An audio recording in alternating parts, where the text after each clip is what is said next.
Bienvenidos a la Junta de Supervisores. Welcome to the Board of Supervisors en español. We want our Spanish-speaking residents to have more access to county government in their own language, and Spanish live translation can make that possible in person and remotely. Un grupo de intérpretes están en vivo en la reunión de la Junta de Supervisores traduciendo simultáneamente. Usted puede ver, escuchar y participar en persona o por internet de esta reunión los martes. For those who come in person and want to listen in, headsets are available at the Clerk of the Board reception. Aquellos que vienen y desean escuchar la reunión, tenemos disponibles audífonos en el vestíbulo de la oficina del secretario de la Junta. And for those who want to tune in, a Spanish live stream is available on RivCo.org. Aquellos que desean sintonizarnos pueden hacerlo a través del portal RivCo.org. Los intérpretes también están listos para traducir cualquier comentario del público en el podio o por teléfono.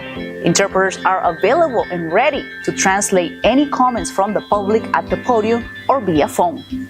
Board meeting agendas and minutes are published in Spanish on RivCo.org.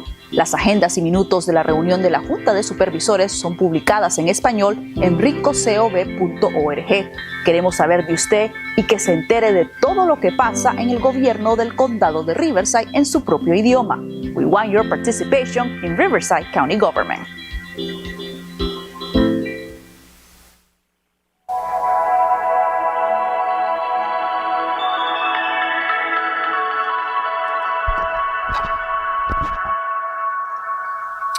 Good morning.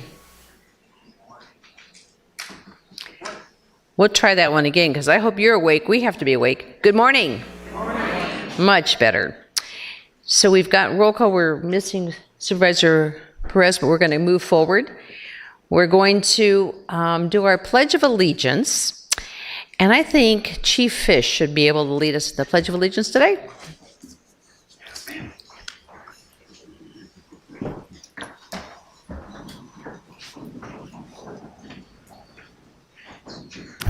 Thank you for the invitation. Ready? Begin. I pledge allegiance to the flag of the United States of America and to the republic for which it stands, one nation, under God, indivisible, with liberty and justice for all. Thank you. Thank you, Chief. So, if you're not here at this time for the fiscal year 2026-27 budget hearing, you're in the wrong place. So if you leave, we know that you weren't here.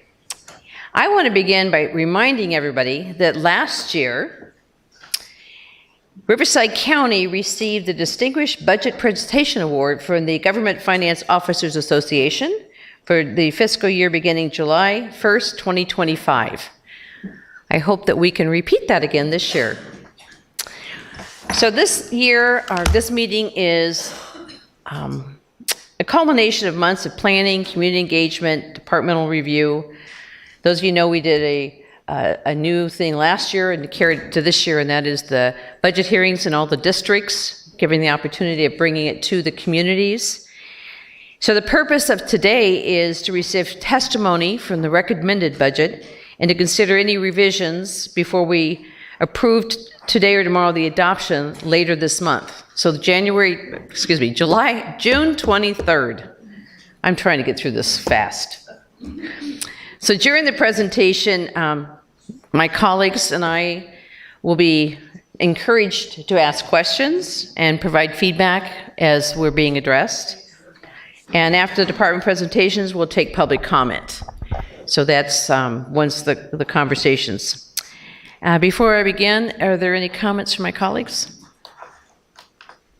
Yes. Madam Chair, I also would just like to bring to attention everyone that's watching this particular budget hearing that this particular CEO has continuously kept us in the loop throughout the year. It hasn't been a situation that we've arrived at now where we don't understand the budget that we've been dealing with throughout this entire fiscal year, which helps prepare us for the upcoming fiscal year. So I look forward to the presentation, but I also want to acknowledge and give credit for the effort that's been going on throughout the fiscal year. Thank you, Madam Chair. Thank you for sharing that. That is an important piece to the whole situation, that we're just not hearing this for the first time. Mr. Van Wagenen has kept us involved. So have the departments. They've met with us with challenges throughout the year, requests throughout the year. So this is not just one day we're finally going to make this humongous decision without being at least shared information along the process. So I will begin with Mr. Van Wagenen. Thank you, Chair. Let's open the hearing, if you would. Oh, you want to? Really? I think we want to make sure this is all legit. Wait a minute. The hearing's now open. Thank you, Chair. Good morning, Chair, members of the board, department heads, county employees, and the public. As the Chair indicated, today marks the culmination of months of planning, analysis, community engagement, and difficult decision-making. It's also an important milestone in a process that never really ends. Over the past several months, the Executive Office has worked closely with our departments to develop a recommended budget that balances competing priorities within a changing fiscal environment.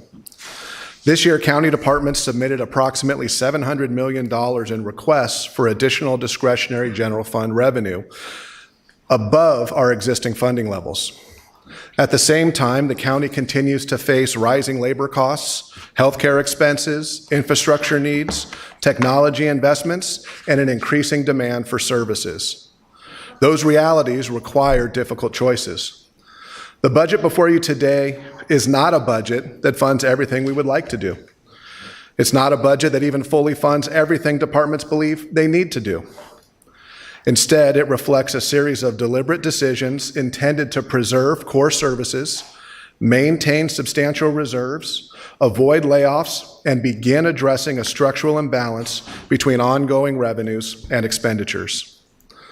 We evaluated requests based on legal requirements, public safety impacts, health and human service needs, strategic priorities established by the Board of Supervisors, operational risk, and long-term sustainability. Just as importantly, we asked the public. More than 26,000 residents participated in our budget survey, and others participated through 5 community workshops held throughout Riverside County. The requests you will hear today throughout the day represent legitimate operational needs and worthwhile community investments. The challenge before us is determining which priorities can be funded within the county's available resources. With that, I will now present this year's recommended budget. Today in my discussion before all of you, we'll go through these 5 topics. I'll start with our key takeaways. The recommended budget is $10.3 billion. That is a 3.4% increase over last year's budget. The discretionary general fund budget is not structurally balanced. We enjoyed a structural balance to our discretionary general fund for 3 years. Last year and this year, we are out of balance. Our hope is the next year that we'll begin to get us back into that balance. To solve that problem, to solve that structural imbalance, we are recommending the use of $66 million from our general fund reserves. That represents approximately 10% of the projected general fund reserves at the beginning of the next fiscal year. Additionally, to address the needs and to close the gap, the Executive Office is recommending that we continue with a number of operational controls that we began in the current fiscal year. Specifically, a hiring freeze for those departments that receive general fund dollars to support staffing, a maximum fill rate for selected classifications and/or departments, and again, the use of just-in-time funding to meet the needs of departments throughout the year as we implement these strategies, with the expectation also that our general fund revenue will increase. All of this comes in a fiscal environment. The good news is our growth continues here in Riverside County, but that growth is slowing. We continue to be a location, a destination for those who want to move here, who want to work here, who want to open businesses here, and who want to enjoy their lives here. All of those are opportunities for us, for our departments, for the community. They also come with the challenges. Median income and property values continue to rise in our community. Again, a sign of strength, a sign of growth, but that growth is flattening. When we look at the funds that feed our discretionary general fund revenue, again, we're seeing growth in the out years, but that growth is flattening. How do we go about developing the budget that you see before you? What is that process? This is a timeline that tries to capture all of that. As we've said, you've heard me say before, there really is no off-season for the budget. Oftentimes, we are dealing with 3 fiscal years concurrently. But just as it relates to the development of our recommended budget, we start in the fall, working with department in a strategic financial planning process, trying to identify needs looking out over 5 years. We then work with our internal service departments to develop rates. The board adopts those at the winter. We then begin our engagement with the community. I'll say a word on that. And then in March, our departments submit their requests for the following fiscal year. We meet with departments, more on that in a bit, and then we present the recommended budget and have these hearings. Specifically as it relates to community engagement, and as the chair indicated, this is our second year in making an intentional effort to listen to what our community members want and need. The reality is, it is their money. We need to make sure that it reflects their priorities and their needs. So what does that in community engagement look like? We did a survey in which we received more than 26,000 responses. We had an opportunity to partner again this year with the University of California, Riverside School of Public Policy. They analyzed our survey results, and you'll remember they presented those results in public here to the board last month. We also publish a document called Budget 101. One of the things that we do with the Budget 101 document is to try and explain the budget so that folks can easily digest it. As you've indicated, this is a complicated process. It's a complicated budget. What you have in front of you is 2 full notebooks of dense information. Budget 101 tries to make that accessible to our people. Additionally, we do those 5 community meetings where we engage people, we hear from them, and we really get a sense both when they come to the microphone and share with us their priorities, but also when they vote on their priorities with their green dots. The other big aspect of our effort in trying to work through the budget is when the departments submit their requests for new discretionary general fund revenue. This year, as I previously indicated, we received $700 million in requests from departments. Those requests were not unreasonable.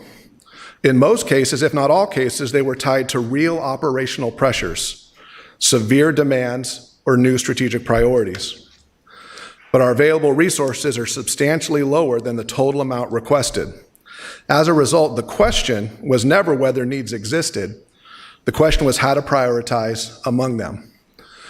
So what we do is we meet with departments to get an understanding of the financial need to support their current operations and get an understanding of what those pressures are, the impact of state and federal policy and funding decisions, the impact of rising costs. We also want to get an understanding of what new programs or projects or priorities that they may have. We identify strategic initiatives and capital and deferred maintenance projects. We then try and take those various requests and sort through them using this criteria for review that we have discussed previously that the board has weighed in on. First and foremost, obviously, are our legal mandates, our contractual obligations, and our essential services in our health and hospital portfolio, in our human services portfolio, in our public safety portfolio. We also rank the requests as they relate to strategic priorities previously established by this board. Then we look at the funding necessary to maintain currently approved service levels. Then we look into investments that reduce future costs or improve efficiency or mitigate risk. And then finally, opportunities to leverage external funding or maximize return on county investments. All of the requests that we received are filtered through that tiered lens. And what you get now is the recommended budget from the executive office, taking all of that into account. At a glance, the big picture, as indicated earlier, our budget as recommended for fiscal year 26-27 is $10.3 billion. This again comes from our budget book. This offers a snapshot of how that is, how the money comes in and how the expenditures are paid out, at least by appropriations. One of the things that it's important to note is when we look at revenues, $3.1 billion from state funds, 1.5 from federal funds. That means roughly 45% of our funds come directly from the state and federal government. We are heavily, heavily reliant on decisions made in Washington, D.C. and in Sacramento. How does that $10.3 billion get divided up? What are the pieces of the pie based on our various portfolios or subject matter work groups? The largest chunk of our budget, 30%, goes to the Riverside University Health System, health and hospital services. The next largest pie is public safety at 23%, human services at 19.4%, and public works and community services at 11.1%. Those are the top 4 areas that are identified, not just by this board's policy direction, but also when we hear from the community about their top 4 priorities. These next few slides I will go through quickly, but it's an attempt to show how those various slices of the pie are actually funded when we look into the departments. The medical center and clinics, $1.8 billion, behavioral health, $1.2 billion, and public health, $155 million. In public safety, the sheriff gets $1.2 billion, fire $600 million, district attorney $200 million, probation $200 million, public defender $72 million, our courts $60, and emergency management $27 million. In human services, of the $2 billion, $1.6 billion goes to the Department of Public Social Services. That is for children and family services. That is for adult services. That is for safety net social services. The next largest bucket goes to our housing and workforce solutions. As you know, one of the priorities we heard from the community is also our public works and community services area. Transportation and Land Management Agency, TLMA, gets $468 million of our budget, much of that going to transportation, but also to our planning department, to code enforcement, to building and safety. Flood, $245 million. Waste resources, $185 million. Our Office of Economic Development, $105 million. It's not enough, though, for our outward-facing departments to get funding in a budget. We also have to look inwardly, and we look at our internal services, things like human resources, facilities management, IT, and purchasing and fleet. If we don't do that, none of the other works. Now, one of the things that you'll see on this slide is the number of employees that is approximately 7,000. That is also because all TAP employees are under the HR bucket. So when you see that number, that includes TAPs across the county because they funnel through human resources. What's a TAP? TAP employee, thank you, Supervisor Washington. A temporary employee. What's, temp employees, temporary employees? At the county, we call those TAP employees. And so a good example of the TAP employees are very relevant last week and this week and for the next several weeks. Thousands of employees are hired by the Registrar of Voters as we run through the primary elections, and we'll hire again another couple thousand when it gets time for the general election in November. And then finance and government services. Unsurprisingly, this is ranked lowest in the ratings from the community, but it's also fundamentally important. This is where you see a lot of the other costs that are required to operate a county government, including debt collection, also the work of our elected officials in the assessor clerk recorder's office, the auditor controller's office, and the treasurer and tax collector. This slide may be the most important educational slide in this presentation. When residents hear that we have a $10.3 billion budget, it is understandable to assume that all of those resources are available for board allocation. The reality is that the overwhelming majority of county funding, $8.9 billion of our $10 billion, is restricted by law, by grant requirements, voter initiatives, or specific program purposes. $1.5 billion, therefore, is the discretionary revenue. And what you see on this slide is how both fixed and discretionary funding is divided by our various portfolios. Speaking of discretionary funding, that $1.5 billion, this chart shows how that money comes in, how the money comes to us in terms of the various taxes The lead tax for us is property taxes, which is why it's so important for us to maintain property values. And to do that, we need to make sure that Riverside County is a safe place, that you can come here and get the services you need and improve your quality of life. This slide is rough because it's such small writing. This is in our budget book. This shows how specifically all of those discretionary dollars, the 1.5 billion in discretionary dollars, is allocated by portfolio and by department. This slide is one that you are used to seeing every year and also during the quarterly reports. This is our discretionary budget in millions.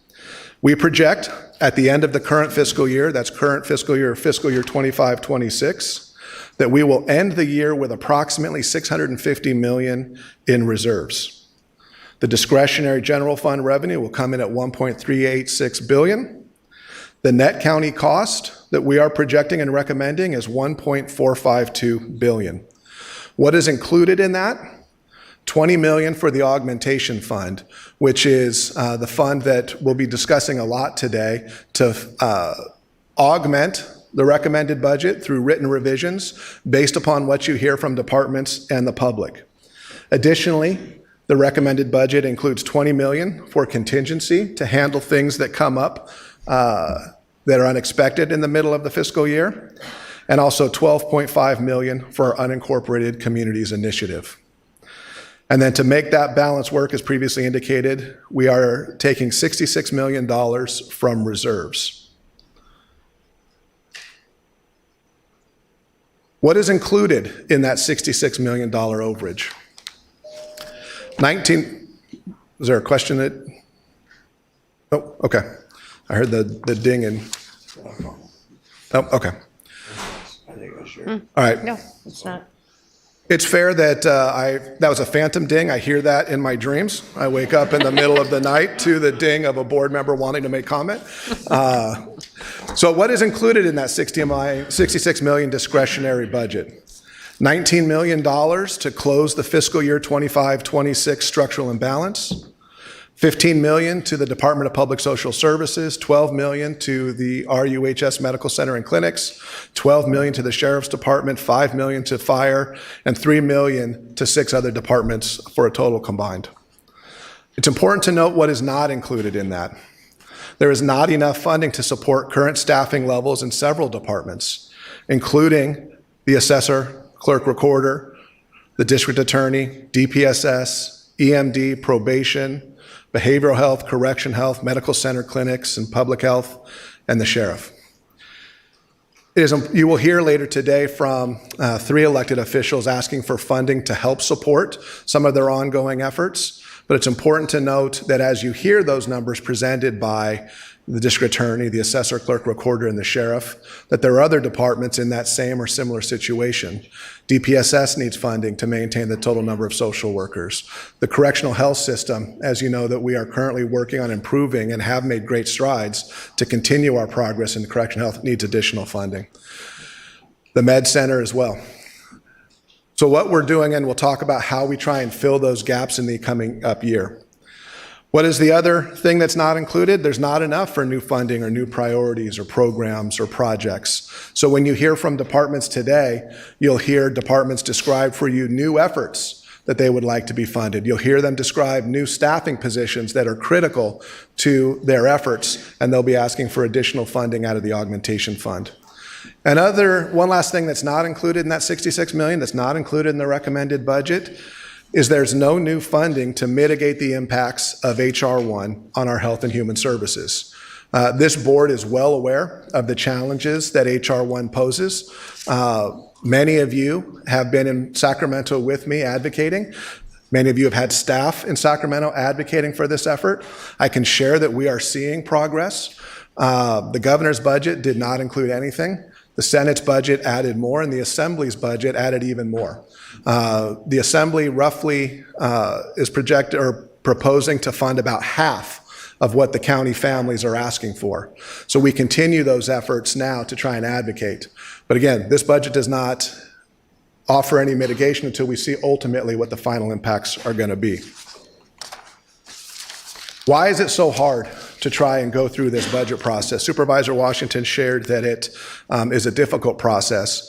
One thing that I know, but I want to make sure that the public, the department heads, and our employees know, is that every member of the Board of Supervisors is engaged in the process. Every member of the Board of Supervisors is watching, asking questions, making decisions.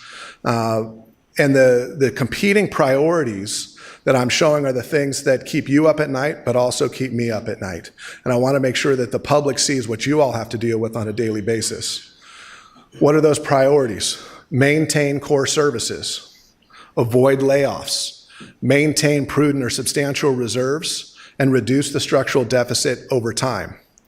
Doing any one of those, or trying to accomplish any one of those priorities is easy. It's the combination of all of them that makes it difficult.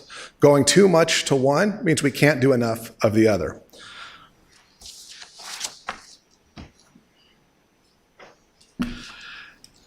I mentioned that there are those departments that will not receive enough sufficient funding in this recommended budget. So what are we going to do about that? We're going to continue the practices that we adopted in the current fiscal year, the current fiscal management strategies. As you know, we have hiring and position controls in the general fund departments, including a hard hiring freeze in some departments and a maximum fill rate in other departments. That will continue. Why is that important? Because the reality is, over the last 5 years, really from 2021 through 2025, we saw significant growth in our county to accomplish what we need to accomplish. This last fiscal year, we stabilized that growth and stayed flat. This next fiscal year, we're going to have to reduce size, and this budget is an attempt to do that through attrition and to avoid layoffs. Again, one of the priorities I mentioned in the last slide. But we also know that attrition is not enough to get every department to where they need to go. So that's why the other strategy that we've been implementing in the current fiscal year and will continue into the next fiscal year is the strategic use of reserves just in time to departments. This board knows well that we made those investments in the mid-year of the current fiscal year and at third quarter last month, or actually earlier this month. The budget acknowledges that we'll have to do similar things for our departments moving forward as we ride down attrition. But those are not the only fiscal management strategies, not the only tools that we'll be employing over the course of the fiscal year at the direction of the Board of Supervisors. We will have targeted spending controls. We'll limit the transfer of money from different appropriations. We will continue to review expenditures. We will identify operational efficiencies, and we will maximize the use of alternative funding. These strategies will remain in place throughout the fiscal year as we monitor revenues, expenditures, state actions, federal actions, and department performance. The budget is a plan. Our fiscal management is an ongoing process. So what do we expect today? The good news is on our checklist, I am about done. When I sit down, we will hear from our departments. And then, as the chair indicated, we'll have an opportunity for public comment. I anticipate that you will hear from members of the public with sharing their priorities, their thoughts on the recommended budget. We will also hear from different organizations sharing their thoughts, and I imagine also making some requests. When that process is done, the board will discuss that, share any feedback you have, any preliminary reactions you have, and then ultimately, taking all of those various comments and the priorities of the board, the executive office will draft a written revision that we can then submit to the board, and if approved, we will close the hearing and then approve the recommended budget as revised, and then schedule adoption of that budget for June 23rd. There is a spreadsheet that I've provided with the board that helps us take in all of these various comments that we will hear today and potential for ways to spend those dollars. A parting thought. The budget reflects difficult choices, but it also reflects confidence. Confidence that disciplined decisions today will preserve the county's long-term stability, protect core services, and position Riverside County for the future. Before I close, I want to give credit. This doesn't happen. A recommended budget of $10.3 billion does not come forward without the direction and the support of each member of the Board of Supervisors in many discussions and many meetings over many, many months. I also want to thank the executive management team for leading the different portfolios and working with their various departments to get us here. Also want a special shout out to our Chief Operating Officer, Juan Perez, who is enjoying his last budget process. Enjoy. Yes, he's enjoying the last part, not the budget process part. I also want to thank our department heads and their fiscal teams for cooperating with the executive office and partnering, all while they're doing their day jobs. Also want to thank all of the individuals and members in the county's executive office. This really is a team effort from our budget team and our analyst team, advocacy, and our communications. Chair, members of the board, the fiscal year 26-27 recommended budget reflects a transition from a period of extraordinary revenue growth to one requiring fiscal discipline. The recommendations before you today are not a product of a single meeting, a single workshop, or a single budget cycle. They are the results of months of analysis, community engagement, departmental review, and policy discussions regarding how best to align finite resources with significant and growing needs. The county remains financially stable. We continue to maintain substantial reserves. We continue to invest in public safety, healthcare, human services, infrastructure, and the strategic priorities established by this board. But we must also recognize the fiscal environment has changed. Our approach must evolve with it. The requests you will hear from departments today reflect legitimate needs. The public comments we receive will reflect legitimate concerns. The challenge before the board is not determining whether those needs exist. The challenge is determining which priorities should receive funding within the county's available resources. This recommended budget reflects the executive office's best judgment how best to balance those competing priorities while preserving core services, avoiding widespread layoffs, maintaining prudent reserves, and reducing the structural deficit over time. I again want to thank this board for its leadership throughout the process, the department heads for their professionalism, and the executive office team for the extraordinary effort to develop a budget of this size and complexity. With that, I respectfully submit the fiscal year 26-27 recommendation for your consideration and look forward to today's discussion. I want to start with two things just to put perspective for those in the audience that aren't aware. We talked about the $66 million coming from reserves. When we did the reserves, we had a lower amount, and we changed that when we had, as you mentioned, the growth with the anticipation of setting money aside for cases like this. Can you explain that a little bit? Absolutely.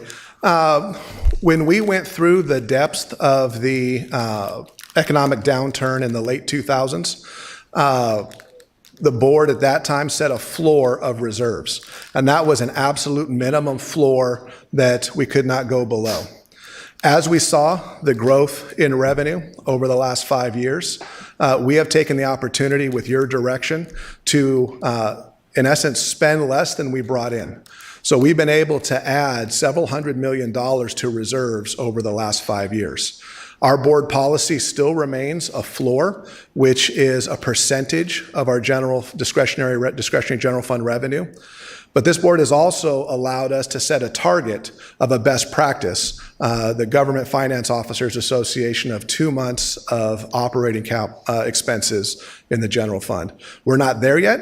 This gets us a little bit behind, but we are still significantly higher than the minimum reserves by this board. And the reality is, this is why the decisions that this board made, the difficult decisions made over the last 5 years, position us to be able to have these discussions. Because it's those hard choices that were made that allowed the reserves to grow so that we can be strategic this year.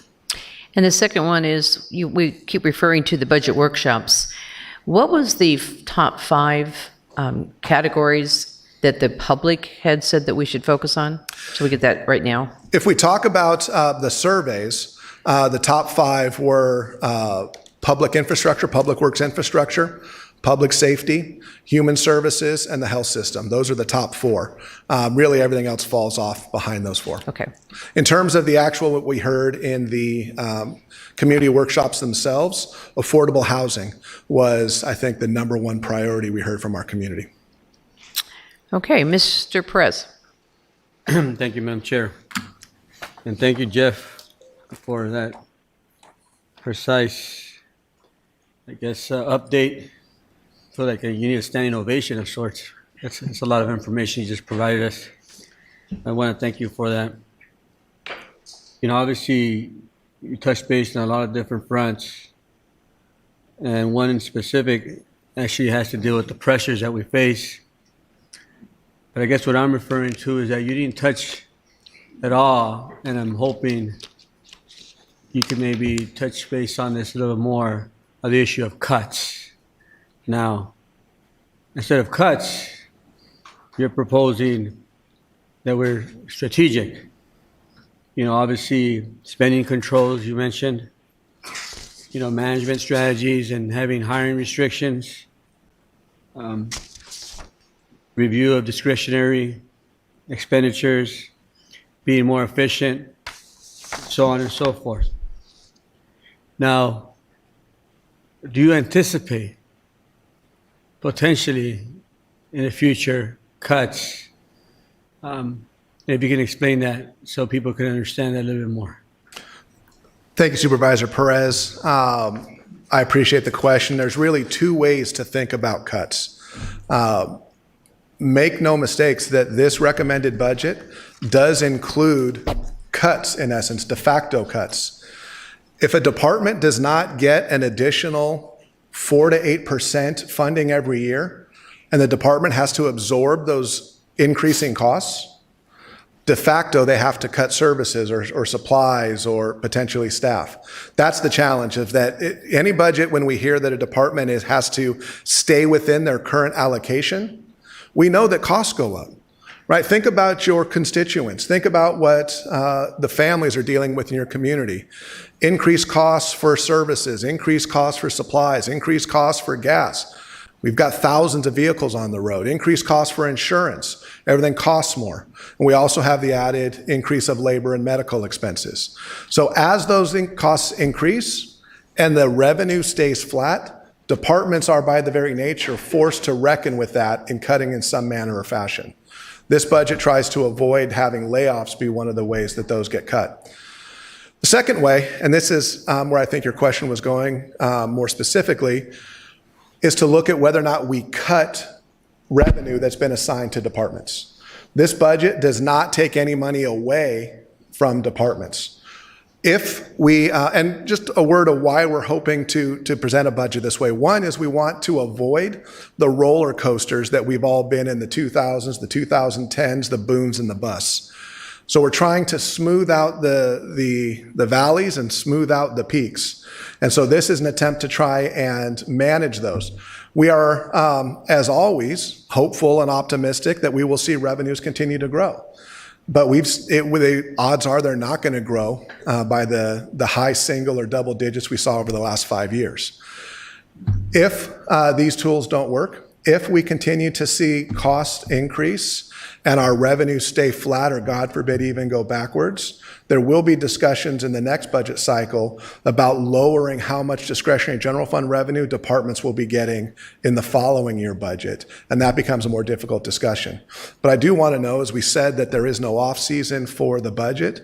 As soon as this board adopts the fiscal year 26-27 budget, we begin work on the 27-28 budget to address those very issues, Supervisor, should they become an eventuality.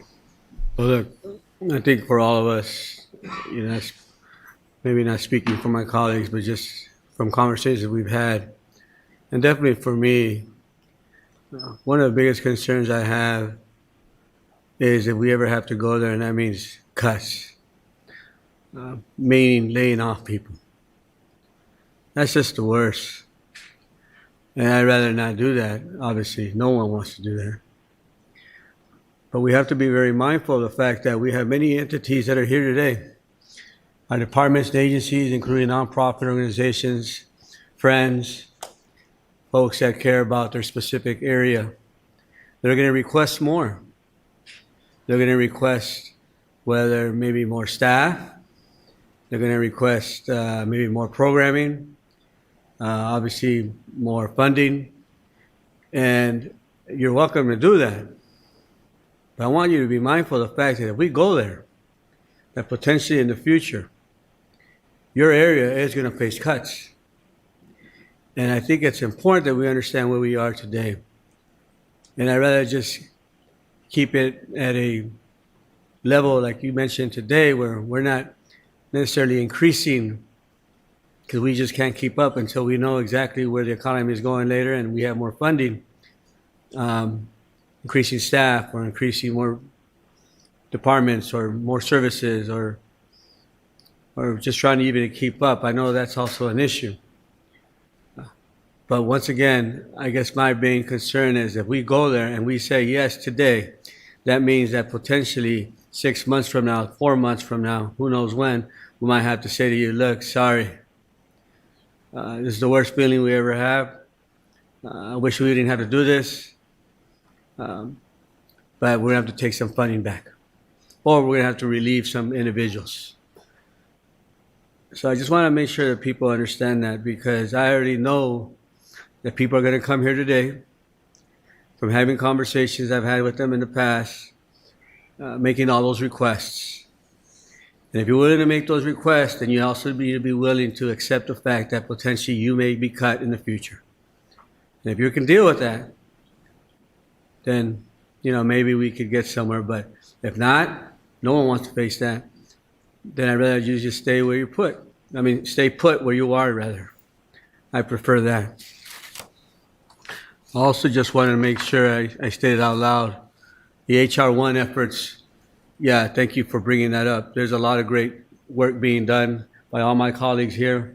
One way or another, everyone's helping, whether it's through CSAC, whether it's through NACO, whether it's visiting Sacramento, whether it's being on telephone calls, whether it's engaging with our advocacy efforts and our consultants. The one thing that I'm actually very hopeful about are actually a couple of things. Number one, as you mentioned, we're better off today than we were, let's say, a month ago, per se, even 2 weeks ago, when the budgets first started coming out and HR1 was nowhere to be funded at all. But now as well, not only is there some sign of possibility and moving that forward within both houses, is the fact that even funding within the loan program, which I know for me it's very important, and I'm sure for others as well, but when it comes to Blythe, and the fact that without those funding streams that we need from the state government, we would have to shut down eventually Blythe, and we don't want to do that. We want to continue doing what we're doing, improve the situation out there, and the best way to do that is to ensure that program continue, and as well as, I'm sure, making sure that we provide healthcare access and improve the CalWorks systems. And just the UCI funds that you mentioned, what do we currently receive now, Jeff, per district? Do you recall? Yes, each district receives $2.5 million. $2.5 million. And that's going to stay put. Is that what you're requesting? Is that what you're stating on the budget? Unless there is a desire to spend some of this year's augmentation money to raise that level. But the recommendation is to keep it at 2.5 per district. Gotcha. Okay. I'll keep the rest of my thoughts till later, but just want to say thank you all for being here today, this morning. For many of you, you came very far from either the west end of the county or all the way down from Blythe, California, the east end of the valley, or the east end of the county, and even maybe up 74. Thank you for coming out. And those of you that are watching, if you're able to watch at home or you're listening in, thank you for doing that as well. And obviously, we take your thoughts, very important. Now, 4th District, the number one issue that kept coming up, and I'm very proud of the fact that we have invested a majority of funding there, out of all the areas, is housing and infrastructure. We've been doing that from the very get-go since I became the supervisor. I know my colleagues have as well, but that has become my number one priority. And it'll continue to be. But I want you to understand something. I remember how I opened up my statement. You may be asking for some more today. And I'm not saying that we're doing enough. We got to do a lot more. But understand that that's the case. That means we're going to take from somewhere else. And we don't want to do that either. So just a thought. Thank you. Good words. Supervisor Gutierrez. Okay. Thank you, Madam Chair. Thank you, Jeff, for the presentation, and thank you for keeping us abreast throughout the year. My understanding is last year was structurally imbalanced, and the same thing this year as well. And I appreciate you sharing about the 66 million. What is the? I was curious, and maybe I know Don's here, but what is the minimum for the reserves that were required? Based upon board policy, it's approximately $320 million in reserves. Okay, 320. So we're well above that. I mean, obviously we want to get more, but okay. Today, we are projecting to finish the current fiscal year at $650 million in reserves. Next year, 587. 587, but also know that there would be some just-in-time money that would also come off of that number throughout the fiscal year. Okay. So we don't want to get close to the 320, but we also don't want to be, there's a phrase, we don't want to be reserves poor, right? We don't want to have a lot of money sitting in reserves while we're cutting staff and services. We want to try and strike that balance. No, thank you. And the other question I had was on the 66 million. If you can go back to that one slide where it has 66 million and it shows a breakdown of DPSS 15 million, RUHS 12 million. You know how it breaks down for the different departments. I guess my question on this one is that 66 million that's broken up into all those different departments, is that for new programming, or is it just to meet their funding gaps? And where I'm kind of going at is To meet their current funding gaps. Okay, because I was just, if we're in this budget issue, we don't want to start creating new programs and. Thank you for that, Supervisor. And so what you'll be hearing today from the departments mostly are those requests for new staffing. Ultimately, any request for new staffing was not included in the recommended budget for the very reason you said. So that's why departments are presenting to you today new initiatives, new programs, new efforts, or new staffing. Okay, but the 66 million is to meet that funding gap that they have. To begin to meet the funding gap. But as we talked about, it doesn't get all the way there, and we'll have to work with them over the course of the fiscal year. Okay, thank you, sir.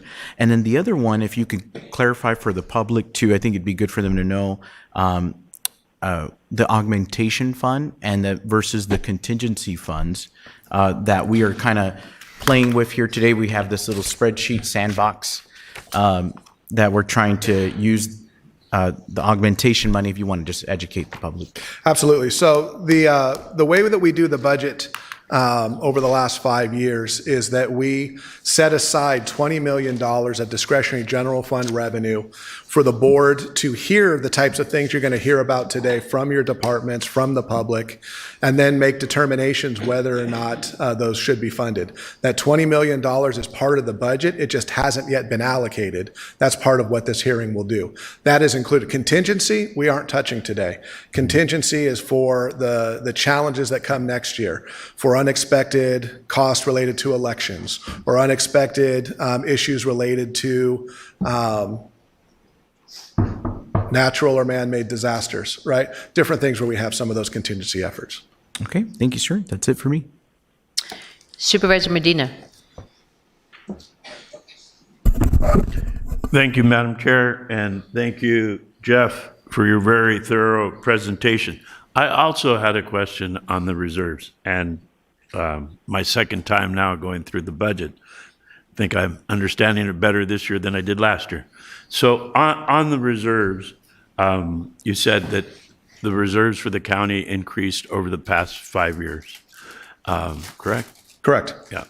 And that there is board policy on the minimum.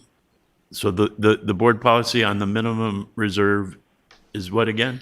The board policy is a percentage of the discretionary general fund revenues. So this year, that percentage equals out to approximately $320 million. And what percentage is it? I have over at my seat, I don't remember as I'm standing here, but I think Dawn may know. Yep, Dawn Kent, our Chief Financial Officer. It's 25% of discretionary general fund revenue. 25% of discretionary. Yes, and that's where Jeff had mentioned the $320+ million figure. That is the baseline. We are significantly above that at this point in time. And so that's the minimum per board policy. But you said that even as the reserves increase over the last 5 years, it's still less than the recommended figure, which is 2 months? Yeah, there is a best practice identified by the Government Finance Officers Association, GFOA, which is 2 months of expenses in the general fund. That number, and we've been chasing it, and I will freely admit, we've gotten closer than we ever thought we would. That number is roughly about $900 million. So how close are we? Right now, as indicated, we're at 650. We are, a couple hundred million chasing that number. Yeah, well, thank you. And again, the way to, and this is, and I know you know the supervisor, this is more just for everybody, the way to add to reserves is to spend less than comes in, right? And for us to spend less than comes in, we have to look at the cuts that Supervisor Perez was talking about. Yeah, no, I just wanted clarification Appreciate that. on how we are and where we get to on the reserves. Thank you. Thank you. There's been a month and a half. That's so close to the government to continue to work. In other words, Generally, yes. Good to know. Thank you. Do you have anything? no. Well, so instead of the 2 months, we're at a month and a half. All right, thank you. Close, yeah. This estimate in my head.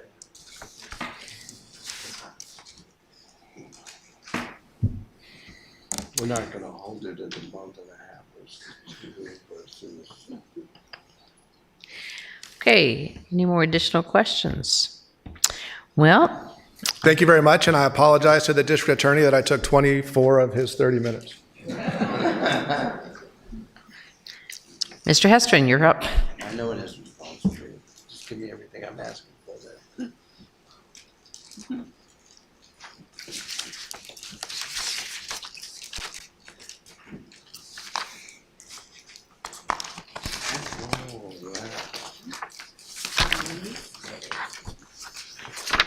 Good morning, thank you.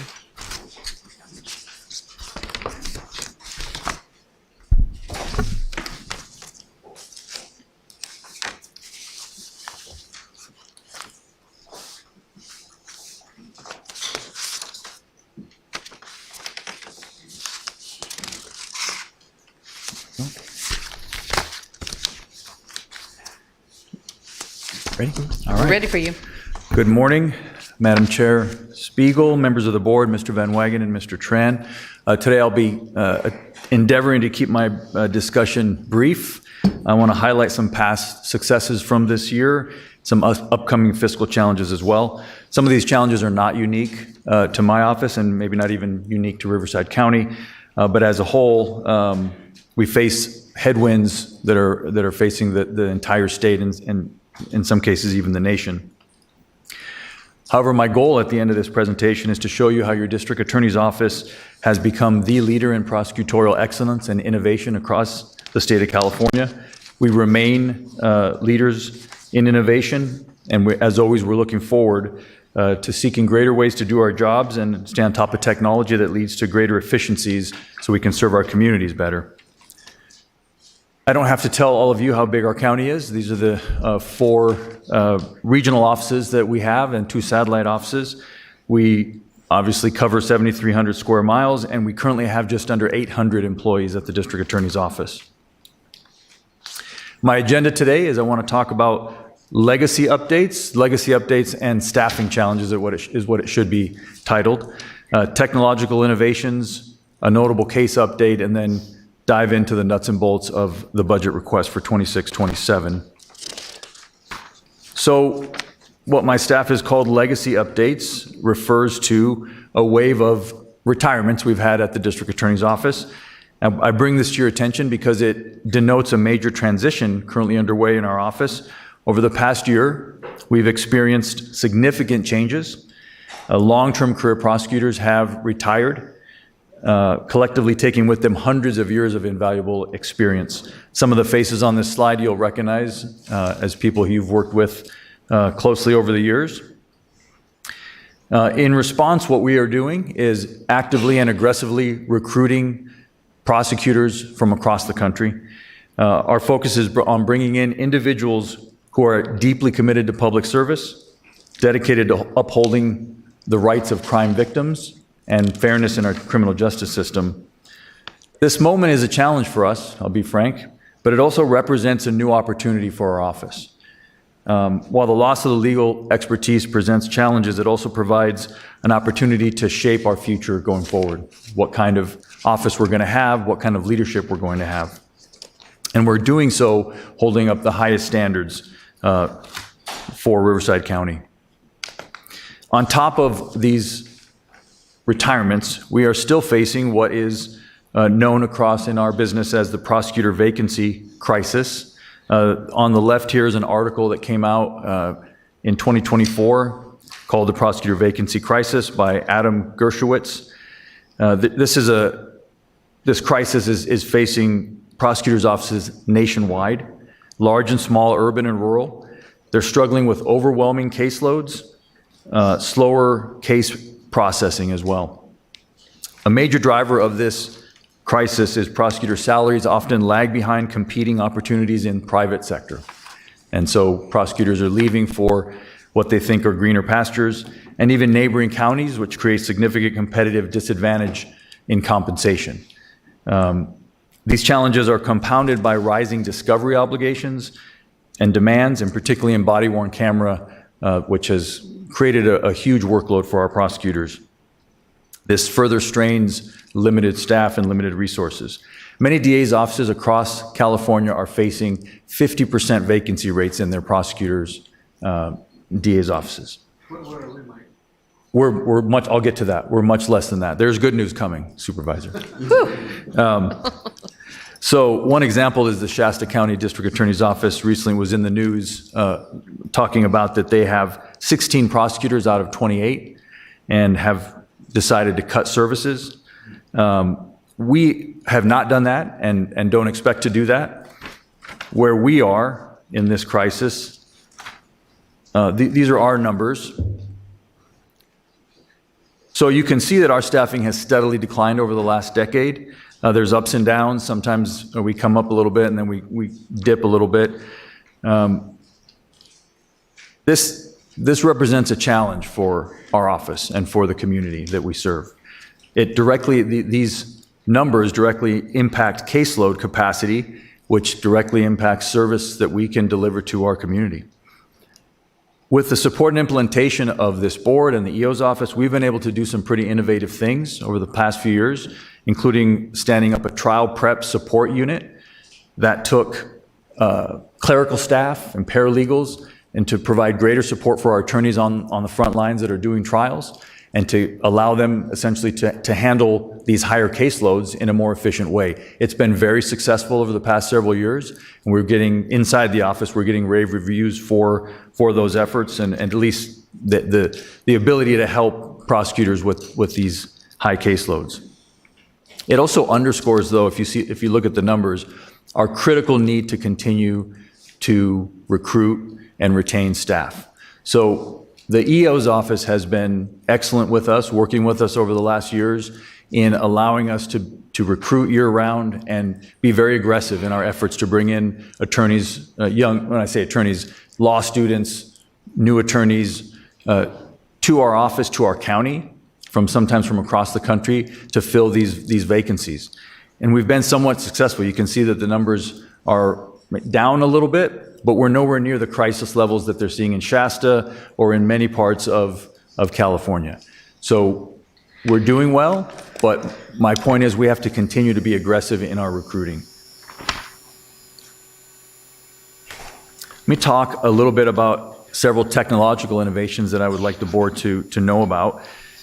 We have Axon Auto Transcribe and Microsoft Purview. First, with Auto Transcribe, thanks to the support of the board, our office was able to procure Axon Premier several years ago. It's a program that has its existing features and a small upgrade. Our DDAs will now be able to transcribe, translate, and redact audio and video evidence entirely in-house. So previously, we had to send this work out, and sometimes that resulted in weeks or even months of delays while waiting for the product to come back. That can now be done in-house. Additionally, we're able to do translation services in-house. So we currently are able to do Spanish language translation at the touch of a button in our office, which is important. A lot of witness interviews, a lot of evidence that comes into us is in Spanish and has to be translated for court. Previously, that was another big lift, a big expense and a big drain on the not only resources, but the time that it takes for a case to work through the system. Those are all good things that we've now, using innovation, using AI and technology, we're able to do those quickly at the touch of a button and in-house, which is the critical piece. I'm getting behind on my slides here. Microsoft Purview is the other innovation I would like to bring to your attention. We all understand that artificial intelligence is here to stay, and we have been adopting it and embracing it as best we can for our prosecutors and all of our staff. One of the things we have to be cognizant of, though, is that as we innovate, as we embrace new technologies, there's always a risk. And the risk here is a significant one. We've had several examples here in the Inland Empire, or in Southern California, I should say, of huge and very damaging data breaches and leaks that have occurred. One in San Bernardino County, these are in recent years, one in Orange County. Both of those leaks, I'll call them leaks, were devastating to the county and to the agencies that were involved. Using Microsoft Purview, we were able to implement this program that we already own through our Microsoft G5 licensing, and we were able to implement this, the first in the state to implement this new program. We're in the beginning stages, but what this is going to do is going to protect our data.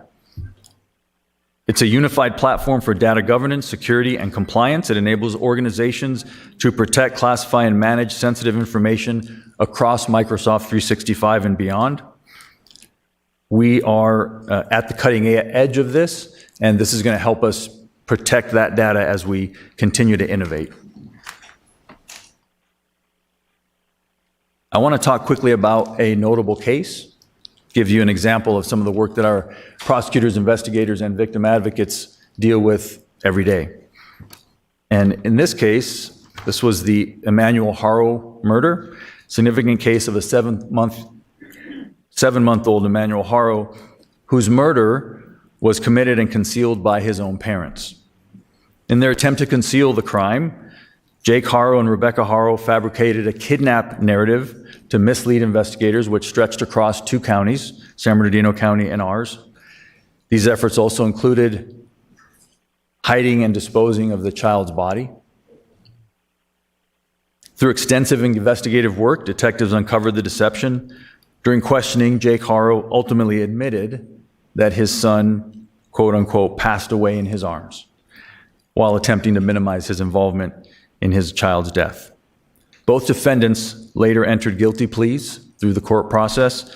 Jake Haro pled guilty to murder and serving a life sentence, and Rebecca Haro pleaded guilty to involuntary manslaughter and other related charges, and she's off to prison as well.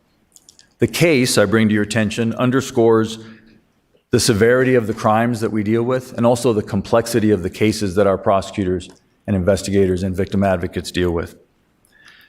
They have to take these cases into court, investigate them, take them into court, litigate, and it really highlights the need to have high-level and skilled staff, prosecutors, investigators, victim advocates that can handle these kinds of cases and usher them swiftly through the criminal justice process at the highest levels. Now on to my budget request. I'm trying to make up some of the time that Mr. Van Wagenen stole from me, so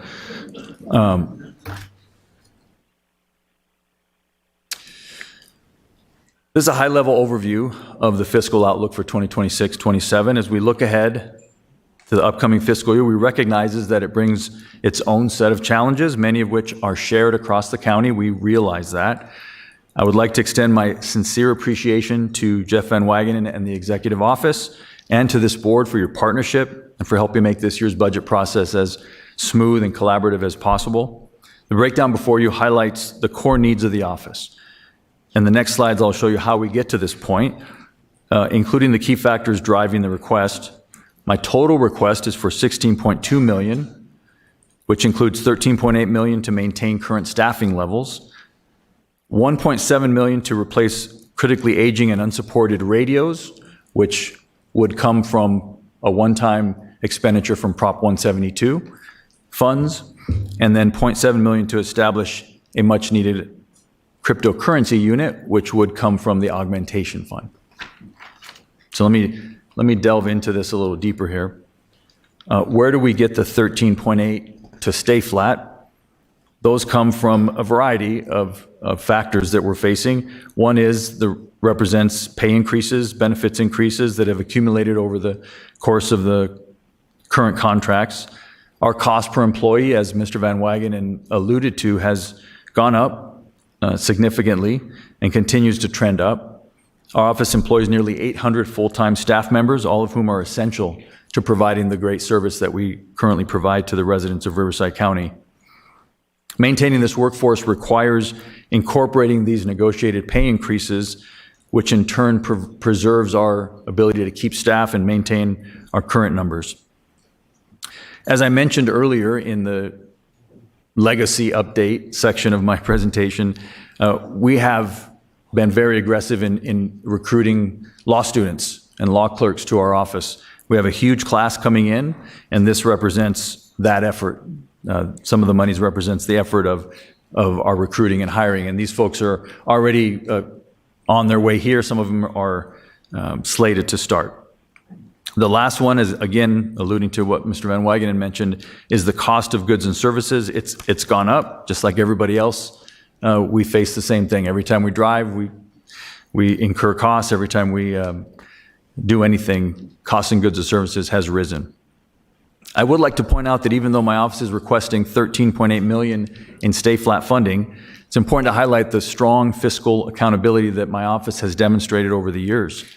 Over the past 6 of the last 7 years, our office has returned unused NCC with a cumulative amount of just shy of $24 million.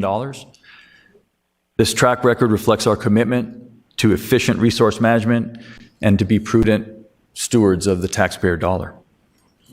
We've been doing that by identifying ways to cut costs. We do that continually. Just like the county, our budget process never has an off cycle. We're year-round, and we're looking for ways to cut costs, save money, and return significant portions of our budget to the county year after year.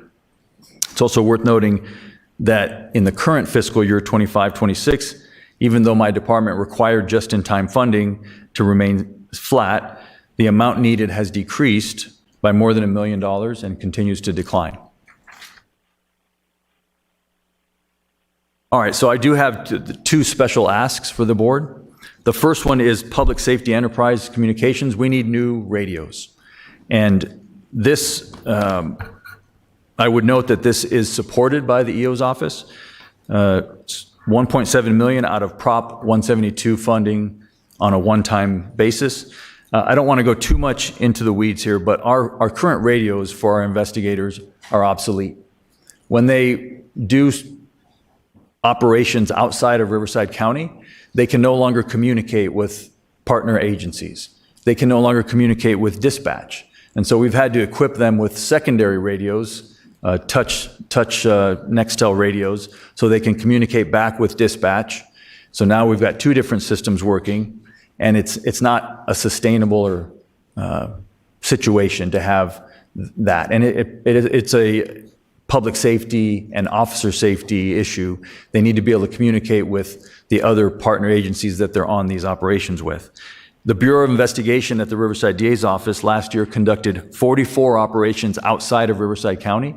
Those include operations such as the Gang Impact Team, child recovery operations, and the like.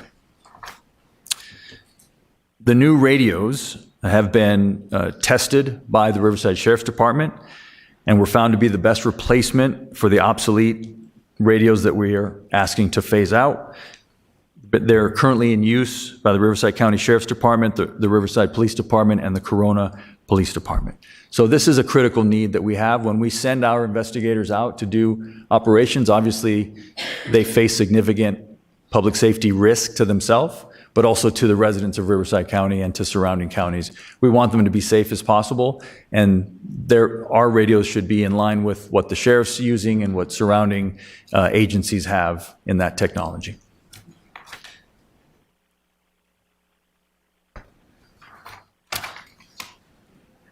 Finally, I'm making a request to stand up a cryptocurrency/cyber crimes unit within my office. Now, this request would come out of the augmentation fund.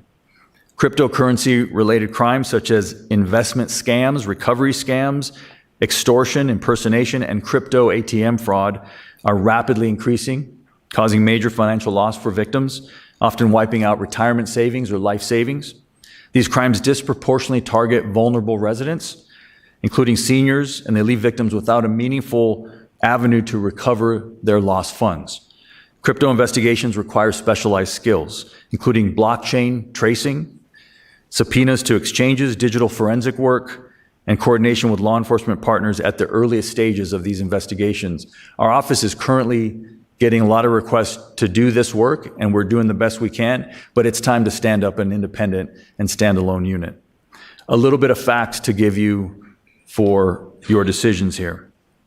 In the United States, in 2024, there were $16.6 billion in losses from cryptocurrency-related complaints that were reported to the Internet Crime Complaint Center, known as IC3, an organization that tracks internet crimes. According to IC3, in 2024, this amount constituted a 33% increase from the previous year of 2023. Adults over the age of 60 account for almost $5 billion of that amount of loss, the largest loss from any reported age group. So obviously the fraudsters, the scammers are targeting our seniors. When you look at California specifically, IC3 reported that our state incurred approximately $2.5 billion in losses from these frauds and scams in 2024, earning the rank of #1 in the country, and as the state with the most documented losses for crypto scams. Of that 2.5 billion losses, individuals over 60 accounted for the highest loss at 1.3 billion. Riverside County has 550,000 residents that are over age 60, and we're fourth in California behind the three larger counties. But we have a significant population here, and they suffer from these scams and frauds, and they're expanding, and they're getting worse.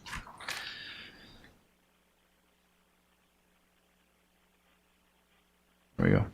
My specific ask is to staff 3 FTEs, some minor software and hardware costs. So I'm asking for 1 deputy district attorney, 1 senior DA investigator, 1 paralegal, and those extra costs that I just mentioned. Establishing a full-time cybercrimes unit remains a high priority for the DA's office. It's time that we were able to give the resources to these victims, because this is the main thing I want to get across to you. Of course, we're going to seek justice, but this unit will give us a greater possibility to recover funds for victims who have lost them. It's very hard to recover funds once they've been turned into crypto. There is a chance, there's a way to do it if we get it early, and this unit will focus on recovering those funds so that when our seniors or our citizens or our residents, whoever they are victimized by scammers and they find themselves needing to have a cryptocurrency investigation, the district attorney's office should be able to provide that service and to go after aggressively getting those funds back for those victims. All right, this is my wrap-up slide. Just to reiterate, that's the numbers that we're asking for, and those 2 special asks are in green. And at this time, I'll take any questions you may have.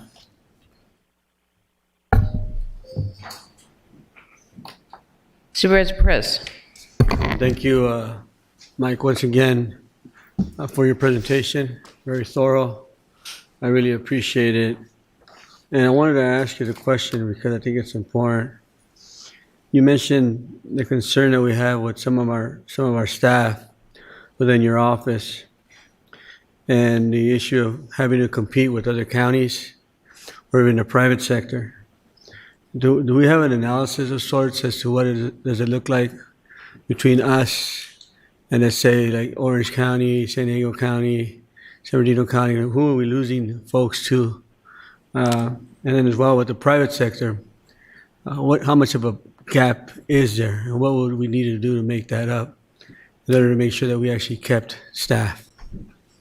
I'll answer the last one first. The private sector gap, we're not going to be able to make up. No. It's too big. However, a career with the county is a very rewarding career. I always tell our prosecutors we can offer work that's purposeful and meaningful in a way that private firms can't offer. So a lot of times the work itself is part of the benefit, the pay. It is very meaningful work, and by and large, our prosecutors love the work. Our investigators, our victim advocates, they all love the work. It's very highly motivated staff.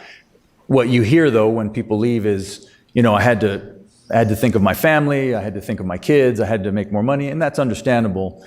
What really I think hurts is when we lose individuals to other counties. That's really the one I focus on.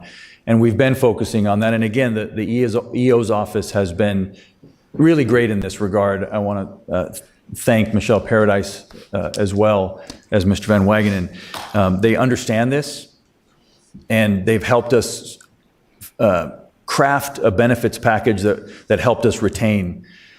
If another county wants to come over and offer our prosecutors big raises to come over to their county, sometimes they're going to go.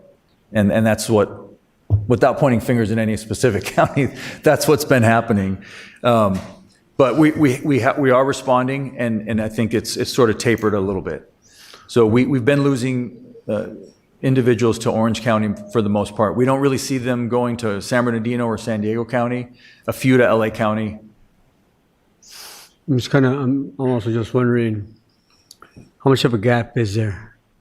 It's not much of a gap, to be honest. We're very competitive with Orange County. I think that if you look at the starting salaries, we're equivalent. Where it changes is later on in their career, and those are some of those things are pretty minor, and that's where the EO's office has helped us try to craft strategies to keep people and make up for some of those gaps that you're mentioning, Supervisor Perez.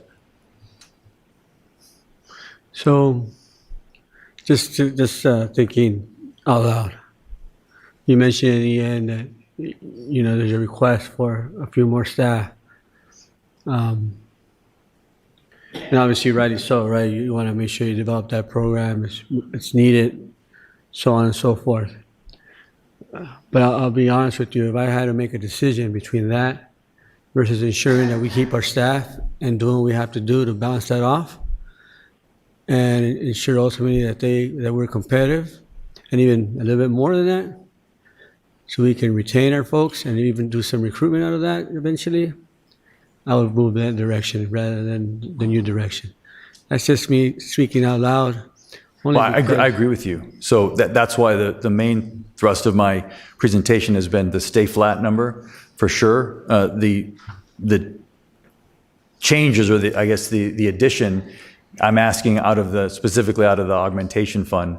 But I agree with you. The priority for me and for our office is to be competitive and keep flat. Keep who we have, and then over time, hopefully go forward and try to grow if we can. But certainly right now is to stay flat.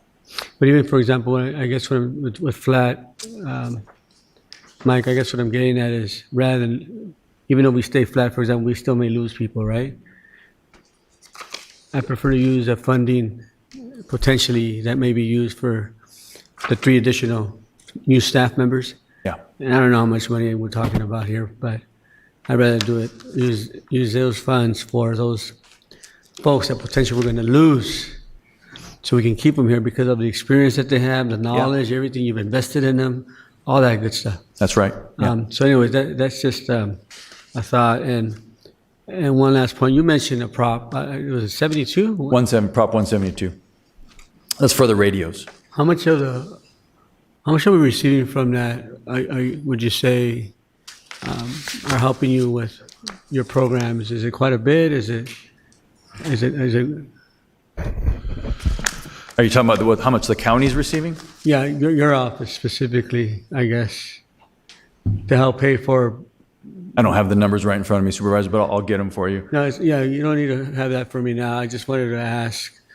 And I'm just wondering how competitive we are when it comes to those grants. Are we actually doing a pretty good job? Do we need to put more grant writers on that? In other words, I'm just trying to make sure that we get as much as possible for our folks. Supervisor Perez, if I may, and with the district attorney's indulgence, the county gets roughly $300 million a year from Prop 172 sales tax revenue. And that is, there's no grant writing required. Okay. That comes, what we just need is everybody here and everybody at home to spend lots of money because that is a sales tax revenue. And I will tell you that that number is up roughly $100 million from 5 years ago. So it's plateaued. It's the last 3 or 4 years. It's been between 295 and 300, so it's pretty static. The district attorney's office receives approximately $50 million of that a year. Again, could give me the thumbs up. How much is that again? I'm sorry. The district attorney's office of that gets about $50 million a year. Okay. And the reality is, you mentioned grant writers, and I think it's important to note that the district attorney's office does significant work with their grant writing to try and draw down additional dollars. So their budget is made up not just of discretionary general fund revenue and Prop 172, but also a significant amount of grant funding, specifically as it relates to things like victim services, also as it relates to some of the specialty things with whether it's, I don't know, if cold cases or whether it's also some issues related to traffic and vehicle crimes. So the DA's office does significant work with as it relates to grants. Thank you for that. And just one last point. You know, obviously we now have the arena back home, and I was talking to Irvin, and he mentioned something about how much we're receiving in the tax dollars that are received from all the ticket sales and you name it.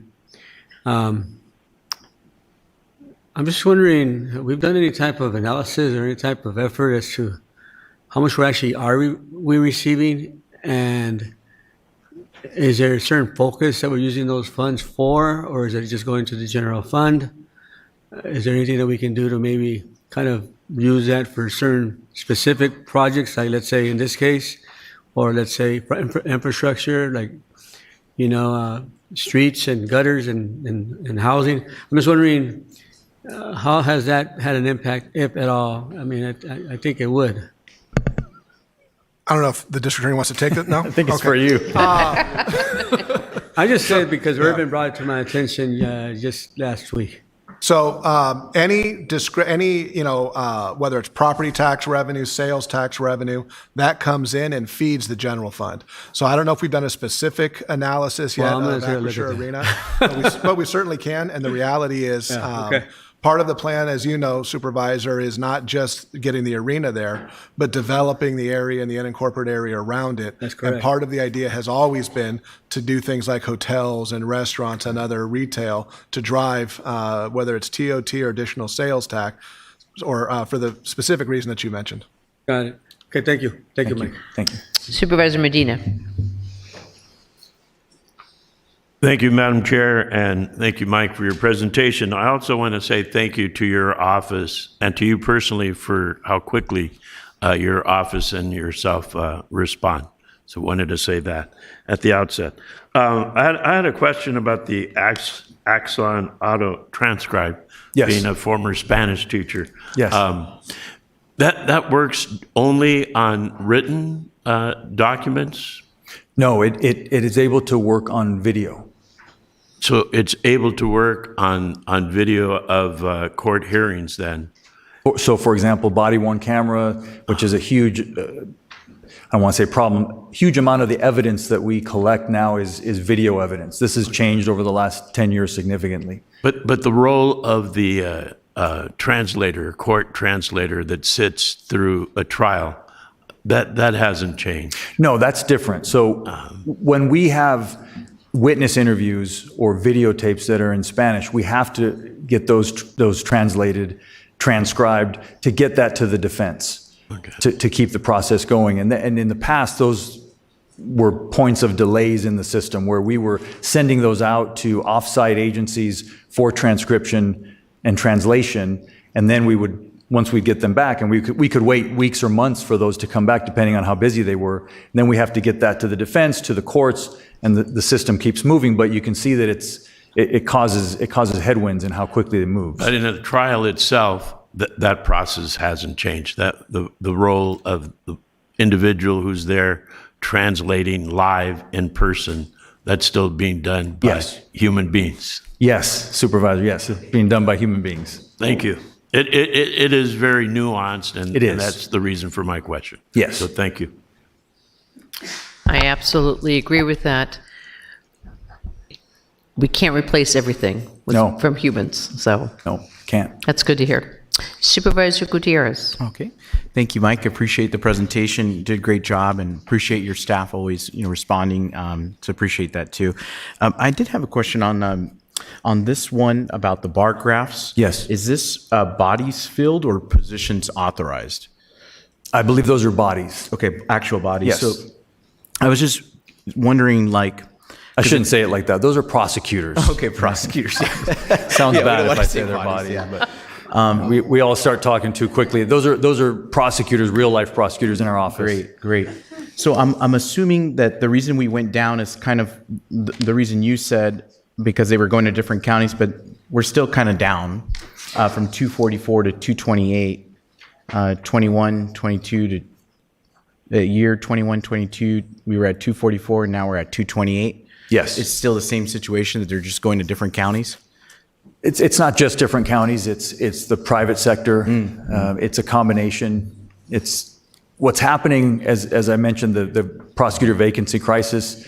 I have an opinion that I think as society has sort of taken a different view of law enforcement and prosecutors, a lot of young prosecutors come into our office. They find heavy workloads, heavy caseloads, and society's telling them that law enforcement isn't always the good guys, and so I think sometimes they're seeking other employment for a variety of reasons that has to do with pay, compensation, benefits. It's a whole variety of factors that go into that. Got it. Makes sense. And then the augmentation, I know last year we allocated, I believe it was I think you were going to do a call center and Yes. and some staff.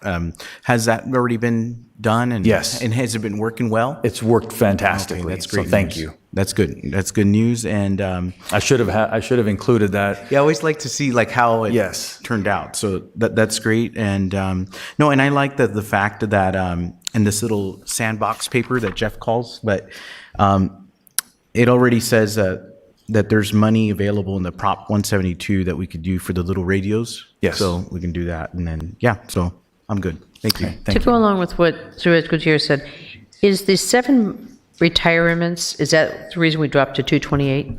Add those 7 back on and that put it back up? Is that part of that? It's part of it, yes. Yeah, what you're seeing in our office is a generational Sure. shift. People reach the age and they want to retire, and I don't blame them. That we're happy for them; they've earned it.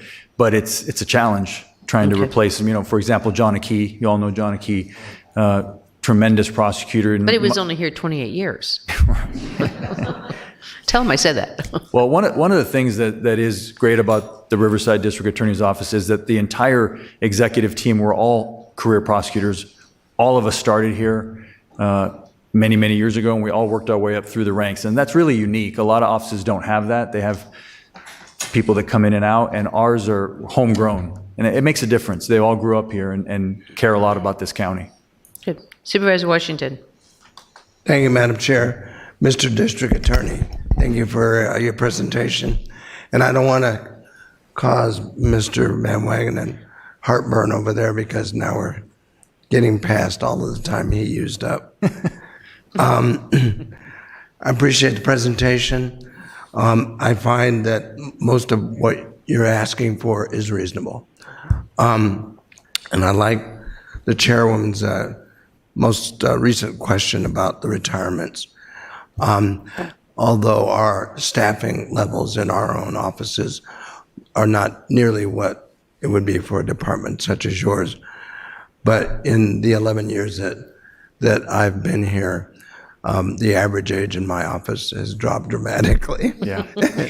Yeah. All of us. The only person in the office that's getting older is me. Right. But I'm excited for that shift because, as you mentioned in your statement, it brings opportunity. Yeah. And so what I'm getting now is I'm getting a perspective of a professional millennial or a Gen Zer, a highly educated. They don't have the long time experience that others did, but everyone in my office is well educated. They're smart. They know how to do research. They know how to write. For me, the writing part was big after 12 years at Catholic school. But I liked what you said, that opportunity and the way to move. And appreciate another point that you brought up, because we see this also with Riverside University Health System. We have a number of folks who are highly trained professionals in the medical field. And on county paper, it looks like we're paying them a lot of money. Yeah. Because we are, but nowhere near what they could make in the private sector. And hopefully what I'm about to say isn't offensive to those who work in the private sector, but it appears to me as if you choose to go private sector to make more money. The bottom line is money. Sure. In the public sector, you're here to make a difference in your society. Yeah. And we see that with the dedication of our prosecutors. And it also comes across in the annual vigil that you host for victims, families of victims, because it sends a message that it's not just about the bad guy Right. that you put away, but it's also about community and us wrapping our arms around those folks. And then finally, Supervisor Spiegel and I serve on the fentanyl committee, and we also have you in the Sheriff's Department as well. And so we really appreciate your leadership in that. You've done some innovative things as it relates to charging and prosecuting Yes, we have. crimes involving fentanyl deaths. And I think that sets Riverside County apart from just about anywhere else in the state. So Thank you, Supervisor. Thank you. Thank you. Okay, thank you very much. Thank you. Thank you all very much. Okay, at 11 o'clock, it shows we're on fire. Well, I guess we should go back and pick up the sheriff.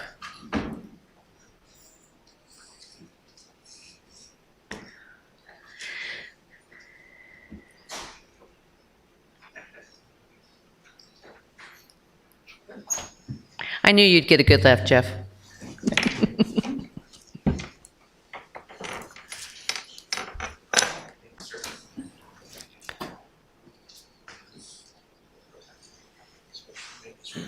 Oh, sure.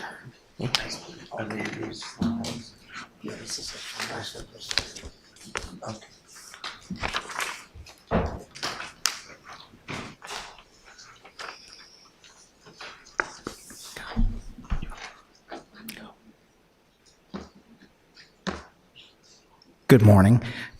Mine's not going to be nearly as entertaining as Mike's. But I do want to start. Mike kind of alluded to this, but I want to expand on it a little bit. In my position as the sheriff and on boards, on state boards and national boards, and traveling the country and our state, I want all of you to know that not only is Mike in the district attorney's office, but the combination of Mike and I with our sheriff's offices are nationally acclaimed law enforcement agencies on how to operate together for the best of public safety. And it's very, very apparent in California. It's not like that. San Bernardino's kind of trying to be us, but they're not. And the relationship that I have with Mike is outstanding. And then, so I don't have to say this later, the years of working with Jeff and Michelle, especially in the last two that have been very, very trying, extremely cooperative, and I appreciate everything that you do for us. So good morning, Chairwoman Spiegel and board members. In 2019, in my first budget presentation and every presentation since then, I have been very open and transparent about the sheriff's budget, about what we want and about what we need. Each year, I've been very clear that the real cost to operate the sheriff's office was not being realized by the board and that kicking the can down the road could have disastrous consequences. For the past 7 years, I've presented 2 budget numbers during these presentations. The requested budget to increase personnel and update equipment for optimal public safety services, that is what we want. And the second number is the required operating minimum to stay flat, the number that we need as of today to keep today going for the next year. For the past several years, the approved budget was below that required to maintain the stay flat operating minimum. Not only did we make it work, we substantially reorganized personnel and implemented efficiencies to not only save money each year, but we paid for construction costs and maintenance items that were the responsibility of other county departments. Realizing we were not going to get the required maintenance, repairs, and new construction, we did it ourselves, keeping it within the current approved budget, saving the county more than $50 million in the process. If that wasn't enough, we saved tens of millions of additional dollars, allowing us to purchase equipment, one-time purchase of equipment and technology without having to ask for increased expenditures. All of this was accomplished while absorbing previously approved board labor increases that were not funded. Back in 2019, the board refused to allocate funds to open the John J. Benoit Detention Center. This required substantial sacrifice of my staff due to location reassignment, forced overtime, and absorbing of costs to prevent the county from having to return a $100 million construction grant for failing to take possession and operating the jail. In the past 7 years since, the board has refused to authorize any increase in staffing or money to open the additional 1,200 beds at JBDC or to increase jail staffing. By not increasing jail staffing numbers, we consistently rely on forced overtime to simply meet the legal requirements of minimum staffing in corrections.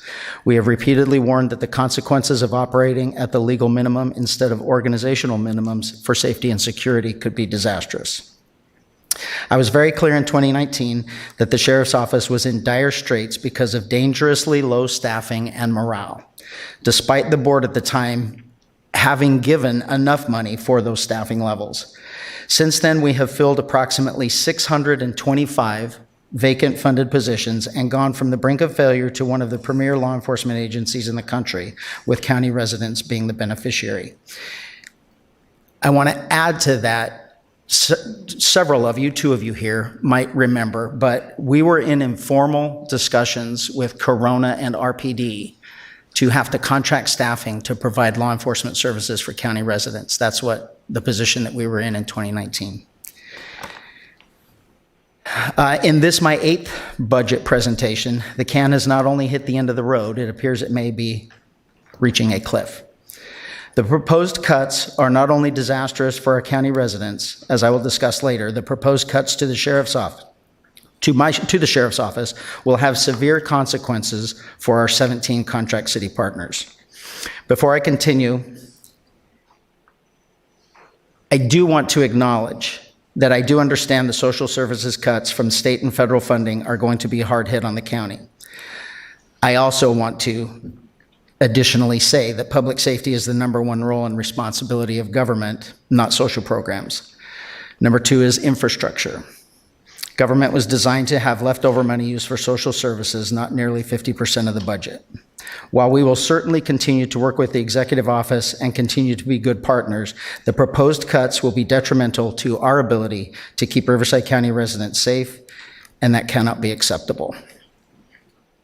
You're going to have to make some tough changes that are going to affect the hardworking residents and business owners of Riverside County. You're going to be responsible for those decisions, and I know you don't take them lightly, and I don't envy you. Over the past 8 years, people have moved to our county predominantly because of the safety of their family and their businesses. Maintaining public safety is a priority. So with that, for our current budget status, we are projected a balanced 25-26 budget. Operations continue to rely heavily on our new just-in-time salary and benefit funding totaling $71.2 million. We've received a little bit over $50 million of that, so we're still waiting on the additional 20 before we close out the books. Current staffing levels remain at the authorized minimum fill rate of 43.45 and For us to achieve that, we had to eliminate 91 funded positions. Wait, So do you want to clarify? the 20, On that previous slide, you said minimum, but the slide says maximum fill rate. So can we get some clarity on that? Current staffing the levels remain- authorized maximum fill rate. I said minimum? Yeah, Oh, I'm sorry. okay. That's what No. confused us. I'm right. sorry. No, the current staffing remains at the authorized maximum fill rate. Okay, thanks. Thank you for catching that. Okay, the 2026 budget overview. I wish mine looked like Mike's. The new funding request was $271.2 million. The executive office new funding allocation was $21 million for an unfunded budget request of $249.9 million. I'll probably, as I'm talking about this, I'll just refer to it as $250 million. Of the $250 million unfunded budget request, $138 million represents the stay flat request. And we'll talk about both the, we'll talk about this a little bit more in the next two slides. That $138 million is just to stay flat to maintain today's funding for the next year. So of that $138 million, salary and benefits is $124.3 million, and that is the recent MOU increases of $122 million, and then workers' comp insurance of $2.2. And then both of these I'll talk about later also, but the next 13.8 is services and supplies. CAT RMS gym software contract, 7.4 million, insurance increase of 5.3, and a corner contract for pathologists at 1.1. And then in this next slide, we'll talk about that. Unfortunately, the astronomical number of what this is. Now, this is just basic math going off of our highest cost employee, which was a deputy sheriff. The 124 million basically comes out to 622 positions, 622 deputy sheriffs. And if you remember just a couple slides back, in the last 7 years, I've been able to hire 625 people. So that was basically taking it back to 2019. But the major difference is these are all deputy sheriff positions.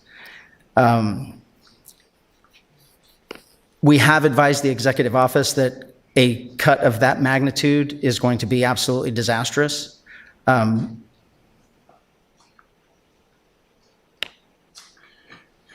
numbers in a presentation like this actually can't even be realized. Just county deputy patrol positions, we don't even have 622. So that would be the elimination technically. I mean, we haven't even got to the point of what we're going to do if this actually happens. But technically, that is the removal of every deputy sheriff in the county of Riverside. You're talking about the unincorporated areas. Unincorporated areas. This 622 positions, we absolutely cannot touch corrections. We'll get to this later too, but we're nearly 600 positions down in corrections right this second that we use forced overtime to maintain legal minimum standards.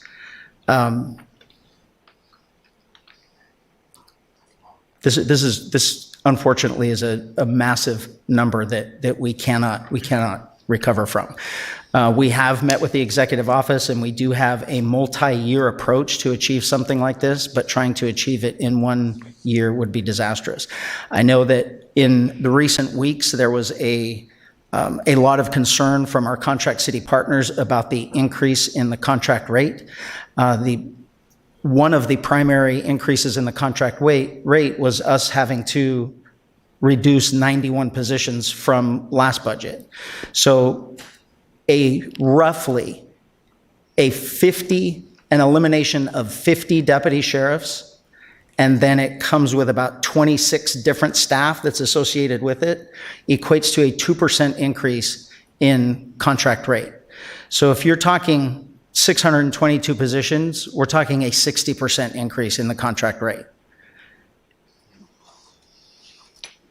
It equals to about 2% per 50.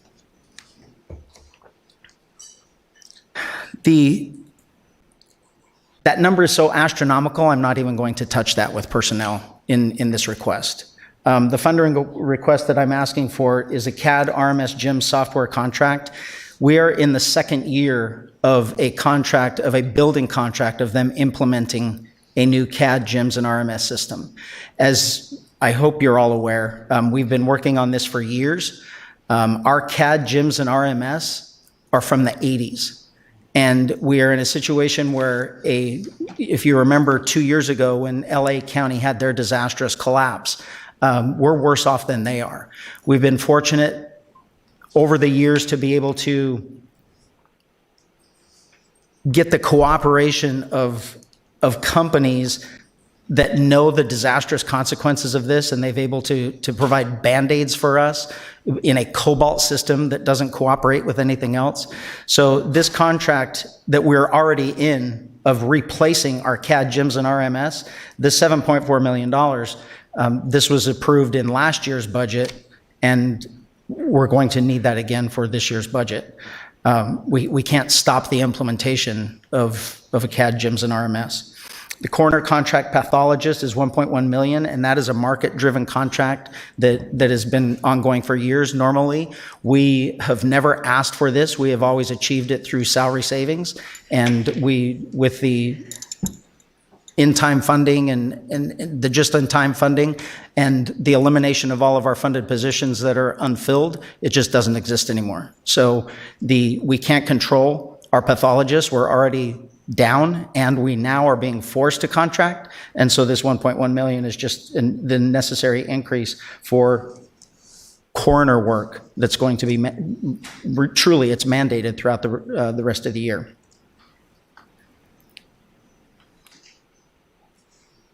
And then future cost concerns.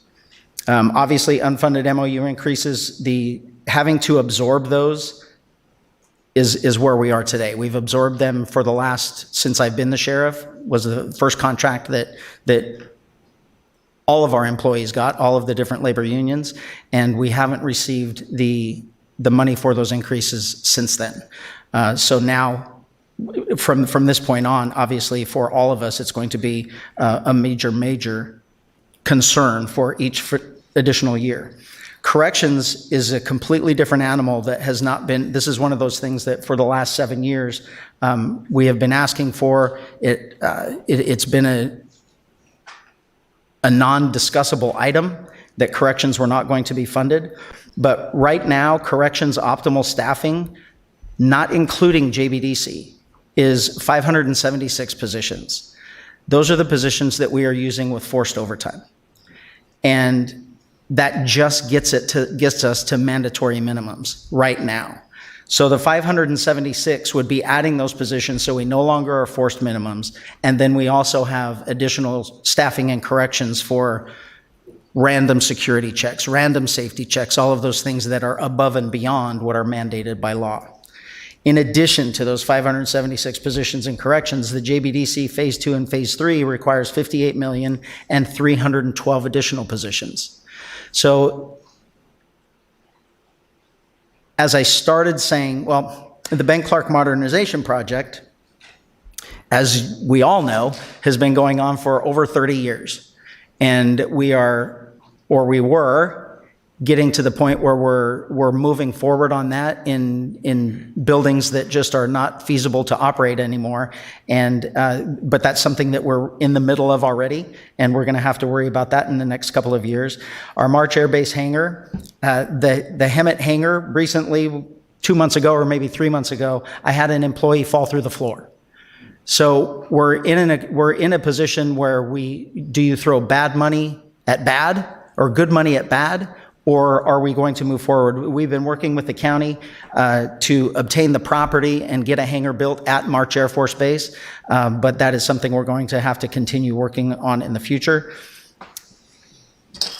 And then capital improvement projects are just the normal roofs, buildings, repairs, and all of those things that we're going to have to be considering. I'll go back to what I said in the very beginning, that unfortunately, the cost of public safety has never been realized in Riverside County. And I've said it before, and I'll say it again to this board, it's not your fault. I believe it was the fault of many boards before you and sheriffs before me, but unfortunately, we're stuck with it. And I certainly appreciate the position that we're in the budget for this coming year, but the proposed budget for us is absolutely disastrous.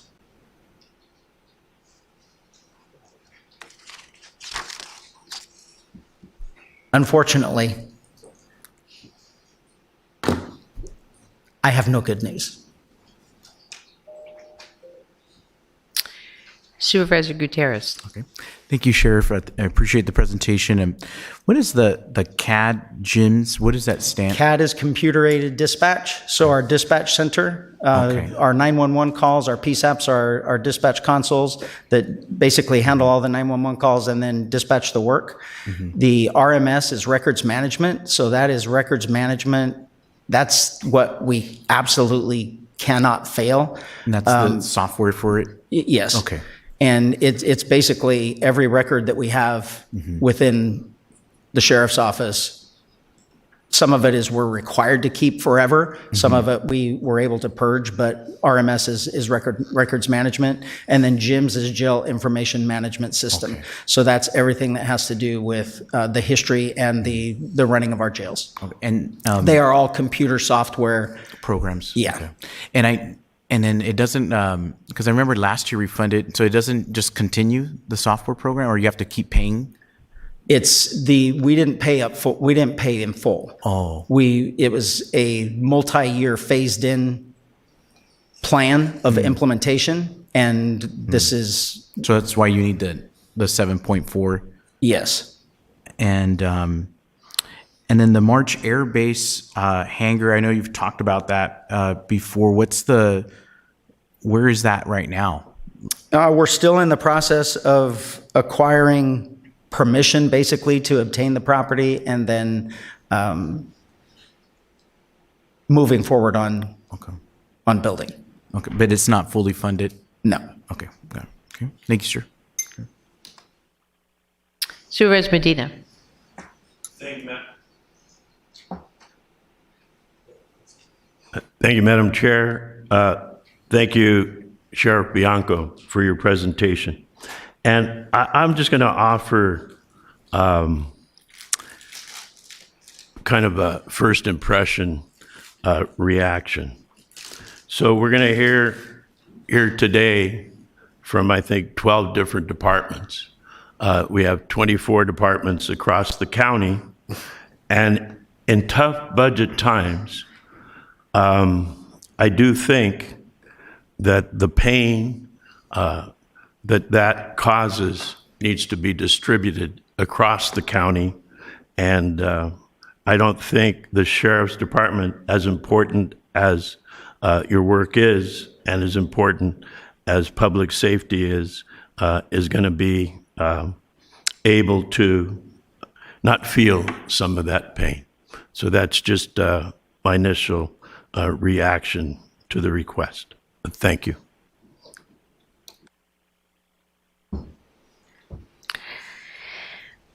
My only comment is unfunded MOU increases. And our alternative is to say, because you say that we force those. What if we didn't give them? It's a great question, and I'll expand a little bit about what Mike said. Mike has a portion of his law enforcement that's 24/7. Law enforcement is 24/7, 365. We never stop. And then in our hiring, you know that when I hire a person, it's a minimum of a year before that person becomes productive. So I'll give you, a little number. I mean, I've been the sheriff for 7.5 years. My current employees, I've hired more than 75% of them. So our employees leave to either go to other states, or unfortunately, a younger generation goes for, I don't want to call it a bright, shiny object, but they go for a raise. or they go for benefits. And it's no different than what Mike's experiencing with his attorneys. I just have it at a more massive scale. So we are very fortunate, like Mike is, because of not only how we run our own respective offices, but the county that we live in. We are not in a shortage of people wanting to come work here. They do want to come work here. And so we're in a I don't want to say unique, but we're in a position where the environment is great, but is the money worth it? So what you did, and you absolutely had to do what you had to do, because it's not like you made any of our employees in the county, not just deputies, but all of the other labor management unions, all of them, you just brought them up to the middle. Nobody's the most. It's just you did enough to keep them here. But unfortunately, that comes with a substantial cost. And for me, it's coming up to 622 positions. And those are deputy positions. It's going to be closer if we break that down to save as many deputies as possible. We'll be looking at possibly 1,000 cuts. I know he doesn't want to say the word, but if you're telling me that I'm not getting $130 million, then that's 660 deputies. Or if we break it down to where everyone suffers that, it's probably closer to 1,000 employees that we will no longer have.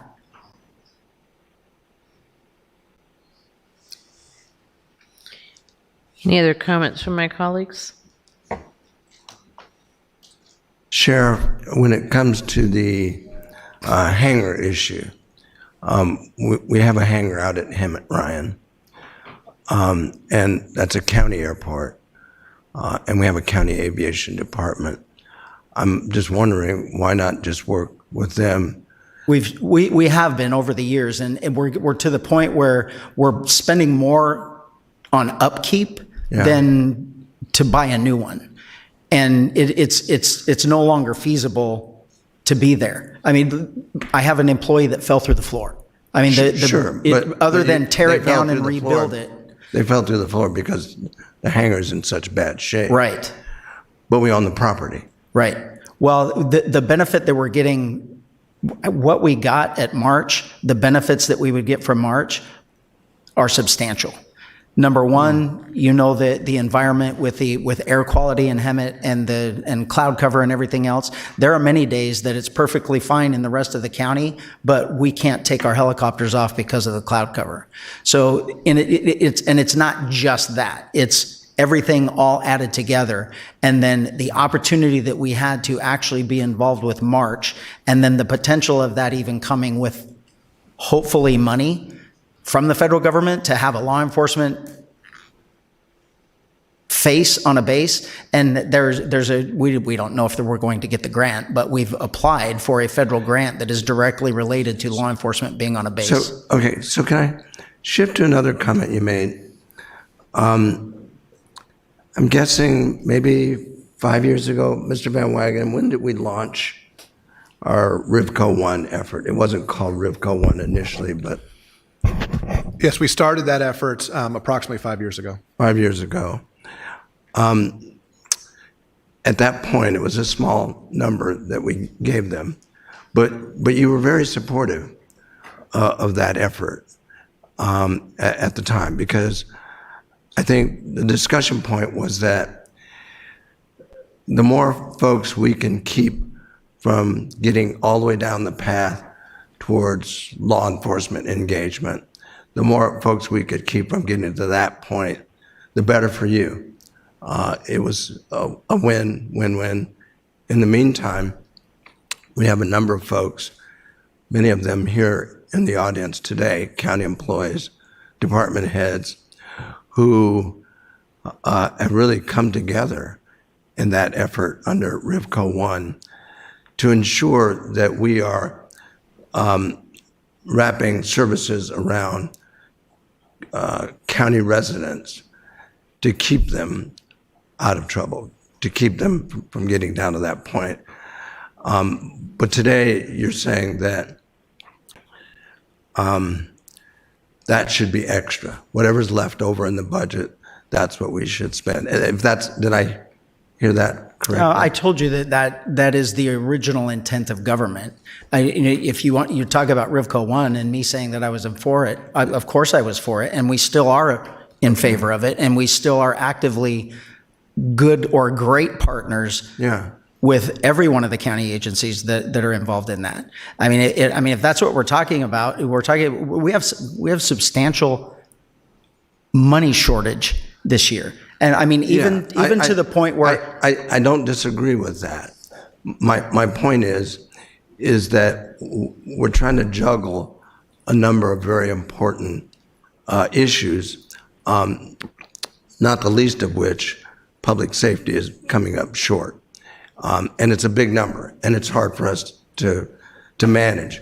You talked about incarceration and the deputies you need to manage the jails.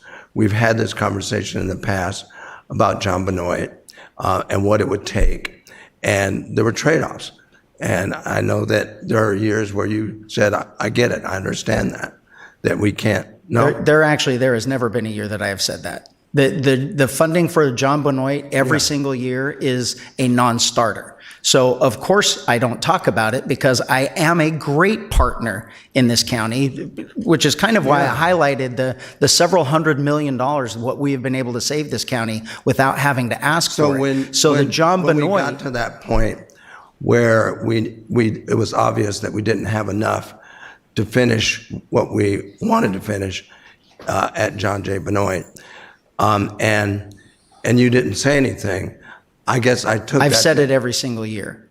Well, I've said it every single year. You said you didn't speak up. No, that is not what I said. I said I didn't come here to my budget request and tell you that I needed money for the jail because we have very detailed year-long discussions of where the money is going to come from, and we are told from the very beginning, it's a non-starter. Funding for the jail has been a non-starter since 2019. If it's a non-starter, why would I sit here and beat my head over it? We'll be the good partner that we are with the county, and we work within it. That's what I'm trying to cover here in a non-argumentative way, but just to understand when you just decided not to say anything about it in the moment so that you could be a good partner. I guess the way a number of us read that was that you knew that we couldn't do anything about it in the moment. Is that what you're saying now? I think in each year's budget process, we come up with what we need, what we want, and then we go from there. When I am told that stop asking, do not ask in your budget request, there will be no. We didn't say that to you. Well, it's being relayed that way. Your staff says that to us. I mean, we have those discussions. It's said in board meetings. There has never been a desire in our budget discussions of anyone other than us. I mean, you're talking about, I've got a jail sitting 3/4 empty. I want that thing opened. I wanted it opened on November of 2019. Okay. When we jumped into it. Understood. We also have worked very hard to bring our deputies up. And I think you supported that, to at least get to the middle, you're saying, of weight, so that we can attract or retain more deputies. We've continued to do that. It's been quite a juggling act because we recognize in the past that with those pay increases means that at some point we're going to arrive where we ended up today, that we're kind of capped because we have no more money to spend. We're struggling to figure out how to solve that. And I don't think anyone up here would say that public safety or law enforcement should take a backseat to anything. We start with safe communities. Everyone is in support of safe communities. And so we're going to work to try to figure this out and get to someplace where we can all live with it. These are just really big really big numbers. It's a huge number. Yeah. I mean, I don't know. I'm not quite sure. And I don't, you, Chuck, we've got a great relationship. So certainly don't take this as confrontational or rude or anything else. I don't know what you would have expected me to do in this presentation. Walk in here knowing that I'm going to be shorted $135 million and equating that to 622 deputy sheriffs that aren't going to be here next year. Sure. Yeah. And no. so I certainly was not going to come in and say I would never expect you to come how in great and things were. sugarcoat it. But during the presentation, there were things that that you said that I had a different recollection on, and I just wanted to make sure I understood where you were coming from. Now we need to deal with the big number. Yeah, and we're not even, like right now, I'm not even asking you for money for JBDC. Sure. I mean, that was another thing. That was another thing going into July 1 of last year in the talks for this budget was don't ask for any money for JBDC. You're not going to get it. Yeah. So we're not even talking about opening JBDC. That in the future of saying, look, we've got a jail that's 3/4 empty, that in the future, this is what's looming on the horizon of things that we need, and that whole proverbial kicking the can down the road. I mean, all of those costs, they aren't one-time costs that I wish I would have had. That's why that number, we're at $250 million now. It's going up every single year because it's additional costs that don't stop. I mean, the one-time things are easy, that if you can have them, you can have them. If you don't get them, oh well. But the necessities, especially, I mean, we all know in the county, the biggest driver is and we haven't even numbers started of to staff. talk about Ben Clark. I know. Yeah, another really big number. Yeah. Yeah. And I think the issue with Ben Clark, or the good issue, if there is a good issue, but it's not like I'm just coming saying, hey, I need X millions of dollars for this. It's almost a cost savings of how much are we paying on all these other businesses and maintenance and all of these things, and wouldn't it be better off if we spent $10 million more per year to be in a brand new building that we didn't have to worry about for 40? I mean, that's the thing with BCTC, and that's a bigger discussion too. But with the hangar, it's not just we want a new hangar. It's we're spending way too much money in a hangar that's falling apart, and rather than tear it down and build another one, then we're still in Hemet. Not that it's a bad airport, but we're restricted with flight time sometimes because of the cloud cover in that environment there, where the rest of the county is clear blue skies, and until noon, that valley is socked in. Okay, thanks. Appreciate it. I thought I was going to have to get in the middle of you two. Oh, Okay. no. Supervisor Gutierrez. Do you remember your question? Actually, trying to remember now. Okay, so you mentioned, Sheriff, that because of the MOU increases, that it would be 1,000 or 600. No, the 124 million, just simple math, of the highest employee is a deputy. So you divide that out, it equates to 622 deputy sheriffs. Okay, that's if how it's you're not deputy sheriffs, then employees are less. Their total compensation is less. So it would take more of classified employees. To be honest, it cannot be corrections. I cannot lose one more corrections. We're already forced overtime. Half of a shift minimum is forced overtime just to meet legal requirements of minimum staffing. So this cannot be correctional deputies. This is deputy sheriffs and or classified staff. And if it has to include classified staff, it could be more like 1,000 total employees, or, depending on just on how the number comes out, 750. Okay. If you lower, you lower 200 of deputies, but then you've got to add 350 of classified staff to make that same number. We just did it as easy as it possibly could with the highest cost employee, and it's 622. Okay, thank you, sir. Any other comments from my colleagues? I think you've heard it for many of us, is that it's circumstances, and it's not quite our choice in like the John Benoit jail. I mean, that's something that was done before I got on. I guess all of us mostly, but it's something that's needed, but the funding, obviously, with all these situations. And just like Chuck said, the MOU. when we Which is do why I increases. don't ask for it. I get that. And I understand but if we don't do the MOU, then we'd lose more if we don't do the increases. I mean, it's really as catch-22s that we're all in. And big decisions. Did you have anything? I know you missed some, but anybody? We're done? Very good. So with all of that, truly, I mean, I don't even know what we're going to do with the employees. That's something much too big to discuss. But the biggest issue that we have, the biggest driver that really was that we do not have that we need is the money for the CAD, gyms, RMS. If any one of those fail, we're in serious trouble, and we're in the middle of a contract. So that definitely, if I have to have an ask. Right? It would be for that. What's that? Some of that's out of Prop 172.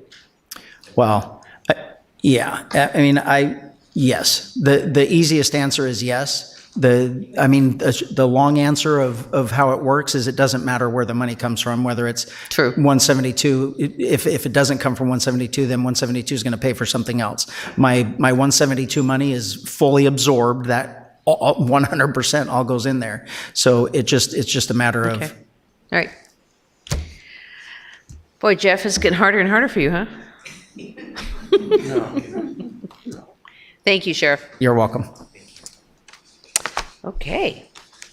So I guess we missed fire. We're moving on to, we missed assessor too. Chief Fish.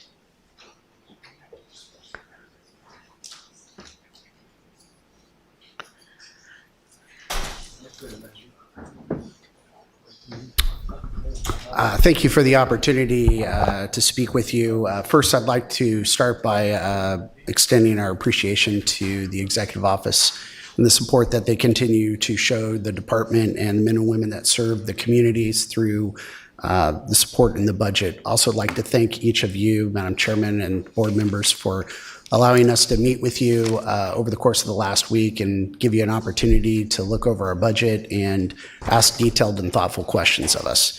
Our presentation this morning is fairly brief by comparison. We're just going to talk about the specifics of the augmentation request that's been supported by the Executive Office as a result of being able to have those detailed questions with you.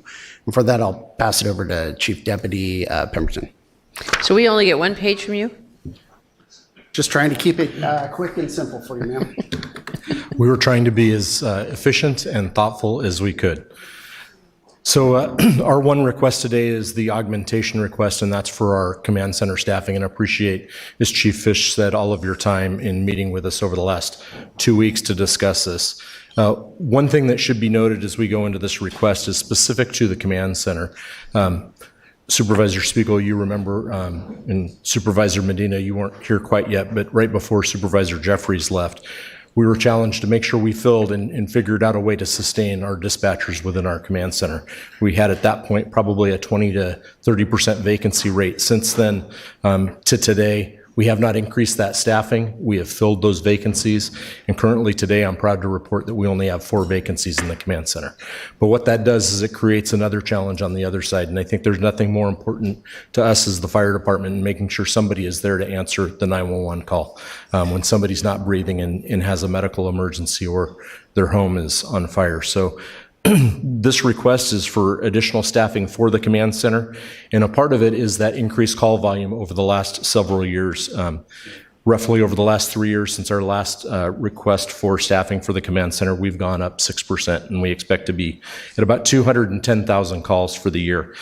But as you all know, there's a good portion of those that are medical calls. And one of the things that we've been able to do with our partnership, not only with EMD, but the other medical professionals within the county, Director Bates was able to renew with the board's approval the GMR AMR contract last fiscal year. That allowed us as a fire department to dive into nurse navigation, and really what nurse navigation is to the public is a way for us to take low acuity calls or calls that don't necessarily need to go to an emergency room and hand those off to a certified nurse to provide some of that quality care, and then also be able to allow them to get other means of service to an urgent care or to emergency departments without occupying an ambulance. And I think one thing that we've worked on in EMD, as well as our hospitals have spent a tremendous amount of time on, is lowering that wall time for ambulances and moving into nurse navigation, which these dispatchers would support, is a huge portion of that. We started that process in activating nurse navigation almost a year ago. It was October 17th of last year. Since then, we've been able to move about 3,000 calls within the system to nurse navigation. That's allowed us to keep the first response, the paramedics on the engines, the squads, and those truck companies throughout the system available for the true emergencies, and really make those other means of services to those residents available for our residents within the county. And really, I think from our standpoint, it's making sure that we are keeping the emergency resources available, but also making sure that those resources, when it comes to how they take care of those patients, is really the right resource that those patients need that are calling 911. There's a huge, tremendous operational impact to this as well, and I'm going to throw it back to Chief Fish for that. So, as Jeff kind of alluded to, the nurse navigation is really about a more efficient pathway to providing emergency services. It's very expensive to send fire engines, firefighters, ambulances to a residence. If we can divert that patient out of the 911 system while still providing appropriate services, what we're capable of doing is providing more bandwidth for the folks that are in the fire stations. So they're now not responding to emergent calls. Non-emergent calls, but they're available for those true emergencies that are available. The problem is that that workload is simply being shifted from the fire stations to our dispatch center. There's still a facilitation that needs to happen, and now instead of a dispatcher picking up the phone and facilitating a emergency one time, it has the potential to be touched more than one time as we facilitate it through that nurse navigation. It's still a win for us, though, because it's much more effective and efficient to do that at the dispatch center than it is to send our 140 pieces of equipment throughout the county for non-emergent calls that we could clearly see through the process of call taking and call questioning aren't emergencies. So this effort is really one of cost efficiency and resource efficiency. What I believe it does and why we support coming forward with this request is it's really about being good stewards of the dollar. We're trying to ensure that we're appropriately staffed to meet the demand, but this also gives us some space between where our call volume is headed, which is 300,000 emergencies. That's a third more than what we're responding to today in the next 10 years. If we aren't more efficient, we're going to have similar challenges to some of the other departments where we're going to be out of balance with meeting that demand. This is our effort to try to, in real time, answer some of those questions in the most cost-efficient manner way so far. What's the percentage of calls that you're doing through nurse navigation that have been eliminated from a rolling an engine? So specific percentage, I think we're probably less than 5%, but the reason is we're still in the pilot phase. In the cooperation with EMD, we really took a crawl, walk, run approach. So this represents what we need to start walking so we can then run. We anticipate that at full build out under our current numbers, we're somewhere in the 30,000, maybe more calls that can be diverted from a 911 response with lights and sirens. That's a substantial amount of a substantial amount of responses for the fire department. What that represents is our firefighters at the fire station spending more time doing the things that many of them are running out of time doing, training, the administrative work, the equipment and tool maintenance that's required, the fire station maintenance. All of these things suffer when they're spending that use, the total amount of time that they're committed to emergencies versus available for emergencies, that when that gets out of balance, some of those things start to suffer. And that can be pretty pronounced in the impacts to our workforce, but also in availability and readiness to the community. I cut you off, so I don't. No. I don't think we have anything else to say other than, do you have any questions? Colleagues? I got an equally efficient brief in my office from the chief, so thank you. Thank you. We're trying to get Jeff back on time because I know that's important to him. If we could just get him to be more efficient, huh? Wow. Oh, yeah. Shots fired. Thank you, board. We appreciate Thank your you. time. No, and I Thank you. appreciate you coming in. Thank you. Chuck, come on. Okay. Is Mr. Aldana back there? Where is he? Ah, there you are. Assessor Clerk Recorder. Good morning. Good morning. Chairwoman Spiegel, honorable board members, Mr. Van Wagen, and I think Mr. Tran. I can't be as equally efficient as the chief was right there. Mine's going to take us a little bit longer. It's going to take a little longer. We're going to, so I have a budget presentation, obviously, and I'm going to try to go quickly, give you a quick departmental overview for folks who don't know exactly what we do. Then the budget brief, our funding priorities, which are really just maintaining current service levels with no new positions, no new programs, and no additional positions. So, about the assessor, our mission is to fulfill the legally and locally mandated functions of the Riverside County Assessor, County Clerk Recorder, and Records Management Program in an accurate, timely, professional, and courteous manner and ensure high-quality service. Our vision statement, which I really love, is to simplify the business of life for our communities through innovative solutions, trusted expertise, and a fully engaged workforce. I won't go through all the core functions. I'll really just stick with the assessor and county clerk and recorder, since that's what our ask is going to be for today.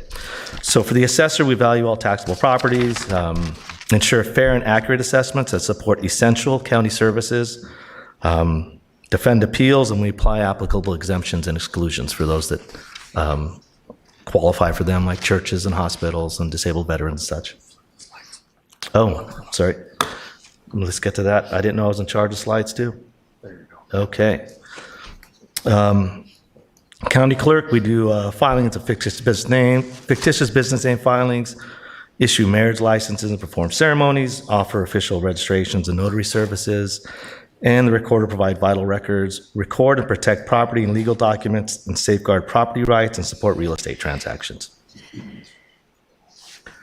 We obviously do a lot more things than that, but I'm just going to give you some brief highlights on that. I think you know how the property tax system works, but for those in the public who might not know, that the ACR facilitates the revenue that funds schools, public safety, infrastructure, and county services. And the way we do that is when changes of ownership and new construction occur. So when a building permit or a change of ownership occurs, we receive copies of those records in the assessor's office. The recorder actually examines the documents and sends them over to the assessor. I happen to be both the recorder and the assessor, so that makes things more easy. We establish the property value, send that information to the auditor controller, who we work very closely with, along with the tax collector. The auditor controller calculates the property taxes, sends those to the tax collector, and then the auditor controller distributes the revenue countywide, which is, we show 4.6 billion because our assessment roll last year was 465 billion, but really that number is quite a bit higher because of special assessments and such. And we anticipate next year's assessment roll to be 485 billion. Where property tax dollars go, over half of it goes to schools, educational funds, and about 19 to 20 cents on the dollar stays with the county.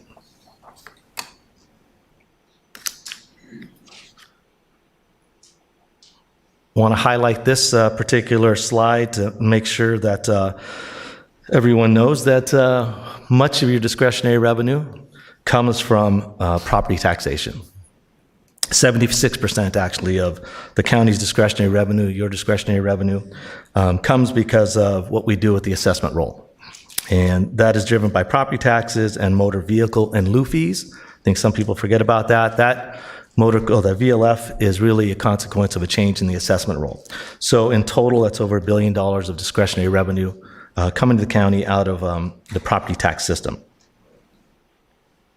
And that's how important the ACR is to the county operations as a whole. Budget overview, to that. We're going to stay at the total of 391 people. That is if we can get, fill some of these gaps that we have. The important stuff really is the areas in red, where you see a funding gap on the assessor side of over $4 million, on the clerk recorder of $2.4 million, which is the position equivalent of, or the dollar equivalent of 29 positions for the assessor and 20 for the clerk recorder. And that's to maintain current service levels and no new programs without any new positions. So on the assessor side, we're asking for $43.9 million. Recommended budget from the CEO. No thanks, Jeff. $39.8 million. We're going to need more than that. It's $4.1 million gap. Sorry. That is really the budget pressures. Let me get to the next slide. I'm sorry. Budget pressures are revenue declines. So supplemental assessments really drive a lot of the assessment role. When you don't have changes of ownership or a lot of new construction, you're not going to see as dramatic an increase in the assessment role. And those monies that we get back for administrating those things. We also had a situation we can't charge timeshare revenue applications. That is quite a hit to our operations on the assessor side. We also have cost increases, of course, salaries and benefits. And we have depleted our reserves. To offset those those pressures, we know that we're going to get a little bit more money from the state, because anytime it costs us more to administer the property, the assessment roll, we get about 43 cents on the dollar from the state. So that dollar amount will go up about $2.5 million. And then we're going to have internal cost reductions, which are a consequence of not filling positions as much as we can, only critical positions. So we're offsetting it by $3.7 million, but that still leaves a $4.1 million hole, again, to maintain current service levels. And just really quickly, just to show that we don't have less work to do. As you can see, our county continues to grow, unlike others. So steady growth in units, in these roll units, reflect increase in operational demands. But we also are super efficient, so when we're asked to do more with less, we come to you and tell you we already do way more with less than any other counties around us, any like-sized counties. 500 roll units per person, per employee is what we're responsible for here in Riverside, and 20% less in San Bernardino, Orange, and San Diego, and Los Angeles doesn't even come close. So, even with those high numbers, we still, with our total request of NCC for the entire department of $6.7 million, I think it is, we still are going to be lower than the next lowest county around us in terms of NCC support. So we are extraordinary bang for your buck, what you get out of us and our efficiencies, and what it costs for us to do our work. Wanted to make sure you realize that. In the past, we've utilized sub-funds and grants to make ourselves whole. Those are gone for the most part, so that's why we're asking for NCC. Actions taken to minimize this request, again, internal cost reductions, restricted hiring to critical backfills only, eliminating non-essential contracts to reduce operating costs, and leveraging technology and system enhancements to create long-term efficiencies. Now to the clerk recorder, $31.1 million is our requested budget. Recommended budget, $28.7, which is $2.4 million short. Mainly the budget pressures are that the revenue is not keeping up with the costs. And that's, again, fewer deeds being recorded because there's fewer transactions out in the real estate world due to, of course, higher interest rates. People aren't selling their homes, so fewer documents recorded. But also, even greater than that, I think, is the fact that we're only allowed to recover costs on the recorder side that were based on 2010 costs, the year 2010. So we've been working on legislation with the other recorders in the state to increase those, to make them current. Because we want to recover our costs and nothing more, but Obviously, if you're looking at 2010 costs, it's not the same as 2026 to do business. And again, we just want to maintain current service levels. So we're using 3.1 million in subfunds. Again, we're leveraging technology. We're restricting our hiring to essential backfills, and we're partnering with the California Recorders Association. In fact, Riverside County is co-chair of the legislative the legislative committee in the association. If this passes, and we think it should pass, last year it almost passed, but it was vetoed by the governor at the last minute, but we think it's going to pass this year. That'll be about $2 million to our recorder. So that should fill that gap going forward. So that's something to think about. If it passes, we think effective January 1, that would give us half a year of that $2 million. So maybe we make up $1 million there. That makes sense? I hope so.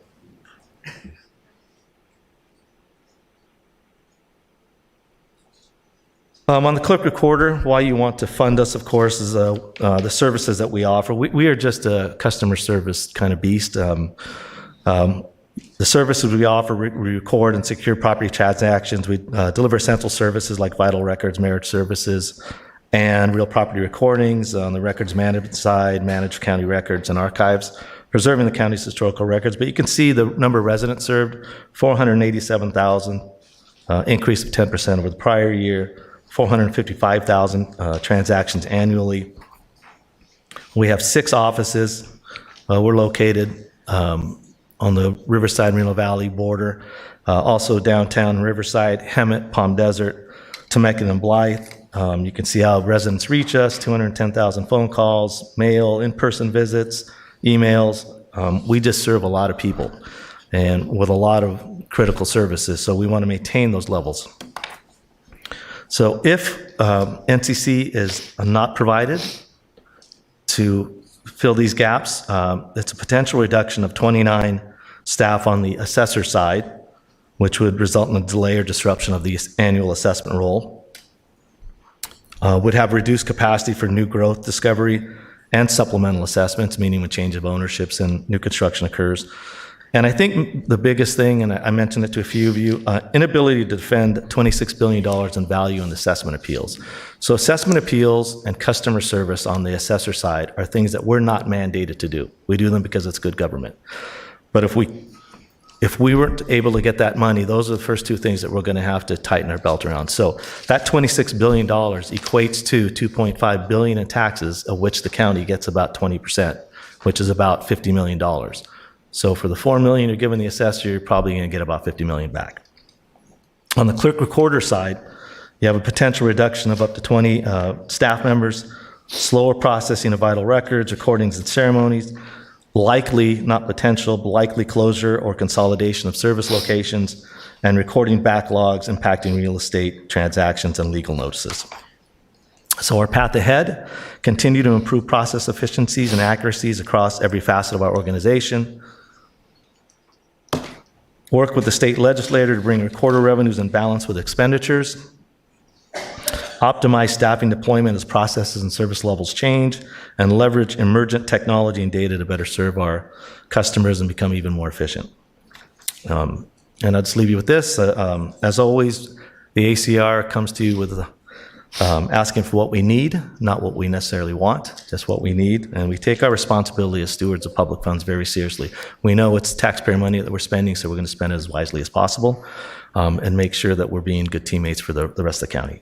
So with that, if you have any questions, I'd be happy to try to answer them. Supervisor Gutierrez. Okay. Thank you, Mr. Assessor. I appreciate the presentation, very brief and to the point. Appreciate it. So my understanding on the $2.4 million for the clerk recorder, you said in January you're going to find out around We should there? find out before then, but my understanding is it would be effective as of January 1, so we could start collecting those additional fees. So you'll probably find out pretty soon. October. Okay, so in October. But you said it looks pretty good? Yes. That very he's probably favorable. going to sign it, maybe? I believe so. Okay. We all believe so. Okay.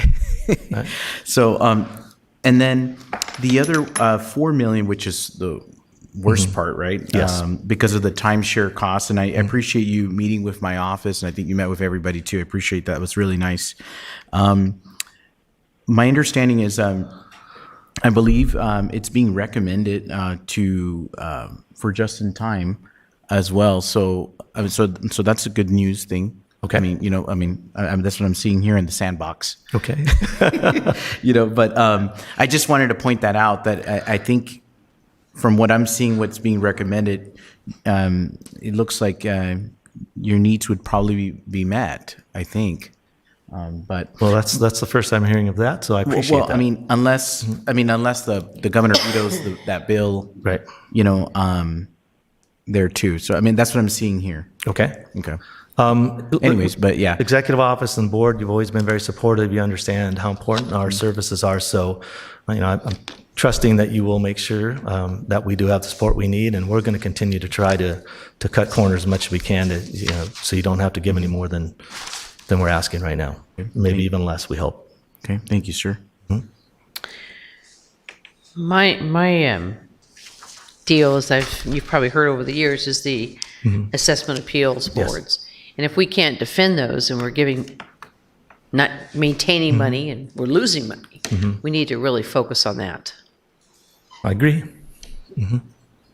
Got your orders. Okay. Well, it's if we can't build up there, because that's money out the door that could have been retained. Yeah, it's really just defending a fair and accurate assessment, right? So we're never trying to generate revenue. We don't think of it that way as assessors. We know during the Great Recession, we reduced property values by $25 billion. So it's fair and accurate. So many times, there'll be folks that want less than to pay less than their fair share. So we're just going to defend a fair and accurate Many value. times. Oftentimes. And the AI has that helped in the number of folks in the assessment office that are we utilizing that in making the assessment of the properties? Yes. So let's see if I can make it simple. So with AI, we're able to look at use mass appraisal techniques, right? So we can create models that are much easier to create than the old way we did it, and we can use that to evaluate properties. So the easier types of property assessments are done quite efficiently with that kind of technology with AI, which is really just statistical modeling. So we save a lot of time and effort there, which we can then utilize those resources, those people on those more complex things like assessment appeals, particularly for commercial properties. So that's where we've been going, but we also think we're really going to start to see over the next few years that benefit of not having to hire folks, even as we continue to have more growth and more changes of ownership and construction. We won't have to hire more folks. We can use attrition and continue to right size that way. So I hope that answers. Good answer. Thanks. Any questions from my colleagues? Good report, Peter. Thank you. Thank you. Thanks. Thank you. Thank you. We are now Mr. Benoit, our auditor controller.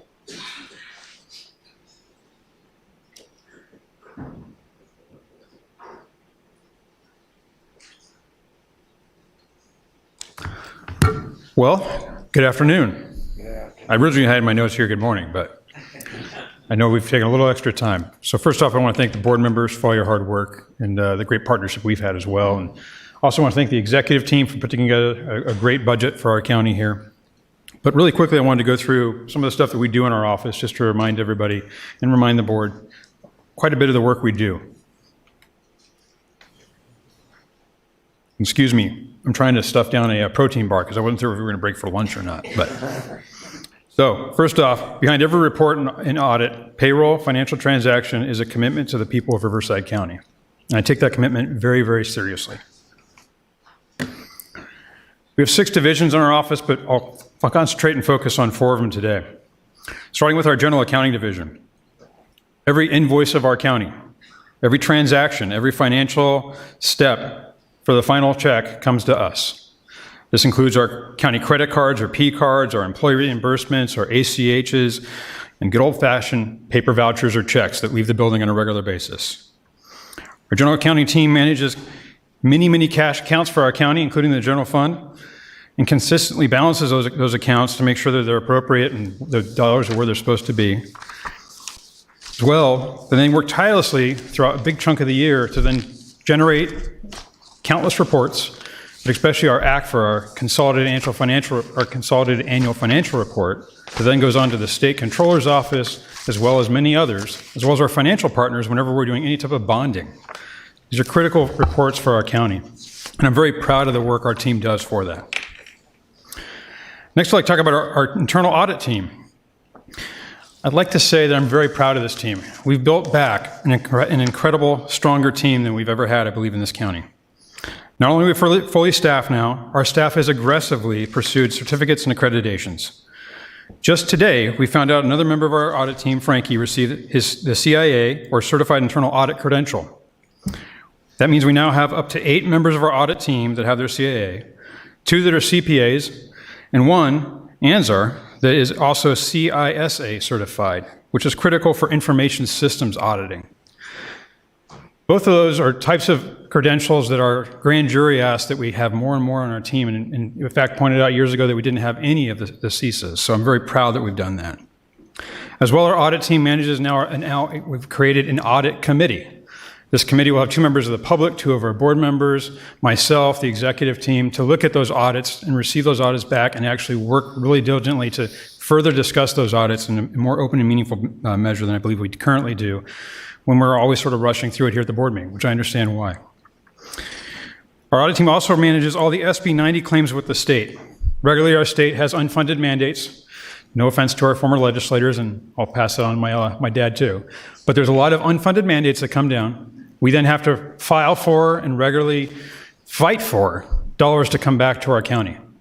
Regularly, we get turned positive on that, and yet we still don't get those dollars back. And very frustrating recently in the last 2 or 3 years, the State Controller's Office has been denying many of our claims that they've approved year after year with the same information that they now deny. Our team has worked diligently with other counties around us, and recently we heard of LA County winning one of those appeals for these claims.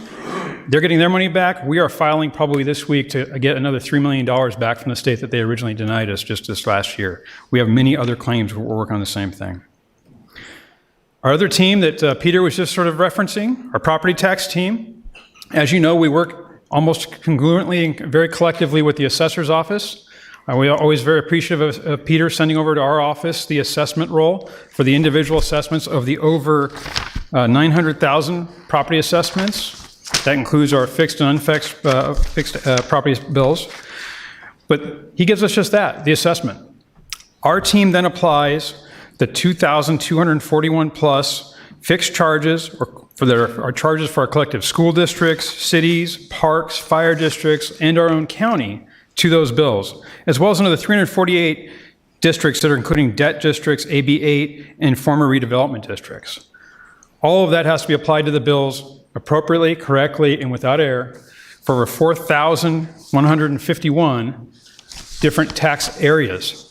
So if you can imagine, the school district in the neighborhood across from you might be a different school district or a different community college district or a different parks district. We work very diligently with all these different entities to make sure those bills get generated appropriately. Our office begins doing that mid-August, and we have to have those bills final and done over to the treasurer's office by mid-September. We have about 30 days to get that done. And it's working with every one of those different outside entities to make sure that they're sending us the appropriate bills. We're also now working very hard to track those billings to make sure that entities aren't sending us bills that may otherwise not be appropriate. We've had cities occasionally send us a bill that maybe the bond had been paid off and no one had bothered to update. So when the treasurer collects those $6.6 billion in taxes, like Peter addressed, how that goes to different school boards and other entities, and a portion of it comes to the county, it's our office that actually distributes all those funds. All those funds come back to the county, and then we have to distribute it to all those individual entities, including the school districts, college districts, and others. Our property tax team also now manages the countywide oversight committee. Thank you, Supervisor Washington, for serving on that committee with us. This committee looks over the redevelopment agencies as they continue to wind down, but our office does that now entirely through the property tax team. as well as our admin and public affairs team. Finally, I'll talk real quickly about payroll, our payroll team that does an amazing job for our 2,036 employees that got paid just this last week. Our payroll right now is averaging just over $100 million per pay period. So every 2 weeks, they are finalizing those payroll accounts, both for our hospital, our sheriff's department, every other county department. All of that rolls up to our office to then be sent out to our outstanding county employees. As well as we have our admin team that takes care of these other 4 teams, and our public affairs team that does a great job, our division, that make sure that this information is continuing to get out there, that we're continuing to respond for all the public information requests that our county receives. And I can guarantee you, being towards the top of the list in the alphabetical order of auditor controller, we get the majority of anything fiscally related jumps out and comes to our office first. So why we're here today? We have 4 more people we need. Our team has looked internally of what we can do and what we can't do and what we want to do. And we have 4 positions we're desperately needing still. Now, I recognize for the last few years, our county's been trying to hold flat, stay flat. With this, we'll be able to do that going forward as well. These 4 positions, I'll start with the senior accountant is in our general accounting division. This is a position that we desperately need to continue working on some of those reporting things I brought up. Our accounting technician over in payroll will help support our payroll systems as well. Our admin assistant will be partly just for our front desk, which continues to receive many folks coming to our office on a regular basis, and we've been using TAP employees for this. We need to make that a permanent position. And our IT support person, quite frankly, I'm tired of being the one person in my office that has to configure computers to ask purchasing to buy them for us. I used to do IT work for 15 years. It's time I leave that behind. It's time I have someone that's fully trained for that. But more importantly, we start working on our systems in our office, our payroll system that we partner with HR, as well as our general accounting system. We are starting to create a team that will be there and ready when we start to really move to make sure that our system is appropriate and useful for our current time, and not something that was built in 2016. But something that's built with the products that we all hear about today, with AI and other functionality that we desperately need. So with that, we have a total annual ask this year of only $509,000. And with that, I'm really proud to be up here standing here for my team. But if you have any questions, I'm happy to ask them or answer them. So you said those words, it's recorded. Once you get these, you won't ask for any more. I recognize that. And I believe firmly that we are in a position in this county where we have to start working with the people we have, and we have to start recognizing that we're probably at a really good time right now, and that good times don't always come. We're watching our property tax revenue as well as you guys are, our sales tax revenue. The sales tax rolls into us generally first, and we get those reports as well. We all know there's potential here for some really rough years. We're seeing really rough years right now with the cuts we're getting from our federal partners. State's right behind that. So we all know that we can only do with what we have. Part of that will be the new system someday for our financial system, and our payroll system will allow us to do that. So you have my commitment as long as we're moving forward and have that opportunity to look at these newer systems, because I believe strongly that there are avenues for, as we have attrition in our office, where we might not need as many people because I don't have 5 eyes looking at the county P card reports every month, or 10 eyes, 5 people, but instead hundreds of eyes using AI and letting them use those tools that we all know that are out there now to dig through countless reports, even sometimes paper reports that are hard to read for the, current OCR software just does not do the job. The new AI software does that. It will empower my 5 employees there to become 20 or 30. And I firmly believe that. And it's something we definitely need to move forward to. And I'm proud that'll be the opportunity, I think, in the next few years to do that. And that's your team in the back there? It's some of our team. Holding up the wall? Just a few of our team members. A few of them. My colleagues have any questions or comments? As you would want. Well, I figured I'm right before lunch. You guys want to get out of here, so we want to probably take a quick break. We have one more. Art right. sitting there patiently. All right. Come on up. Thank you. Thank you, Ben. Thanks, Ben.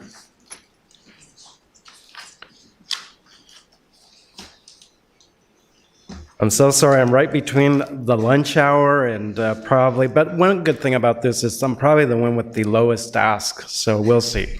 Well, good afternoon. Thank you so much for having me here this afternoon. Good afternoon, board members, Madam Chair, Mr. Tran, our Tinoco Registrar of Voters for Riverside County. Today, I do have a short presentation, and first, I'd like to start off with sort of the responsibilities. But before I do want to thank this board for all of your support, and also the executive office who has been assisting me from the beginning to the end in making sure that we have a viable budget for the 26-27 year, in addition to the ROV staff members that are also assisting in putting that budget together. As you all know, the Registrar of Voters is responsible for providing equal access for all eligible citizens in Riverside County to participate in the democratic process. The ROV is also entrusted with protecting the integrity of the vote and also maintaining transparent, accurate, and fair elections for federal, state, and local offices. So a lot of work goes into an election. Elections are extremely complex, as I've indicated in the past, and I'll continue saying the same thing as we go into the future, especially as we go into the 2028 election cycle. But today I'm really here to focus more on the fiscal year 26-27 budget, revenue, and workforce for the Register of Voters. So in order to keep our current service levels, we need approximately a little bit over $21 million. And part of that $21 million includes, and I'm going to turn to my slide because the text is quite small. It includes charges for current services, which includes services for our 28 cities. We do contract, and cities do contract with us to conduct their elections. It also includes special districts, over 130 school and special districts that also contract with us, so that's where the $9.4 million comes in. Also, we do receive some state funds, about $315,000, it's not a lot, from the California Secretary of State. And also we receive some miscellaneous revenue, which is about $20,000. That really includes certain maps that we sell and also certain voter lists that we also sell to the general public upon request. More importantly, though, is who delivers all this work, which is what we're talking about this morning or this afternoon. And again, a permanent team is multiplied by thousands of temporary staff and volunteers every election cycle, as was noted earlier today. There are 56 full-time ROV staff that the Register of Voters conducts elections with. And I did a comparison to some of our local neighboring counties. For example, San Bernardino County has about provides services to about 1.2 million registered voters, and they actually have 60 full-time positions that they operate with.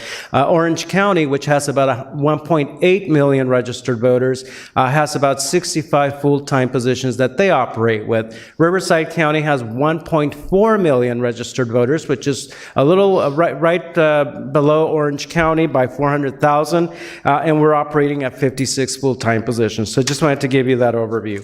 Also, the Register of Voters, before gearing up for an election, we must hire about 1,200 temporary employees through the Temporary Assignment Program known as TAP.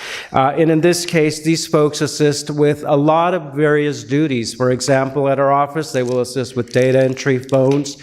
They will also assist with warehouse manual labor work, in addition to processing all the ballots that are coming into our office so that we can count them and so that we are able to release results. But a lot of these folks also serve at one of our 107 ballot drop-off sites that are set out throughout the county, and also at one of our 150 vote centers. They serve as leads, as again we operate during an election. The next election, of course, is November 3rd, 2026, which is just around the corner. We've already started preparation for that. Approximately 2,500 paid volunteers also assist in this huge, massive effort by making sure that they serve at the various vote centers, the 150 vote centers throughout the county of Riverside. So today I'm really here to ask for one position, and that is an elections outreach coordinator position. Again, I want to point out the role overview for this particular position I'm asking for. The elections outreach coordinator serves as the ROV's dedicated direct report to the public information officer, leading voter engagement initiatives, including digital communications, voter education, and public outreach efforts. This role could further ensure Riverside County residents receive clear, consistent, and trusted information about elections before, during, and after an election cycle. Some of the key responsibilities for this particular position that I'm asking for is voter engagement initiatives and public education campaigns, which includes digital communications and social media strategy, multimedia content production and management, community events planning and coordination, and also they would serve as a backup and redundancy for critical communications. Why this role is mission critical to the Registrar of Voters Office. Elections are a public trust function. Timely and accurate messaging provides confidence throughout the entire process. The coordinator will understand election law to enhance voter outreach and engagement. Court-mandated outreach obligations require structured, trackable, and consistent public engagement. This role can further assist the ROV with that function. Redundancy and backup coverage during the high-volume election periods is a core to the operational safeguard. As I had pointed out earlier, 1.4 million registered voters is those we serve in Riverside County. That number, supervisors, continues to grow prior to every election. It's not getting any smaller. Our county is absolutely growing. Aside from that, there are only 3 dedicated outreach staff currently who are providing all of the various services that include outreach and voter education. However, times have changed. We've all seen it. Actually, at 4 a.m., I always wake up to read the newspapers because I like to be informed of the daily events. And we all see that nationally, at the state level, and at the local level, we are affected by multiple situations requiring, that are specific to elections requiring attention. And what we've seen most here in Riverside County, and I'm sure other counties as well, is a large number of Public Records Act requests that have really provided a lot of time-consuming effort from the Registrar of Voters staff. This position would allow us to use this person to assist with these voluminous records requests as being one of the items that we would benefit the most from. In addition to that, this person would also assist in digital communications. Again, there's a lot of misinformation and disinformation, not only in Riverside County, throughout the state and throughout the nation. That's what we would do, is use this particular position to combat that misinformation and disinformation. Extremely important for us in Riverside County. And then lastly, I just want to point out that aside from the current events, it is also very important to note that this person will be able to go out into the field and assist with a lot of the voter outreach and voter education, which is extremely paramount to ensuring that we are out there, as we've seen many of you out there as well, when we are out there in the many public outreach events that we actually attend. Just to give you an idea, for the June 2nd, 2026 election, we had over 40 appearances at the various outreach events throughout the county of Riverside. Again, making sure our communities are well informed and they have the resources they need to make informed decisions as they go out to vote on election day. More days, more ways to vote, again, in Riverside County because, again, of the Voters' Choice Act. Finally, my budget request by the numbers, position cost summary. Again, I only need one position. It's an elections outreach coordinator. It would be a new position for this department. And my grand total I'm requesting today is $132,315. So my ask is way lower than anybody's ask today, but again, I'm not saying that I should be the one that should be receiving those monies. Again, but definitely would appreciate your consideration for the opportunity to have that position. The case for approval. This request fulfills a real operational gap, as I mentioned before. Also, compliance with court order voter outreach obligations do require dedicated staffing. This position is a cost-effective investment in public trust and operational resilience. Also, the ROV is committed to responsible stewardship. This public-facing role furthers that commitment. So, again, very important for this department to have this position. And again, I respectfully ask for your consideration. I am open to any questions you may have regarding any of the information provided this afternoon. Thank you. It's not a question, but if we're playing Jeopardy, I can put it in the form of a question if you want. I like the recommendation, and I think we could easily fund this out of Supervisor Spiegel's SID budget.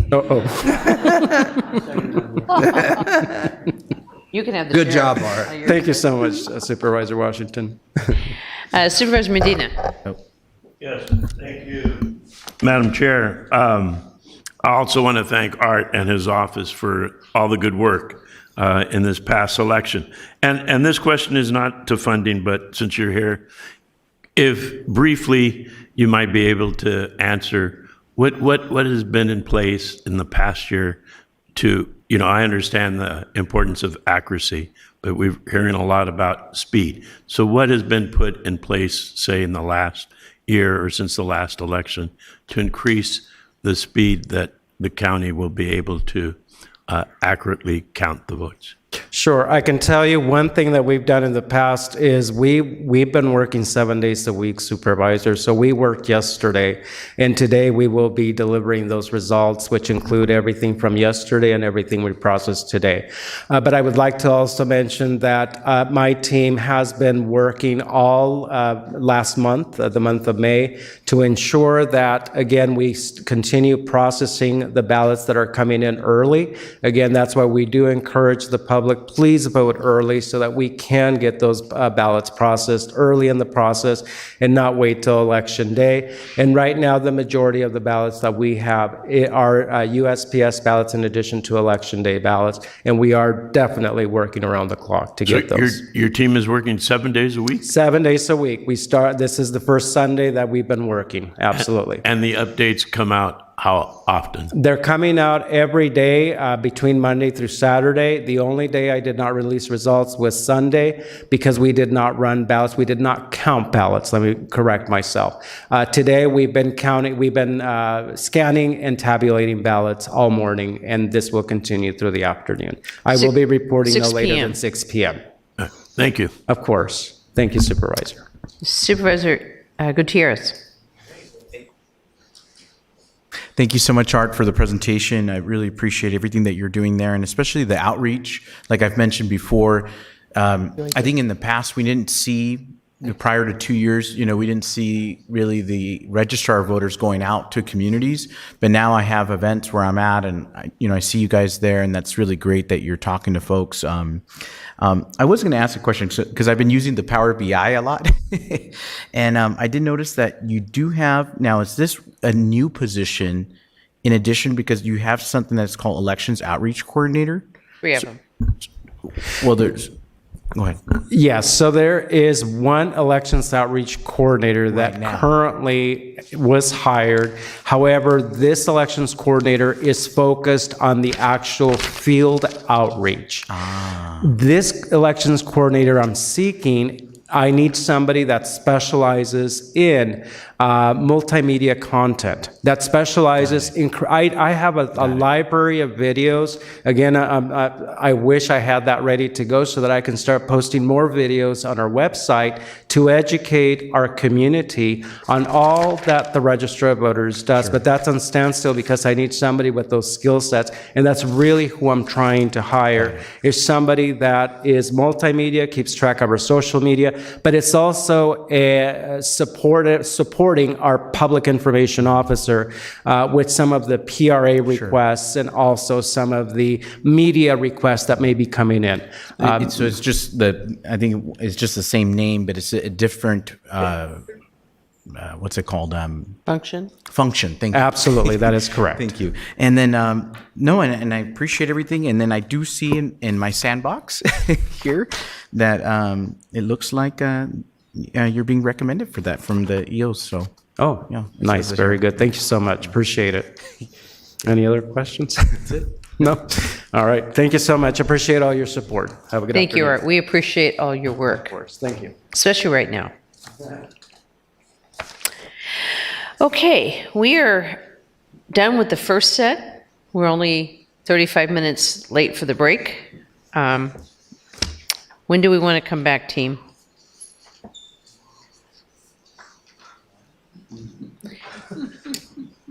Oh, you don't want to come back?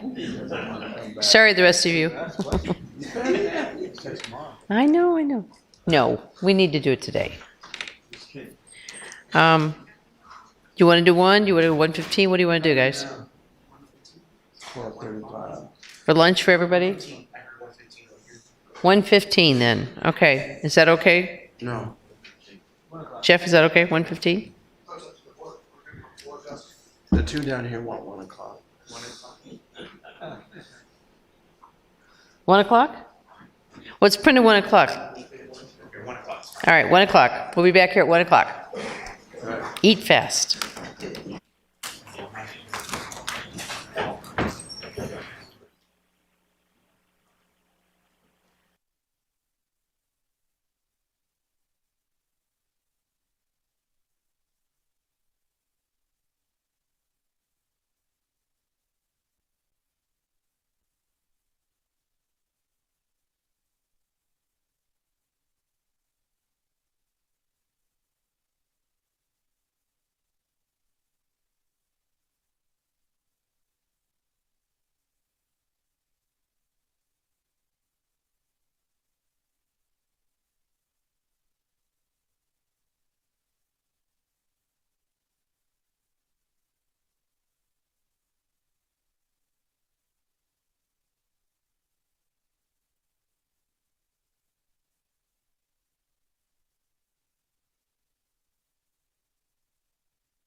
Thank you for joining us.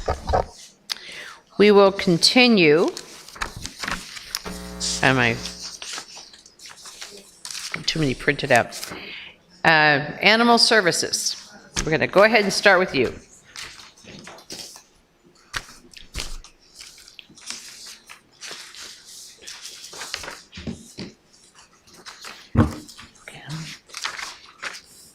We've got our slide. Good afternoon, Chair Spiegel and Supervisors. Thank you for having us today. Do we have our slides? There we are. I first, too, want to thank the Executive Office for all their support in helping us prepare for this day and this presentation. It's very interesting. I was here last year, I think, but I don't recall it so well. I think I was drinking from the fire hose, but now I'm understanding better. What we thought we would do today is just go a little bit about our last year, the successes we've had, the challenges we still face. It won't be terribly long, and then talk about our ask. Next slide. So the year in review, you can see that we took in over 19,000 dogs, about 10,000 cats, and that does not include the horses, cows, pigs, and you name it, everything else that we take in, rabbits. So to the tune of about 34,000 animals a year. We've increased our live release rate thanks to your all's support this year as of this morning. This states 86.7, but it was over 87 as of this morning for dogs. And for cats, it's at 73.4. As a reminder, we only take in injured, ill, and vulnerable cats, and so that number is always going to be lower.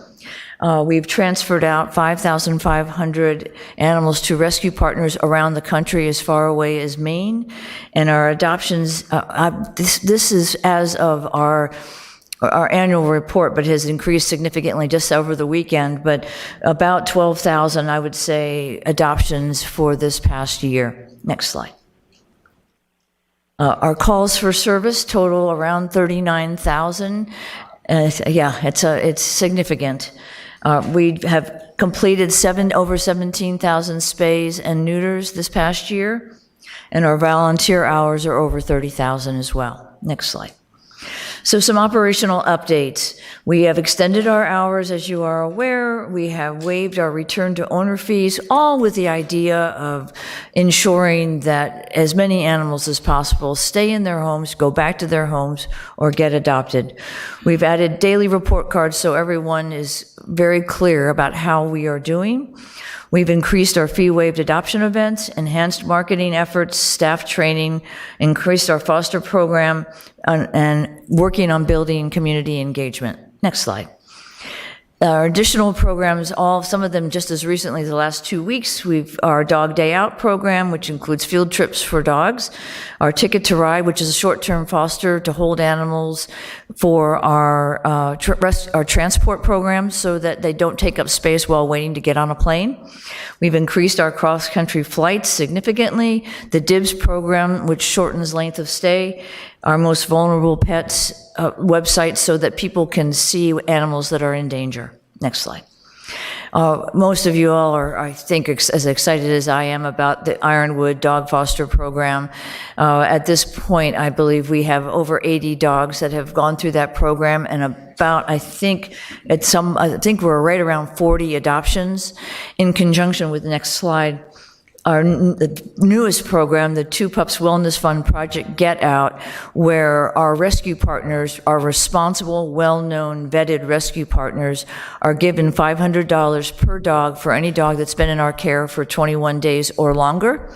And some of those dogs are coming out of the Ironwood program, which allows us to then take more animals in. As of last week, another 10 dogs were sent to Ironwood. Thank you. What we are asking for today is solely an investment in funding for media and for advertising. What we know with all this good work that we're doing is that not everyone knows about it, and we want to make sure that they do, number one. Number two, we want to make sure that we can tell our story well, what our needs are, because the demand for services still remains very high, and we anticipate that it will continue. We also want to have an opportunity to educate our community about what kind, responsible pet ownership looks like, how educating people could perhaps help us reduce the need for intake and keep pets in their home. So those are the reason for the ask, and again, it's $250,000. If you have any questions, we're ready for them. Yes, thank you, Madam Chair and colleagues, and thank you, Mary, and everyone within Animal Services. I think 95% of the folks are in agreement with the fact that they've seen a major change. Those 5%, unfortunately, are always going to say no to everything, it seems like to me.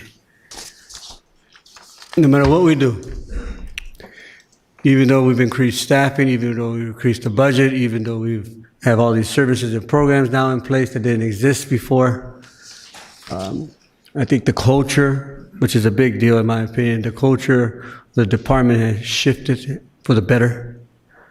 I think that means a lot.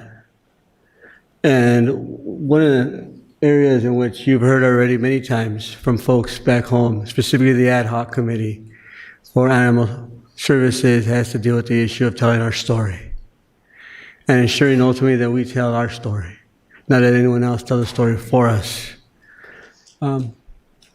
I think that's the reason why in the beginning we got bombarded, we got beat up. It took us a while to recover. But with that being said, though, not only did we recover, but we also made some major changes that were necessary, which is a good thing. So I definitely support the funding that you're requesting. I just want to make sure that it's enough. In other words, if we're going to be asking for the amount of funding for a full-on campaign marketing effort, I assume it's not going to be for the 4th district, it's going to be for the entire county. I just don't know if $250K is enough. I would actually suggest it should be more. And I'm willing to go ahead and go there. That's one. Number two, the way we build a culture in which people are happy to go to work, and we build a volunteer program, as you've been able to do so, is that we ensure that the site, the facility, is also, has a facelift, if you will. I remember when I first went out there to Thousand Palms, it just didn't look welcoming. The paint was terrible looking, and I don't know where our pets were. They just needed some work, and you can tell in the staff as well. Like the staff weren't necessarily all happy to be at work. I'm not saying that they are entirely happy to be at work now, but I think it's a lot better now. So I'm just wondering, can you respond to? Do you have any thoughts on the actual facilities that we have? Anything dealing with facelifts, anything dealing with painting, I mean, maybe the basic stuff. some remodeling here and there, whatever it needs in order for you to do a good job and for people to feel like, the volunteers especially and staff, when they come in, they feel like, our place is a real nice place to work out of. Have you thought about that? Anything that's missing? It hasn't been top of mind, I have to say, and I think it's one of those things that when you see it every day, you almost don't see it anymore, and so fresh sets of eyes are maybe needed. But for me, the care of the animals, the way the animals look is what most people are interested in, and I think if we continue to focus our efforts, not to say that we shouldn't look at the aesthetics of the building and so forth, but I think continuing to focus heavily on programs that get animals into homes or to other partners faster is most important, because getting from 3 to 4 animals per kennel down to 1 or 2 where they look like they're comfortable and they can have a toy and they can have a bed, that's really my laser focus for this year is that. But again, not to say that there aren't things that we could do to touch things up.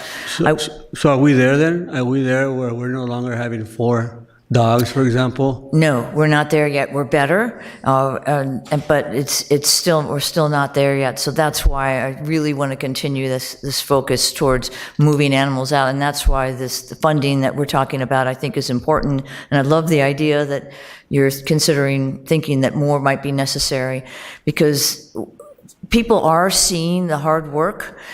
But we need to get more people seeing that hard work and wanting to adopt from us. I mean, lately we've been sending animals all the way to Northern California as adoptions, not as transport to rescue, and all the way to Florida. One of our injured dogs went to Florida last week. So if people are seeing they're seeing it somehow. So if we can grow on that, and I think we can really work toward getting this conditions for the dogs improved. All right, well, I just want you to consider that moving forward, because I hear you. It's about making sure that getting our pets out is priority. But I also feel it's important to have a space for them in which they're not overcrowded. Right. And I think that's critical as well. How about with our veterinarians searches? How are vets doing? Obviously we're always lacking vets, but are we getting any better on that when it comes to veterinarians? Are more people showing up to volunteer? Are we doing any type of recruitment when it comes to that effort? I want to make sure I understand you. Are you talking about volunteer veterinarians? Either or paid veterinarians. We're doing great with paid veterinarians. We are, okay. Within a week or 2, we will be fully staffed between having 5 full-time veterinarians and up to, I think, 17 per diem veterinarians. We're in great shape. What we're not in wonderful shape with are the technicians to support them. So generally speaking, the model is 3 techs per 1 veterinarian, and whether there's assistants or a technician, and we're not there on the numbers yet, but we're working on that. All right, well, thank you. I think I took enough of I'm sorry. On the techs, what kind of training do they need? Well, to be an RVT like I am, there's schooling and licensing involved.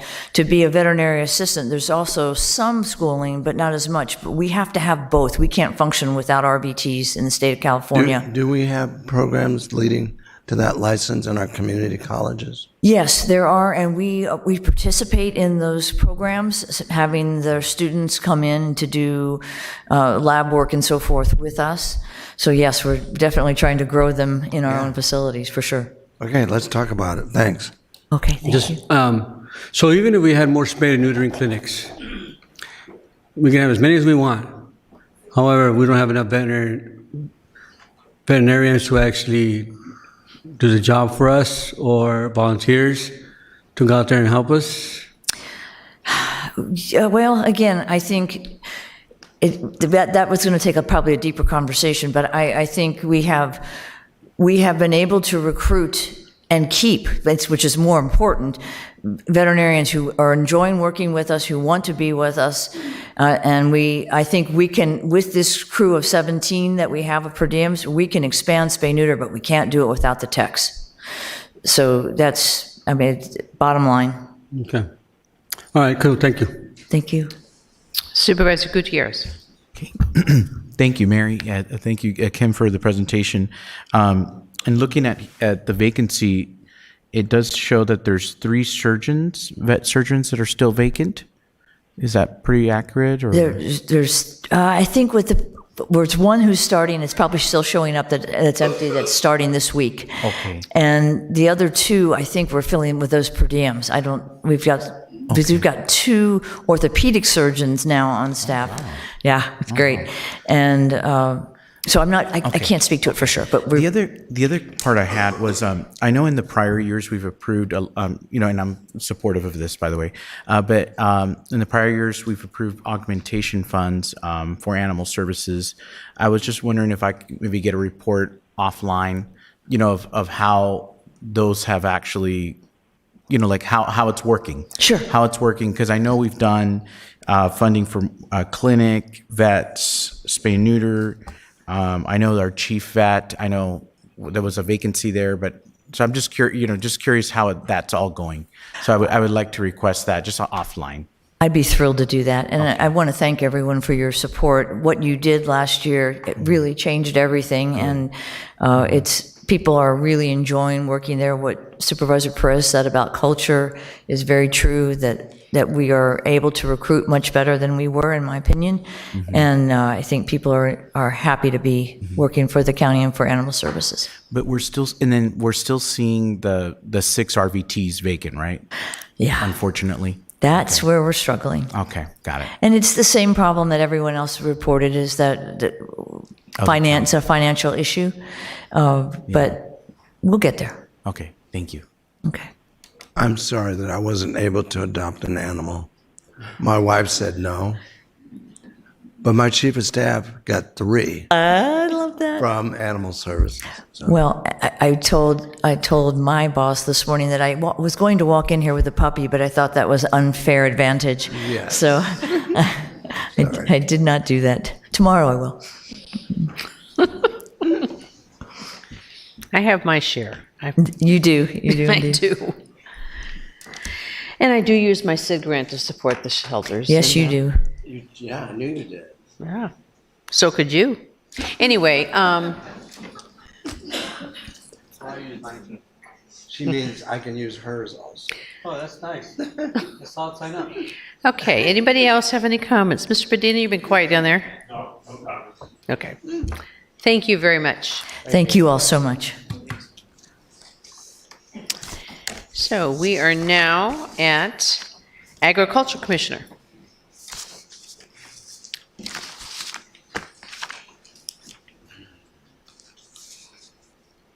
I think I need to figure this out first.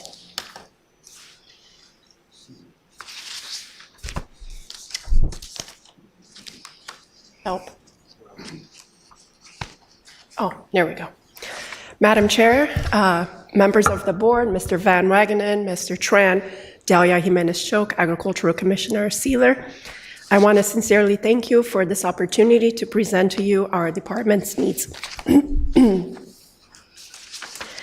The department's operational demands have grown our current supervisory structure. With only 3 district supervisors overseeing up to 18 direct reports each, our span of control now exceeds sustainable levels. This ratio significantly increases the risk of supervisor fatigue and burnout, reduces consistency in staff support and quality control, and challenges our ability to meet safety and compliance standards. As responsibilities grow, so do the risk of documentation errors, missed requirements, and unfortunately increased liability for both the department and the county. The requested supervisor restores a safe and functional span of control that matches current staffing levels and workload pressures, ensuring we maintain compliance, quality, and high service standards. This request aligns with the recommended budget priorities, such as meeting legal mandates and investments in reducing future costs and improving efficiency and mitigate risk.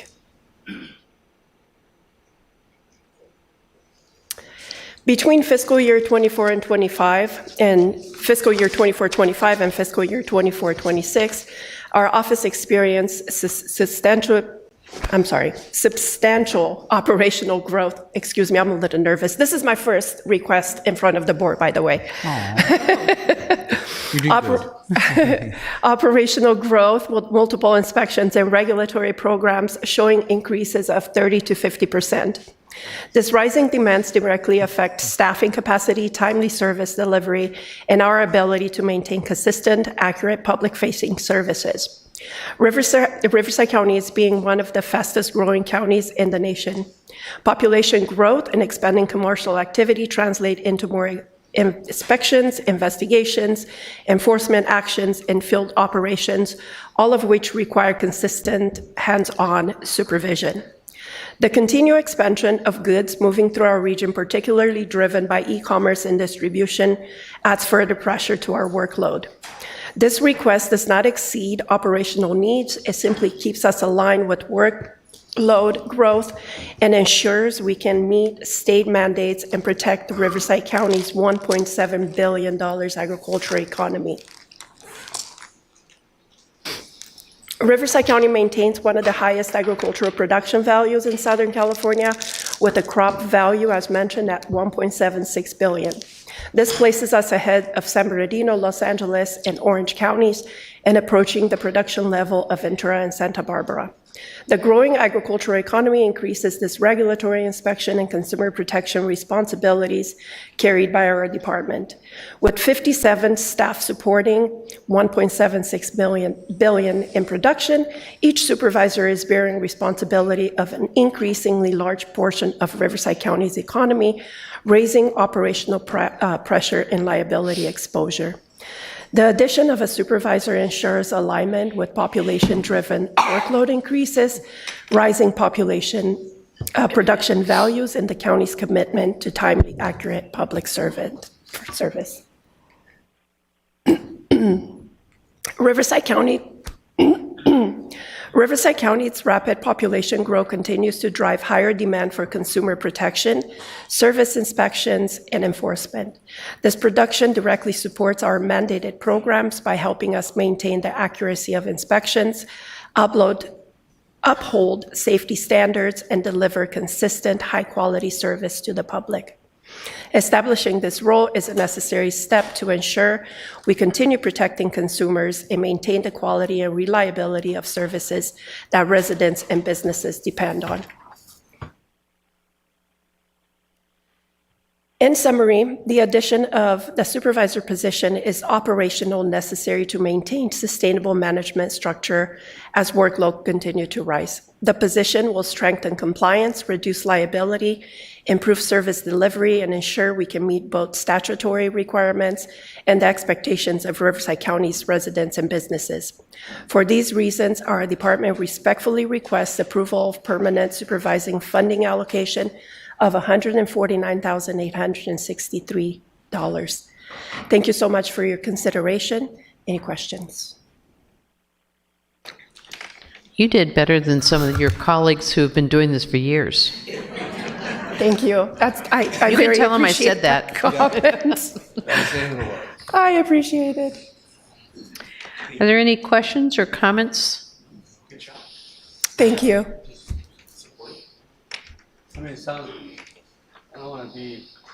I appreciate it. But let me ask you a question. Yes, How are we sir. going to pay for it the next year after that? This is why I'm asking for an ongoing position. However, if our UGT, our unclaimed gas tax, continues, we do recuperate a portion of this position in the long run. So for every dollar that the county spends towards our budget, we can recuperate 50 to 60 cents per dollar of that money. Okay. Thank you. Thank you. Good question. Thank you so much. Thank you. Well, Suzanne, it's your turn, Office of Economic Development.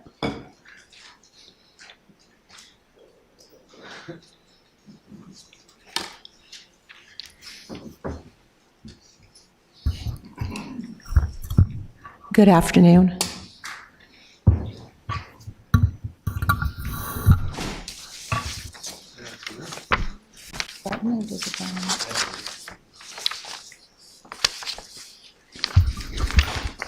Good afternoon, Madam Chair, members of the board. Suzanne Holland, Riverside County Office of Economic Development. Thank you for the opportunity to present to you for the very first time as well, since the Office of Economic Development was established. As you know, the Office of Economic Development is a multi-divisional complex department with a total department budget of $105 million. 96% of this budget reflects restricted funds, specifically for special districts, library services, and county service area. The remaining 4% of the total budget is dedicated to our economic development efforts, with $3.6 million from county general funding. Today, I'm requesting additional funding in the amount of $350,000.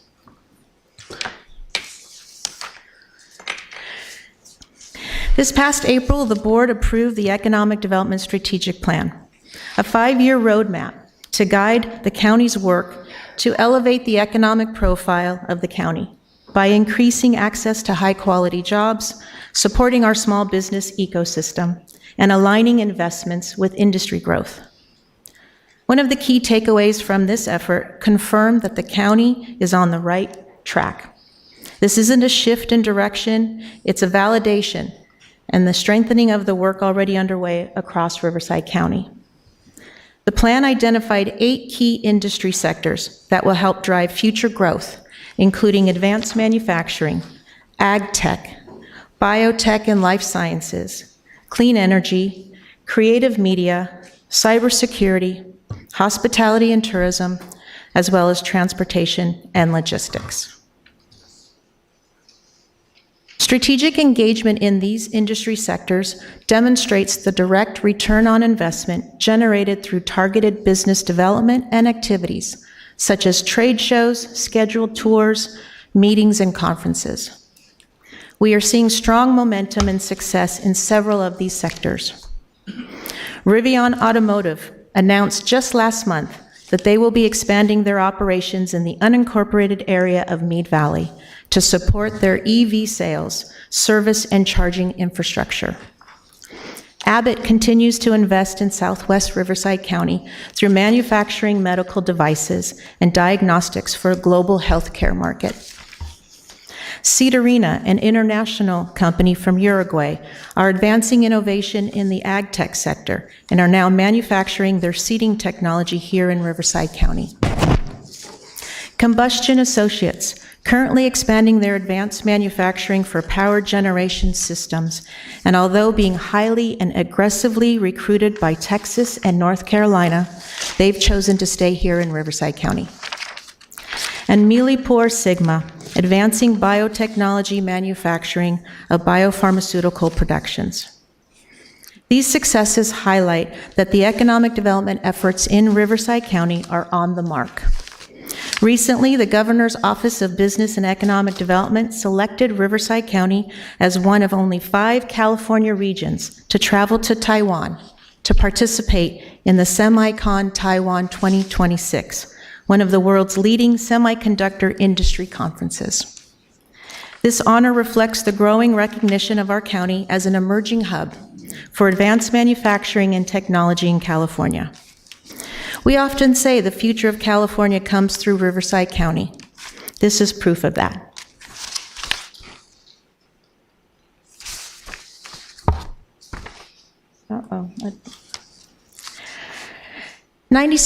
You've heard me say this before, I'll keep saying it. 96.7% of all businesses operating in Riverside County are small businesses, defined as 50 employees or less. Cultivating Riverside County's innovation and entrepreneurial ecosystem is a key strategy that continues to prove successful. With a county-wide network of 9 innovation and entrepreneur centers, with a 10th coming online in early 2027, these centers leverage prior county investments and partnerships with regional higher education institutions as well as our cities. They deliver coordinated business support, access to capital, provide business space, and innovation programming. This ecosystem is designed to support and cultivate our small business community, connecting assets, industries, and partnerships to attract investment and create high-quality job opportunities for Riverside County residents and startups. Riverside County Film Commission is the official advocate for filming activities in Riverside County. With over $10 million in annual economic impact, filming in Riverside County continues to grow from the devastating shutdowns during COVID-19. We continue to drive opportunities in the creative and digital production industry sector. Over the last year, Riverside County issued 262 permits with multiple permitted productions per day. Projects include feature films, television and reality series, commercials, and music videos. Over the last 2 years, nearly 70 high-profile location managers experienced Riverside County firsthand through our FAM tours, or familiarization tours. These efforts are essential to remain competitive with other California regions aggressively pursuing film and TV productions. In addition, the Film Commission will continue to support and grow key industry partnerships to increase exposure to filmmakers and film festival attendees. The total request for today is a strategic investment of $350,000.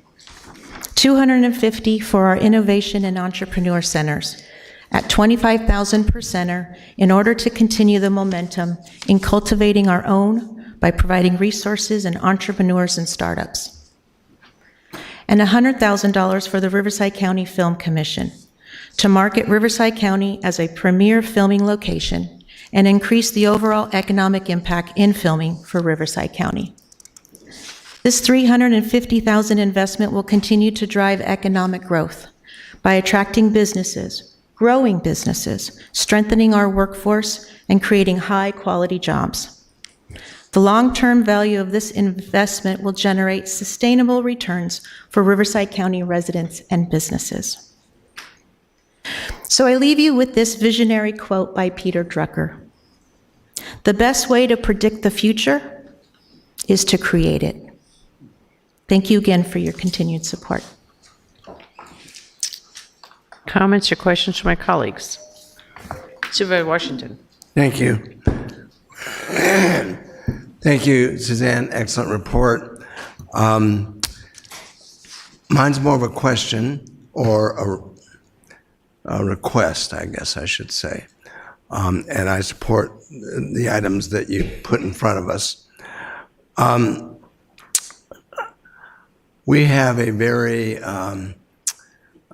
unique and highly thought of wine district in Riverside County. We do.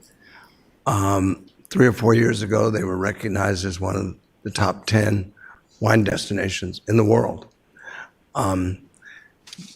Wineries in our wine district, namely South Coast and Europa Village, have won the Golden Bear Award given to the best winery in the state of California 5 times. South Coast won it 4 times. The closest Napa or Sonoma County winery has won it twice. So we are on the map. The wine district is struggling a little bit right now. And I think they could use some TLC from the Office of Economic Development to help support them find their way back to where they once were. So maybe we could set up something going forward to discuss how we go about doing that. Absolutely, Supervisor. We have our partnerships with the Wine Growers Association and Visit Temecula, so yeah, absolutely. Yeah, great, awesome. I just wanted to get a little plug in. Got it. Thanks. Supervisor Medina. Thank you, Madam Chair. The UCR Oasis Innovation Center, that's the one on University Avenue? Yes, Supervisor. That's the one that will come online in early 2027. Okay, that was going to be my question. That'll be our 10th one. When we'll see them? 2020, open? yes. I think it's February of 2027. Thank you. Supervisor Gutierrez. Okay. No, thank you so much, Suzanne. I support the request that you have. Thank you. Thank you. That was easy. Supervisor Perez. Hey, Suzanne.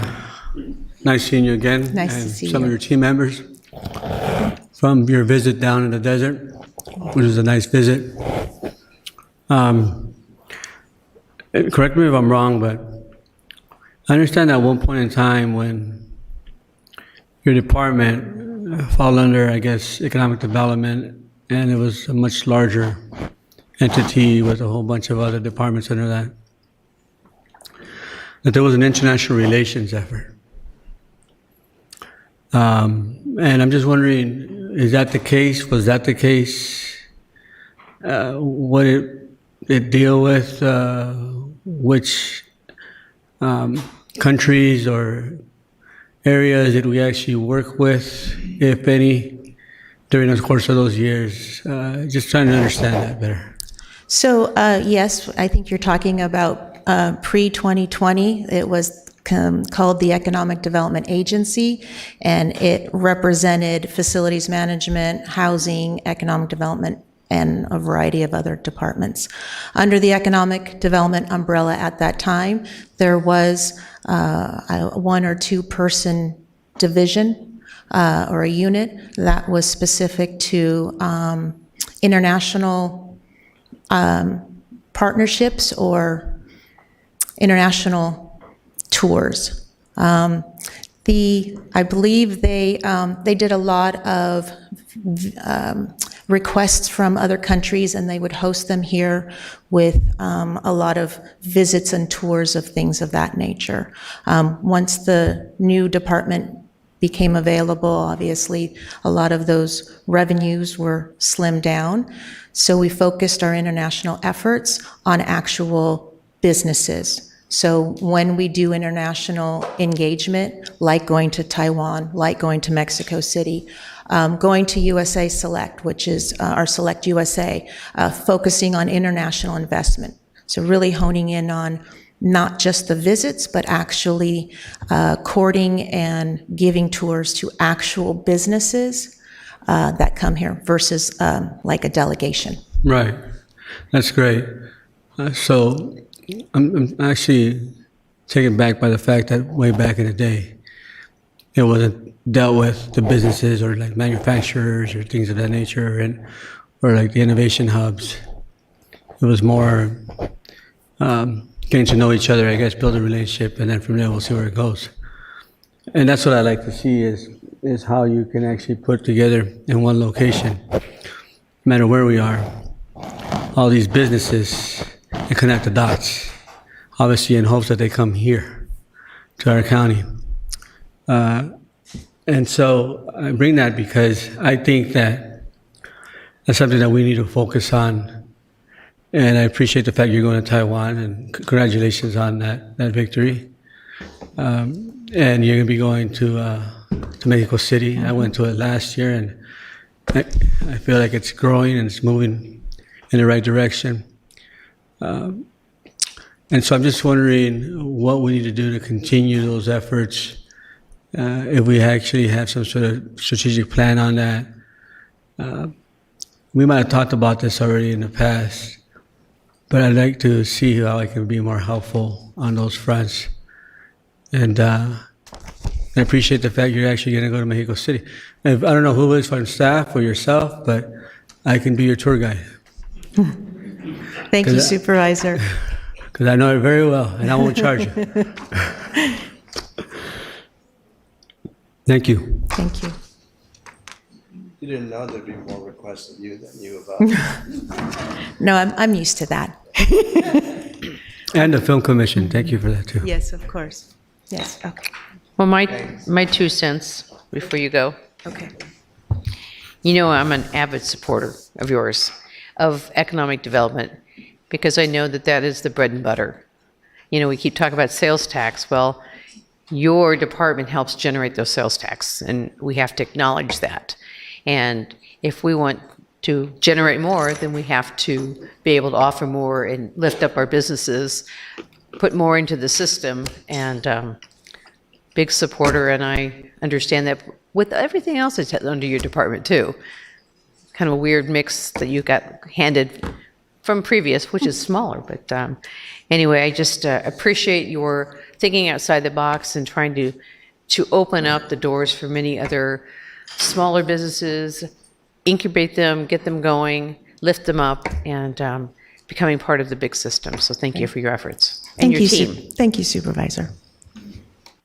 Thank you.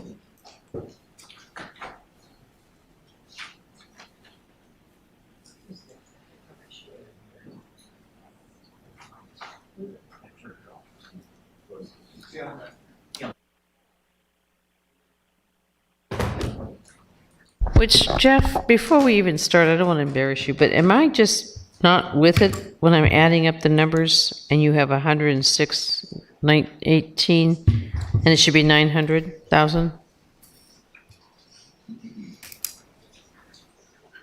I would never say that you're not with it, but I will try and understand what the question is as we watch. Joe. Okay. All right, John. All Let it right. go. Thank you. Thank you very much. Executive Office, Board of Supervisors, County Council, good afternoon. I'm John Hildebrand, Planning Director for the county. Thank you for your consideration and sticking out this budget hearing today. It's a lot, but we appreciate all of your support. So a little bit for context, our department has 53 budget positions and just shy of 15.6 million for our annual budget, which includes the asks for today. That's relatively small. We are small but mighty a department. We're responsible for all the new development, entitlements everywhere from Eastvale to Blythe and the unincorporated areas of the county. The results of those entitlements are what everyone's been talking about today: economic growth, new property taxes assessment, jobs creation, and infrastructure. And Planning Department brings all of that with the efforts that we do through the entitlement process and bringing forth great projects to this community here. One of the interesting things that many of the departments have also been talking about is staffing and some of the staffing challenges we've had over the past few years relative to where we are now. About 3 or 4 years ago, Planning Department got hit hard with about a 50 to 60% bounce rate of staffing. We had a really difficult time keeping people here for a lot of the reasons that other departments had as well.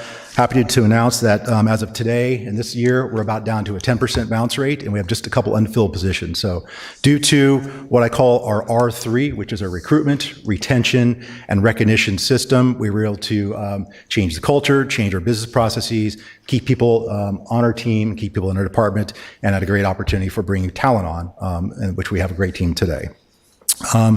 With that, it comes at a cost sometimes, because we have had now 5 of my principals that have gone through our shop under my term leave and go on to become other planning managers and directors, community development directors in other cities and counties. We do a great job at investing on our team. We do a great job at teaching and training them. The work, the scale and scope of the work that we do here at the county is significant. You don't get to do these kinds of projects in cities. And so what it does is it gives some great professional growth very quickly for our staff, which in turn enables them to professionally grow and move on. I hate to lose people, but it's also a testament to what we do in our department and the support that we have from the county as a whole. With that, we'll jump into our items today. There are 8 items that are being requested to be funded, and they fall into 2 separate categories. One is a state mandate, which of course is always unfunded. That's why we're here. And the second item are county-initiated projects that we're working on. Jumping into the first one, and they are in order of priority. Our little one called AB 98, there's 2 parts to this. One part has already been completed. This is the new state regulations as it relates to siting warehouses, setbacks to sensitive uses, operations of them. Those rules and regulations have been baked and put back into our good neighbor policy. That piece of it's done already. The second part is coming up with a county-wide truck routing system. This is a very collaborative effort. Transportation Department is taking lead on this, but it will impact what we do later on. We've completed it initially. Now we're going to do this very robust outreach. We need to meet with each of the district offices and coordinate with you to take this out on the road and hopefully get it adopted and approved before the end of the year. The request is $250,000 to fund that entire process, which does include an amendment to our circulation element and our area plans later on. Second item, noise ordinance. On the heels of our short-term rental ordinance, we'll be picking our efforts back up again for the noise. This is also a collaborative effort with our code enforcement department. Code needs the teeth in order for them to be able to better enforce on noise regulations and out of compliance with noise. And we need to overhaul and rewrite our noise ordinance that gives code enforcement the opportunity to more accurately, definitively measure noise when they're out of compliance and be able to cite properties and people when they're out of compliance. The ask is for $50,000 to do the overhaul for that ordinance as well. Number 3, Cabazon Community Plan. We're nearing the finish line with this one. We expect to take this to the public hearing before the end of this year, maybe Q1. We're wrapping that up right now. There's a couple different funding sources, but we're asking for $75,000 to finish that up, and it does include infrastructure analysis, branding, land use changes, and there'll be some post-entitlement opportunities for economic development with some of the departments and folks moving forward. Next one, high fire maps. Again, collaborative efforts with the fire department. The state issued and released new very high fire mapping areas, which expanded the boundaries here in the county. The next piece to this is to update the county safety element, all of our area plans with those revised maps, include them in our Map My County so they're thematic and interactive for the public and for us to be able to use. The request is $150,000 to complete those efforts. Next one. Fees. We are very sensitive about fees, but this is a implementation program from our last 6-cycle housing element. And there's 2 parts to it. One is looking at opportunities for an inclusionary housing fee. Second part is for warehouse linkage fees. And the idea behind this is collection of these fees that can go help fund affordable housing production throughout the county, a sustained and resilient way to collect funding for the purpose of meeting our RENA numbers, compliance with HCD, and this also is a program that would help and collaborate with housing and workforce. Ordinance 460, there are some components of our subdivision ordinance that are out of compliance with state law. There are some new ones that came about, SB 9, which is a by right subdivision, AB 1030, the ability to sell your ADUs if you wanted to. So there's some things that we need to update based upon the state law the last few years to update and overhaul Ordinance 460. It has been started, but the request is $100,000 to finish that process up as well, which does include, of course, outreach and community engagement, and as well as finally the Board of Supervisors, County Council review, et cetera. All right, my favorite one, FGPA process changes. We've been looking to change this for some time now. This has been initiated and started. We had a workshop about this a couple of months ago about changing that 8-year cycle for the opportunity to change your general plan land use. And there's some other things that go along with it as well.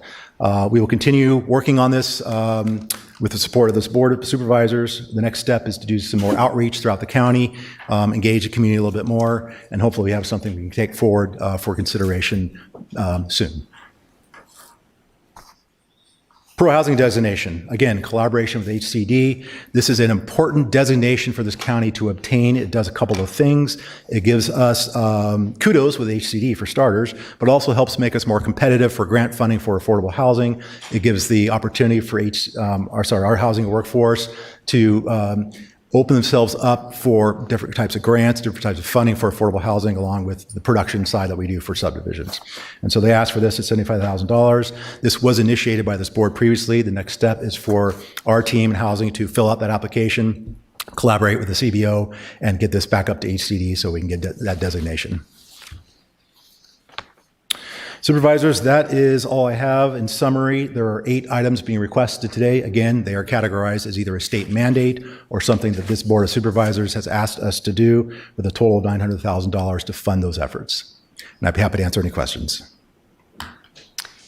Any questions, my colleagues? Support it. Wow.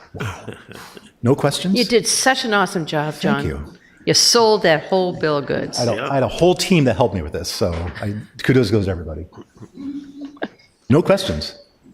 Well, yes, I'm no. leaving. Thank you. Thank you very much. But wait. Okay. You're catching them when they're tired now. Okay, we now move into Veteran Services. 2 o'clock. Hey, we're back on schedule. Yeah.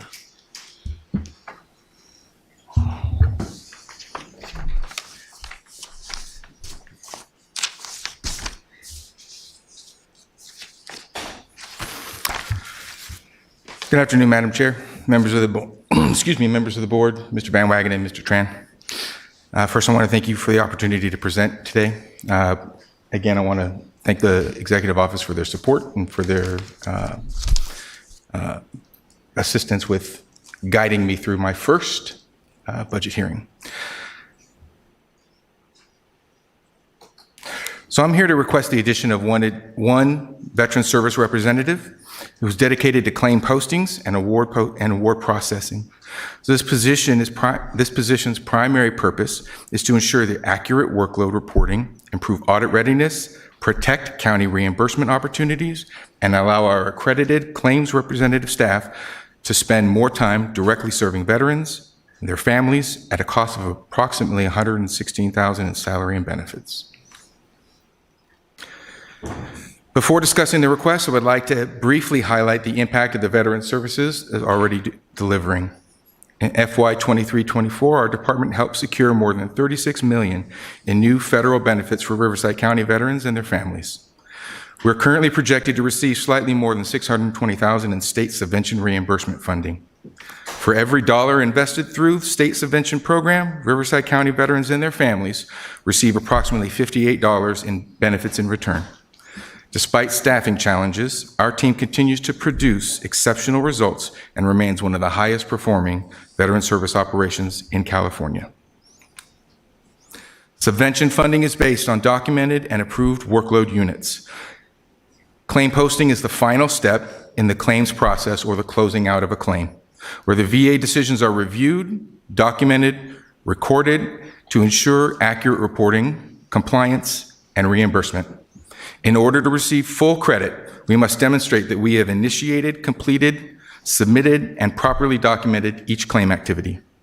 This position is a technical expert that will help ensure Riverside County Veteran Services receives reimbursement for the services that are already being provided. This is fundamentally an accountability and revenue protection position. The postings VSR would focus on documenting and posting CalVet eligible workload units. This includes reviewing VA decisions, posting awards, verifying workload units, and maintaining compliance requirements and ensuring reporting accuracy.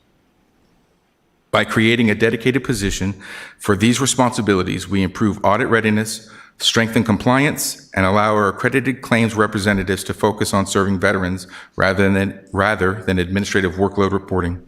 We also project a significant increase in subvention workload points over the next 5 years through more complete and timely workload capture. So our challenge is that award posting is often misunderstood as clerical work.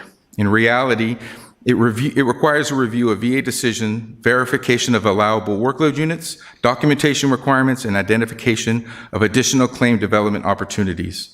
Today, our claims representatives are balancing appointments, outreach, claims development, appeals, follow-up activities, and award postings. As workload increases, posting activities compete with direct veterans services. The result is delayed workload capture and less time available for veterans. Without this position, we face continued risk of including delayed postings, missing workload opportunities, reduced subvention capture, and reduced claims development activity. With this position, Riverside County can improve workload reporting timeliness, increase reimbursement funding opportunities, strengthen accountability, and improve service delivery. Simply put, this position protects operational performance and state revenue opportunities. Currently, claims representatives split their time between serving veterans and the necessary administrative posting functions. By shifting posting responsibilities to a dedicated position, our accredited representatives can spend more time developing claims, serving veterans, and securing new federal benefits into the county. At the same time, workload reporting becomes more accurate and more complete. This position does not create new work. It ensures Riverside County receives the full value and credit for work that is already being performed. Significant federal benefits remain unclaimed by eligible veterans each year. Based on Riverside County's share of California's population, the local value of potentially unclaimed benefits may exceed $100 million annually. The county is already producing strong outcomes, but we remain constrained by staffing capacity. A dedicated postings VSR will help maximize both veteran outcomes and county reimbursement opportunities while strengthening accountability and service delivery.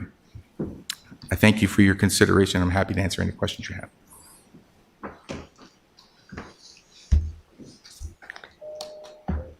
Supervisor Perez.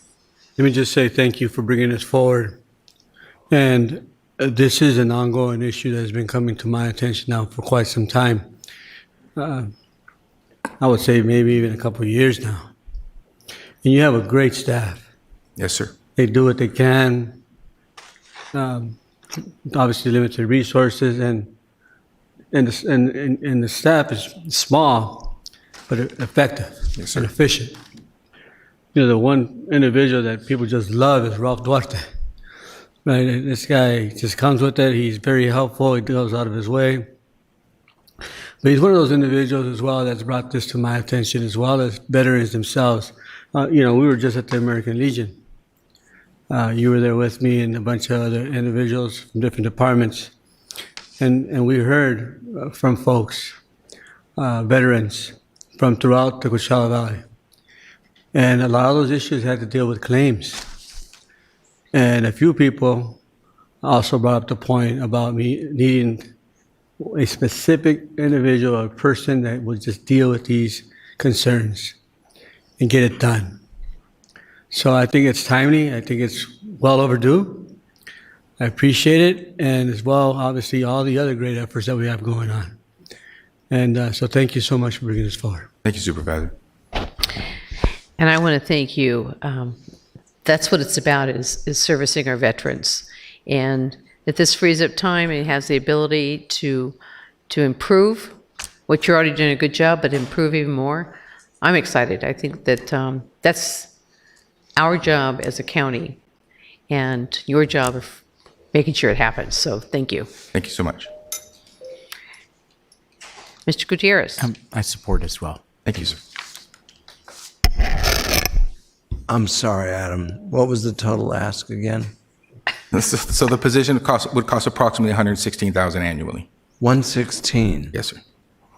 Like 116,000. Yes, sir. But so this position also would increase the state subvention funding. Yeah. So this position would also help pay for itself. And I saw the rate. Don't we get, what was the rate that comes back? The return on investments for every dollar from the state is about, the veterans receive about $58 in return.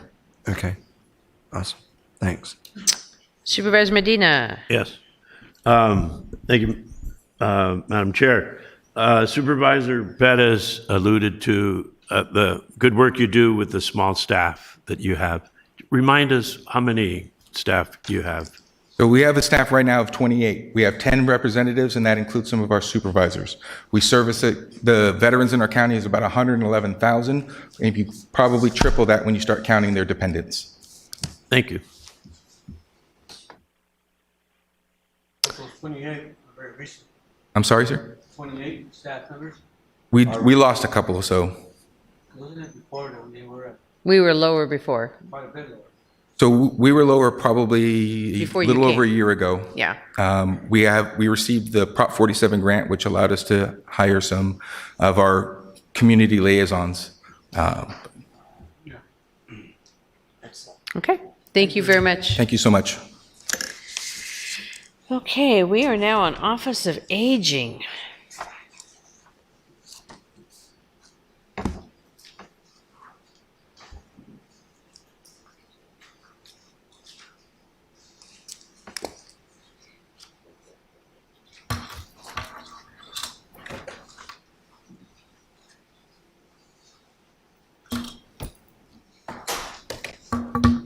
Good afternoon, everyone.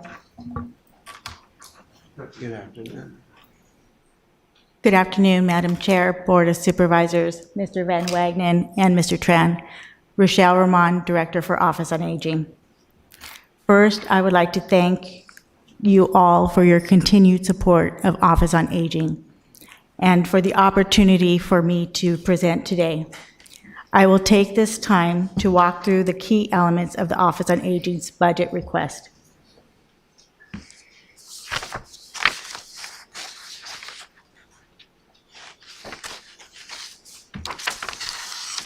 The focus of today's budget presentation will begin with Office on Aging's overall budget trends, then focusing on the Senior Nutrition Program, which continues to be one of our most essential and in-demand services.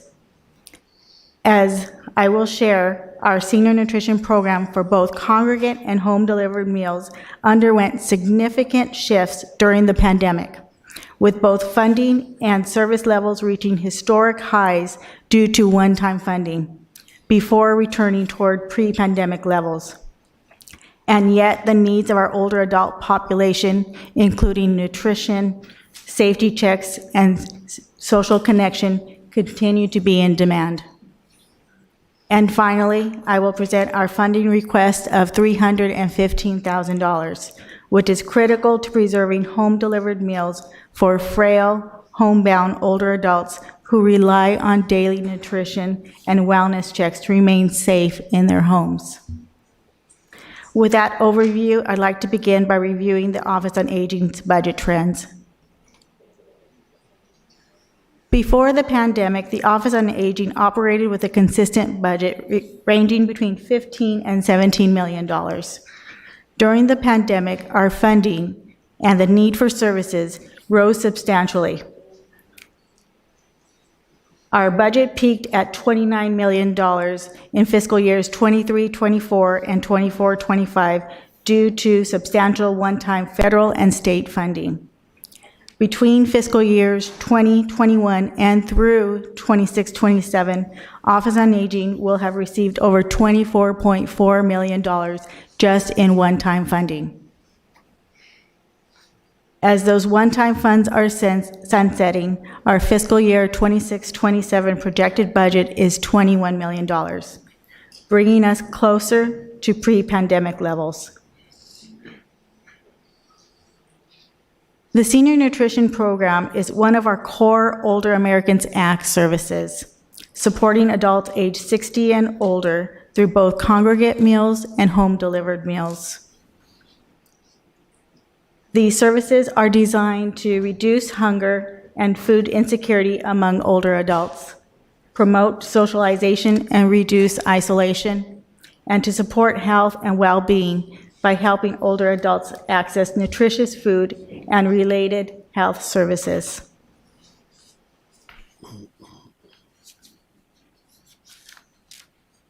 The senior nutrition funding followed the same pattern as our overall budget. It spiked during the pandemic, with one-time funding reaching a peak of $3.8 million in fiscal year 23-24, identified in the red graph there. And as shown in this chart, our funding in total for the senior nutrition program almost doubled. As you can see, in fiscal year 18-19, it was... Sorry. Yeah, we can't see it either. I know, I can't see either. We've had my glasses. It was... Oh, it's blurry. Oh, sorry. So it doubled. And as we approach 26-27, we're heading towards near pre-pandemic funding levels. And at the same time, the demand for meals and the cost of producing each meal has continued to rise. Again, much of the temporary growth in capacity was supported by one-time funds. These helped stabilize the system, modernizing nutrition programs and addressing increased needs during the pandemic, but they were never intended to be ongoing. Client counts also rose sharply during the peak years of COVID nutrition funding. Program activity reached its highest levels in fiscal year 23-24. As the funding sunsets, we must adjust service levels back towards pre-COVID capacity.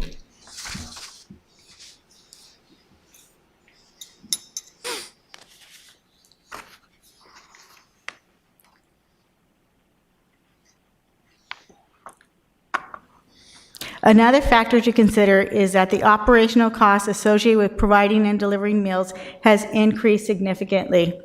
For congregate meals, the average rate increased from $5.77 in fiscal year 18-19 to $9.91 in fiscal year 25-26, which is an increase of 72%.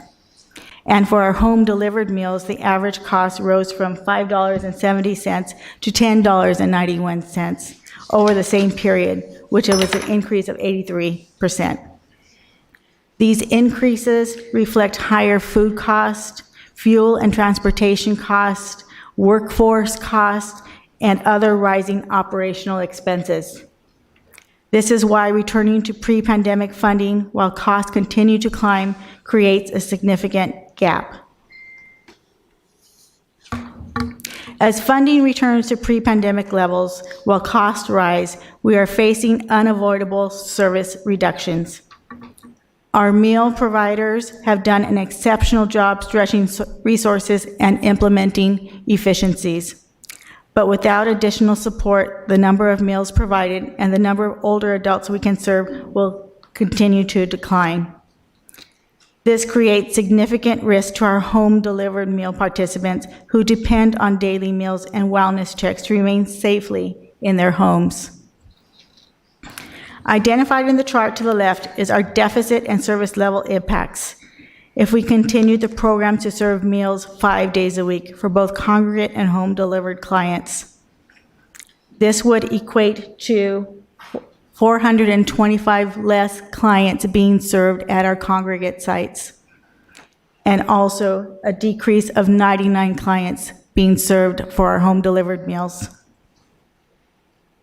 To reduce the impact to our congregate sites as much as possible, we are implementing a 4-day-a-week meal service for all congregate sites, which you can see in the chart on the right. This will equate to 185 less clients being served at our congregate meals compared to the 425. We do not want to impact the home-delivered meal clients, so we have kept them at a 5-day-a-week service, which still equates to the 99 less clients being served through our home-delivered meals.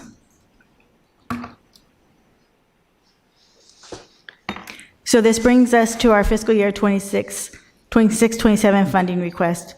We are requesting $315,000 to reserve home-delivered meals for 99 frail and homebound older adults.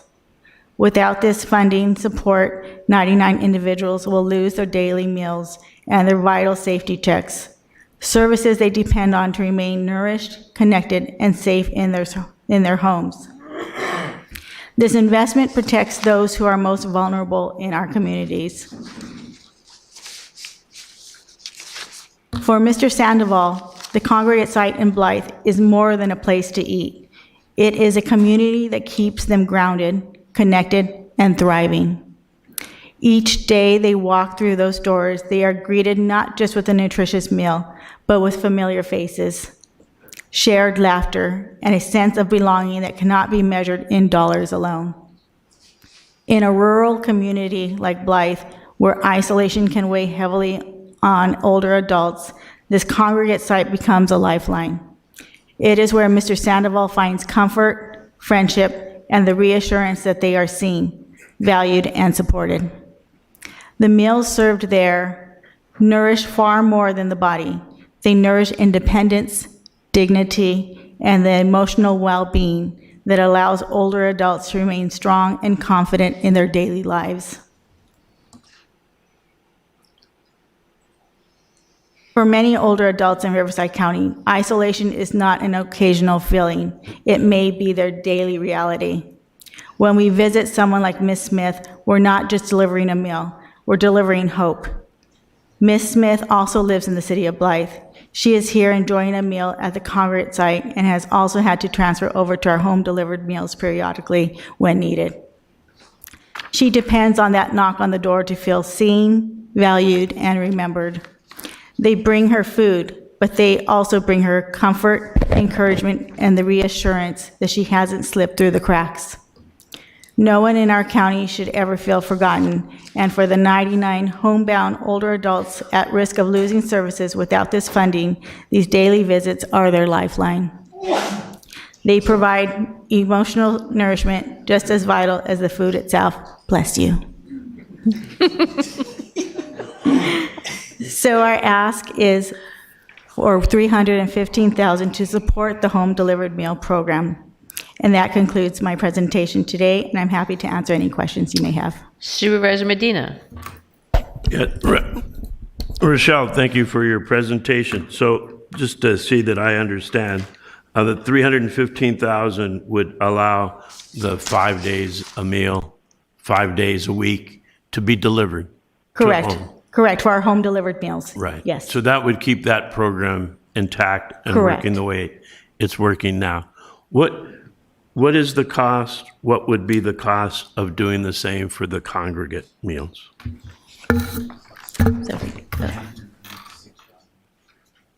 It's the 900,000 that's in that one slide. In that slide, huh? The Yes. second to the last slide?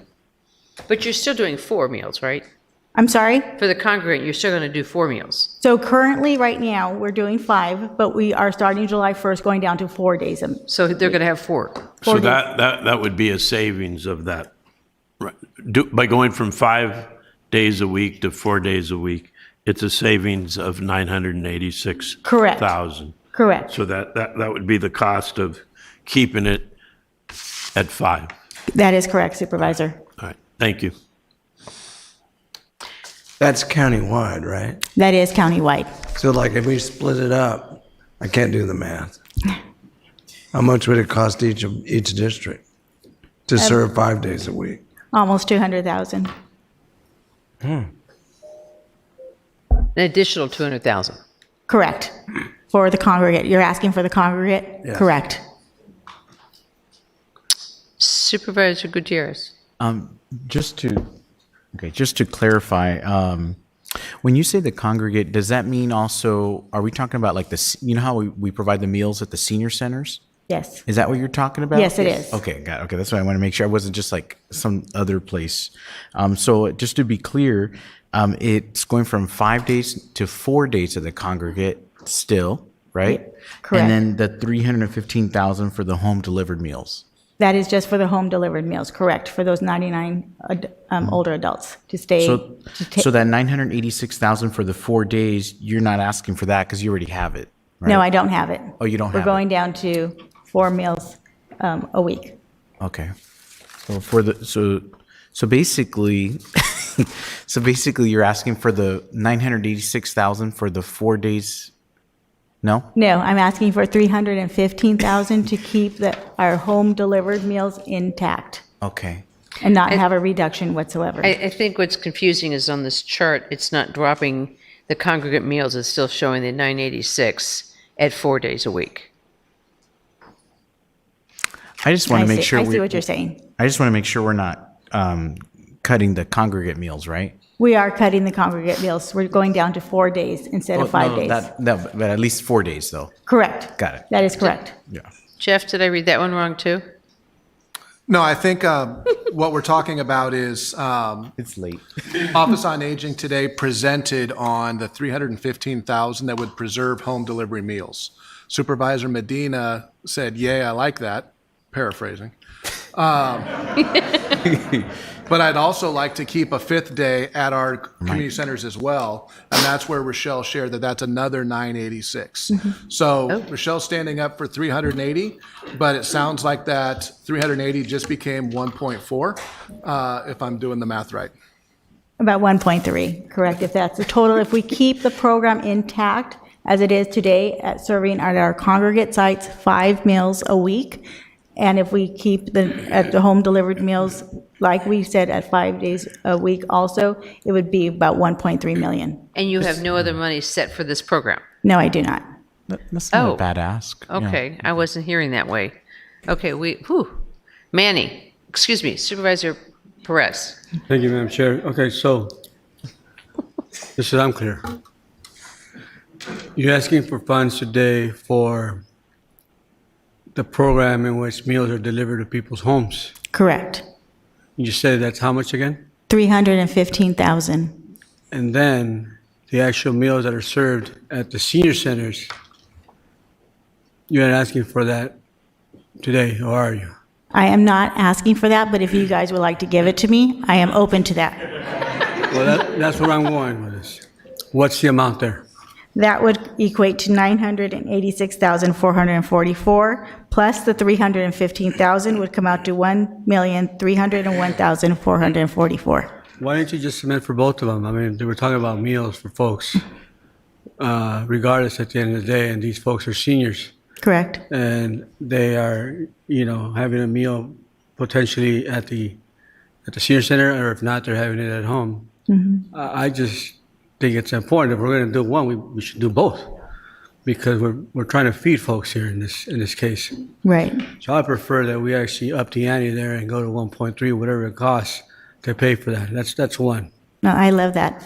I'm sure you do. Aside from that, Supervisor Washington. I'm not done yet. Oh, excuse me. He's not done. He's not done. He's not done. I'm almost there, though. Done. No, I'm not.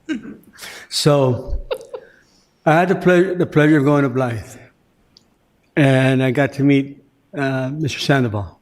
And I got to meet so many other folks there as well. And they love their place. They're tough. But, you know, once you show up at least a couple times and you're steady and you take the time to listen to their concerns and you make the changes necessary, they change. They listen. They're open to you and they trust you. I started going out there because I saw needs out there, specifically in the senior center, where some time ago, like the paint, the flooring, the bathrooms, it was just terrible. A terrible location. We had to just switch it up so that we had something they could be proud of. Then we started talking about food. We did a survey. One of the biggest issues and the issue of being served a meal was having caldos, meaning soups. You know, these are folks that are older already, that are not wanting to eat, you know, something that's too heavy. So they would have albondiga soup, or caldo de res, you know, or chicken noodle soup. Thank you. You know, yeah. Or yeah, there's all kinds of different soups, right? And obviously I agree with them because it definitely is lighter on the stomach. And so we made those changes as well. Besides the fact that we bought them some smoothie makers and a karaoke machine, because we had to liven it up a bit. And that's where our great dancer over there, yeah, I don't know, you guys saw the video, but she was dancing. I don't know who else was with you. Must have been Sarah. Who was it? No, it wasn't Sarah. Kim Britt. But who was with you, Ken? And Daniel Vehar, my assistant director. That's right. They got down. They were jamming to Rob Bass, and I don't know, someone else, I can't remember. The point I'm trying to make, folks, is that this is, I think, a very important program, and you know, we need to take care of our seniors. They're in their golden years. They did what they could for us at one point in time. Even they might not know us. And by the way, in Blythe, I met so many people that were there that actually worked for the county way back in the day. So, thank you for bringing us up, and I propose that we up the ante to 1.3. We have other speakers. 1.4. I know, but I'm proposing it. 1.3, 1.4. He's not done. Thank you, Supervisor. When he's done, you could talk. I'm done now. Money's tight. So when you visited my office and you gave me that 986,444. 44. That's easier, man. 444. It's easier than 67.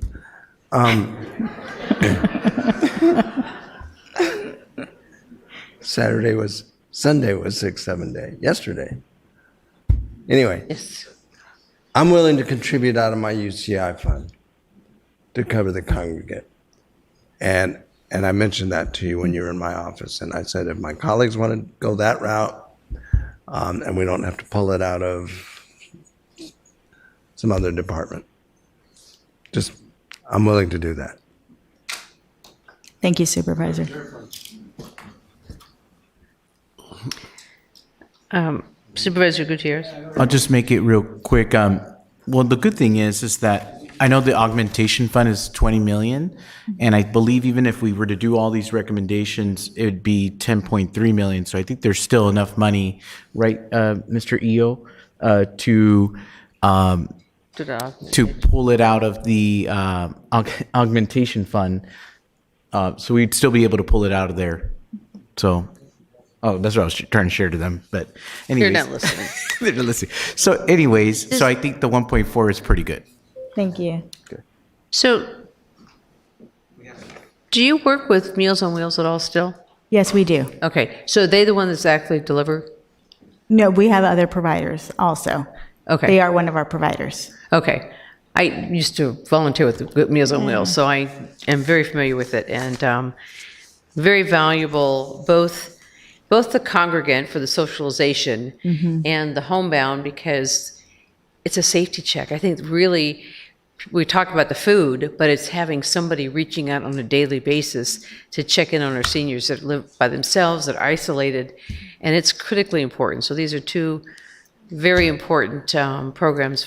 I'd look at them separately because they're different, but definitely support because it's our seniors. We're all getting there. Some quicker than others. Supervisor Medina. Madam Chair? Yes. Yeah. May I?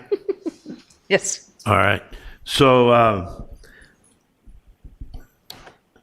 I had the privilege of knowing Edie D. Smith in Rubidoux, of which one of our county senior centers, I believe, is named after.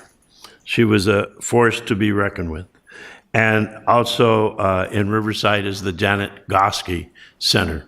So I just want to join all my colleagues in saying, you know, whether it's augmentation from there or from my own discretionary, it is money well spent, and to see folks enjoying their meal and interacting and socializing is just very rewarding, and I'd like to see that program kept whole. Thank you, Supervisor. Okay, anybody else? Okay, seems to have support of all five. Thank you, everyone. I don't know what are we supporting. Well, when Jeff puts this all together. Okay, yay. Okay, we have one more. I'm recording my records here. Housing and Workforce Solutions. Yes. Good afternoon. Good to see you all. Good afternoon, supervisors. Thank you for your time today. Heidi Marshall with the Department of Housing and Workforce Solutions. As you deliberate on the needs of the county today, you're hearing from many of our very vital partners, from public safety to animal services, economic development, the Office of Veteran Services, and Office on Aging. Each of these departments are doing excellent work to keep Riverside County thriving. At HWS, we think of our work as a quiet partner to all of them. We like to think of housing as a stabilizing anchor for the community. You see, when a family or a senior is stably housed, it provides that foundation that helps them and helps the work of the other departments go even further. It's a lot easier for a veteran to access the services that they have earned when they are stably housed. Last year, you all made a $5 million investment in that very foundation. And before we talk about the future, I'd love for you to see the real-world impact that it has had in helping our neighbors find hope across all 5 districts. So if I could ask for your attention to the video, please. Early last year, we lost our house. I lost my job and being homeless. I was on the street. I was in my car and just settling down. I'm a single father of 2 boys, been homeless. You don't want to see your kids at night. Point in my life where it was kind of hard and I became homeless. I was sleeping on the streets. I didn't have anywhere to go. It's scary, it's intimidating. I mean, I was embarrassed to even reach out. I was depressed, sad, frustrated. I was crying. I didn't have a home. I was working as a chef in various places. I just used my last paycheck as long as I could. I didn't know what to do. In life, we are all searching for a place to call home, a space that offers safety, identity, and a foundation for belonging, a place to rest our heads, reduce stress, and build stability. When people have a controlled, secure environment, they're better able to make healthy decisions and withstand the pressures that exist beyond their walls.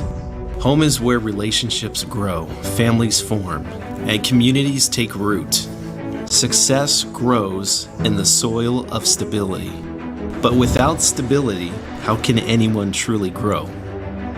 For years, Riverside County Housing and Workforce Solutions has stepped into that soil with intention and compassion. Hands in the dirt, hearts in the work, helping residents get back on their feet, leveraging funding to expand affordable housing, and creating opportunities for people to stabilize their lives. Our mission is to help individuals and families find their sacred space, a place of freedom, peace, and happiness, a place they can call their own.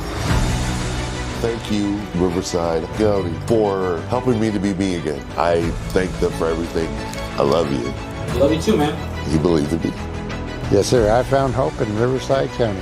Thank you, Riverside County, for helping me find hope. I found hope and stability in Riverside County, and I'm very thankful.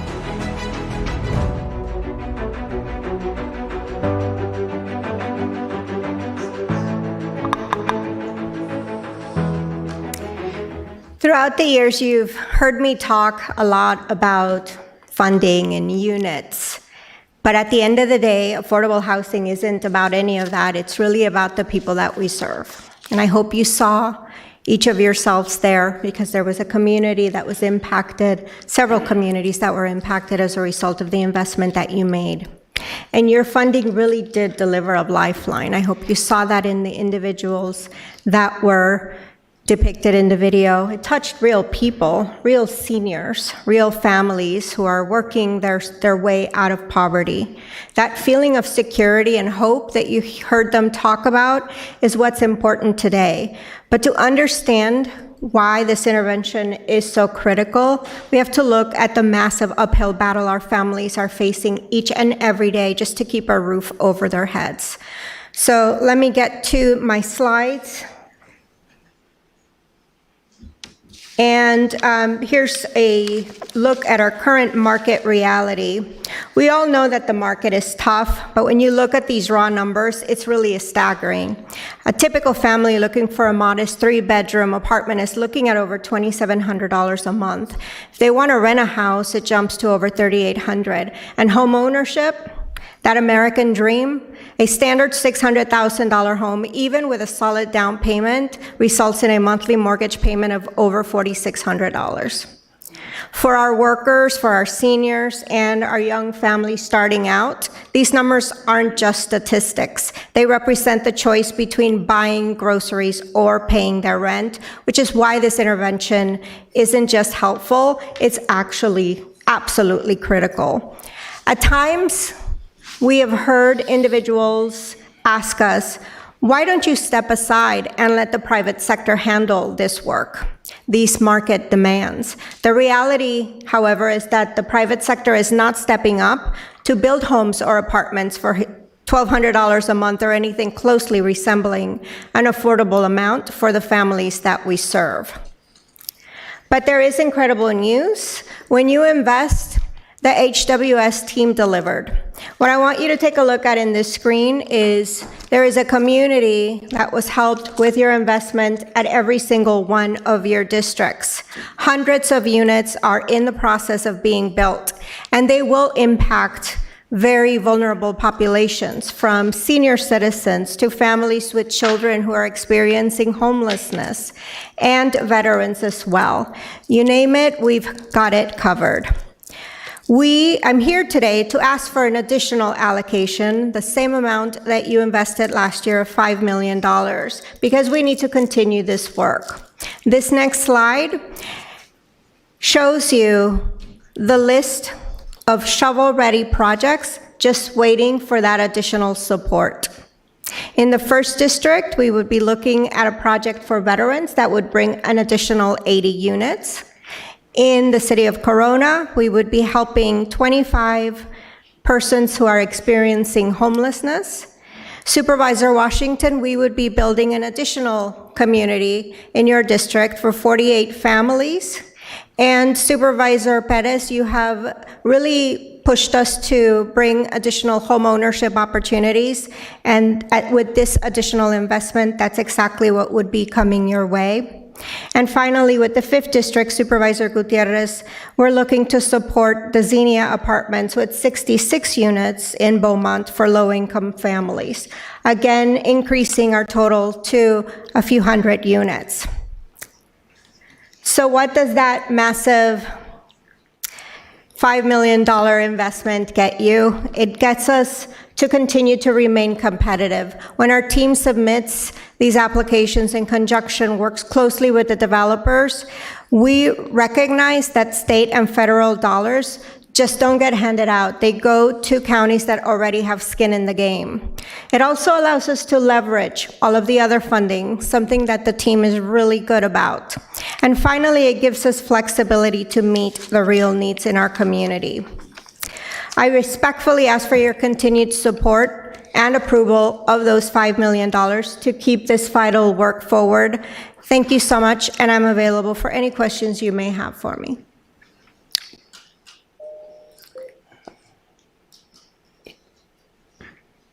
I think, Chuck, did you have? I don't have a question, but great job. I've enjoyed every aspect of seeing the affordable housing investment that has occurred in several of my cities. And just to watch the looks on the faces of new occupants, because otherwise they would not have been able to afford an apartment. So thank you for that effort. Thank you. Supervisor Medina?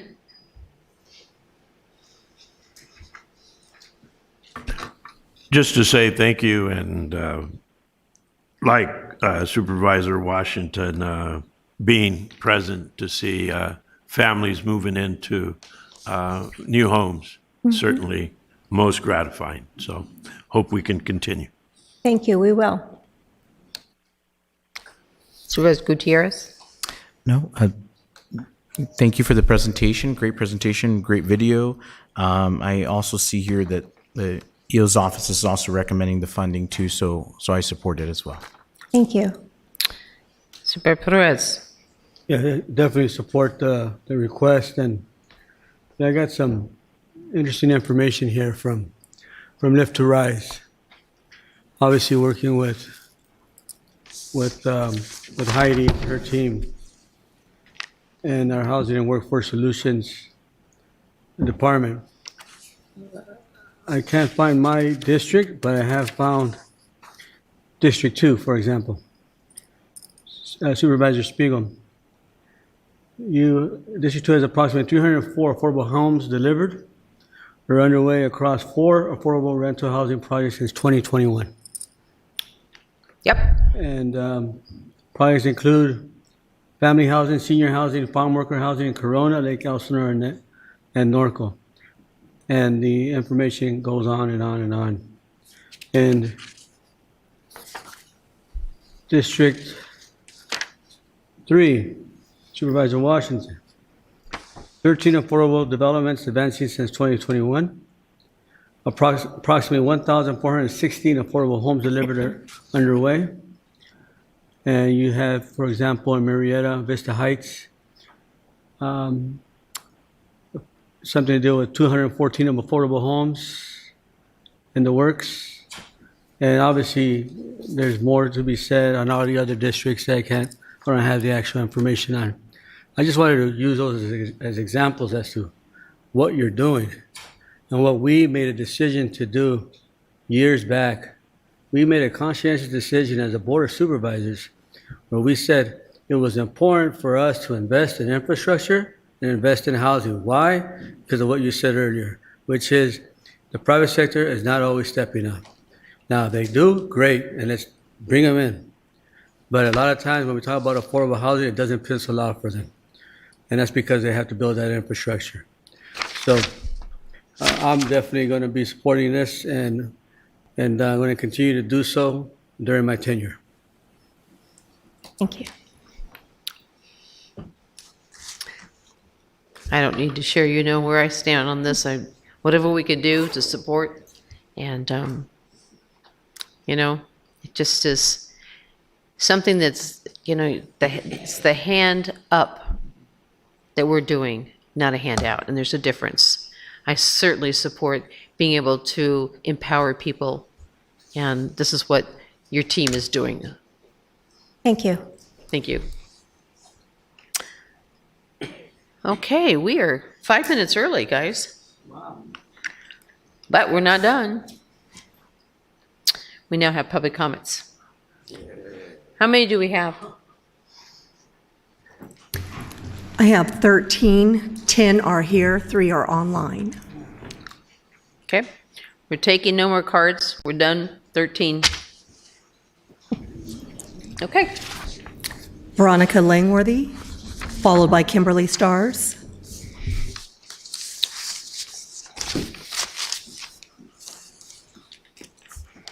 You thought we were going to be longer, didn't you? What? You thought we were going to be longer. No, well, I don't know.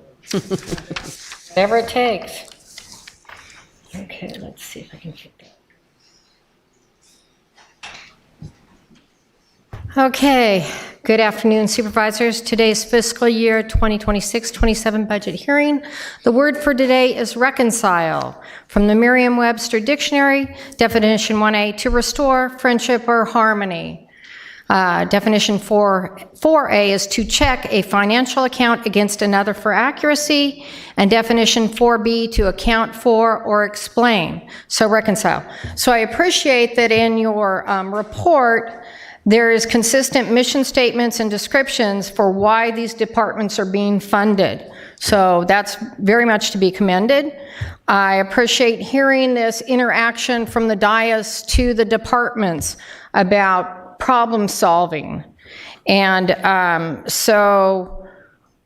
came here with just one issue, but after listening to all this, I hope I have enough in my 2 minutes remaining to hit on some other topics that were addressed as problem and concerns. I am glad that Food Agricultural Commission is being addressed, the food security, the veterans services, the feeding of senior citizens, of which I am one, also the that you are the representatives for unincorporated areas. Wildemar did not incorporate until 2008, so we used to have to come out here to talk about anything. So now I can go to my city council, but one of the concerns I have is that those cities that are still unincorporated, their only voice advocating for them or stewardship for them are you. And what I heard this morning about the sheriff's department is that those unincorporated, they're going to lose their deputies. Thank God, my city of Wildemar Incorporated, we are a contract city with the sheriff. So I'm thankful for that. And then getting back to what I originally came to talk about is the transparency. I brought a image that you can read, but the objective is achieve transparent and fair elections through equal access for all eligible citizens, maintain voter confidence by administering accurate and efficient elections. Efficient and accurate, the ROV mentioned they have 1,200 plus temporary assignment program employees. That means that those people get regular pay and benefits as compared with the paid volunteers. So if they drop that number of TAP and increase paid volunteers using, funding to promote that, that would be positive. And the other thing is that they did not do a pilot report for money that was approved by this board. There was no pilot report for the automated signature verification, and that is money that was allocated with taxpayer dollars. And that is from my PRA. Mr. Van Wagenen, is there something you can say to assure the general public that this board will not vote to eliminate sheriff coverage in the unincorporated area? Yes. Would you say that now in a simple way? I will make it as simple as I can. This board has invested significant dollars in the sheriff's department going back certainly the last 5 years, even going back longer than that. And so the reality is, pulling up the data, this board has allocated an additional amount of general fund dollars over the last 5 years, several $100 million to support the Sheriff's Department over that time. Additionally, the board has increased the Prop 172 allotment to the Sheriff's Department. As the Sheriff indicated today during his presentation, the Sheriff's Department has added roughly 600 people to the department over the same time frame. So this board's investment in public safety is real, has happened over time. What the sheriff was talking about was if he had to make all of the cuts in year one right away, there would be service level impacts. And we know that to be the case. That's the challenge with all of the departments that are presenting today and the other 30-some departments that didn't present. What this budget does is it does not require anybody to lay anybody off out of the general fund immediately. And the goal is that that would not happen. What we are talking about is managing the attrition in such a way so that we will allocate dollars to departments as we did this current fiscal year and the next fiscal year, just in time based upon their actual needs as we necessarily start to shrink some. But this board, going back really since I've been around both as the county executive officer and as the assistant county executive officer for public safety, has really focused not just on public safety, but more importantly, in the unincorporated area and staffing there, really treating the unincorporated area, at least trying to at least, like it's an extra contract city to make sure that those residents receive the level of services that are necessary and appropriate. So that was the quickest version I could do. And I'm glad you mentioned that so that they would be treated as if they were another contract city, because that's the exact language we moved, that we mentioned going back at least 5 years ago, 6 years ago. I can't remember, it may have been Supervisor Jeffries that started that comment line, but that is not going to be the case, that our unincorporated areas go unpatrolled. And we have always funded what we needed and what we had to ensure that our communities are safe. Thank you. Kimberly Stars, followed by Francisco Molina.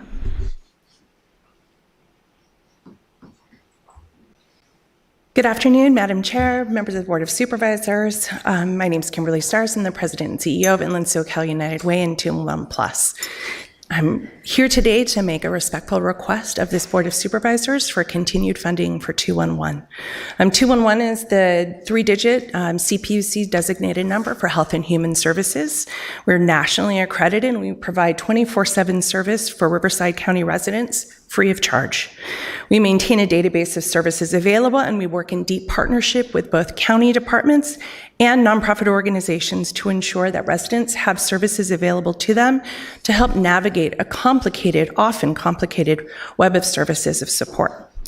18 months ago, this board made a historic investment in 211, and it has been a wonderful investment that has deeply impacted residents and our agency.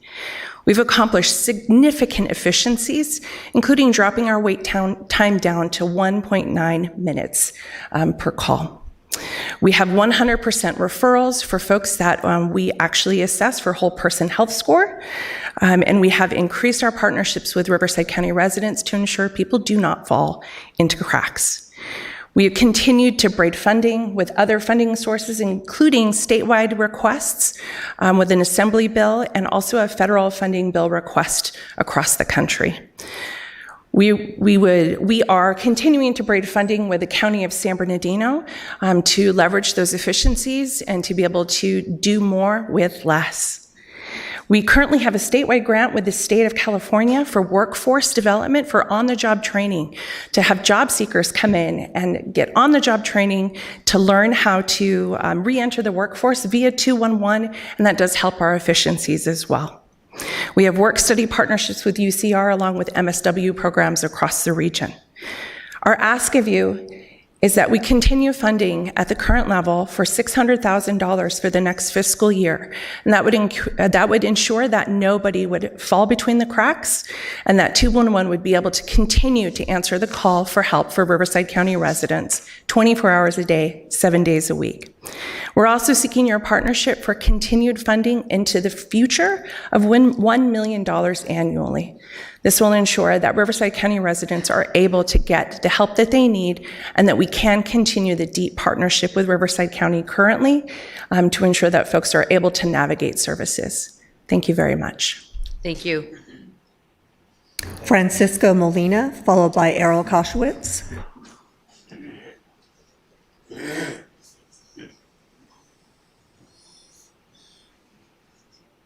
So when do I begin speaking? Does it count? I guess now. Good afternoon. My name is Francisco Molina. I am a resident and business owner in the city of Coachella, and I am addressing 2 items on today's agenda: housing and workforce solutions and the district attorney. Council member Stephanie Viedken confirmed on the record that affordable housing cannot move forward in Coachella without electrical infrastructure.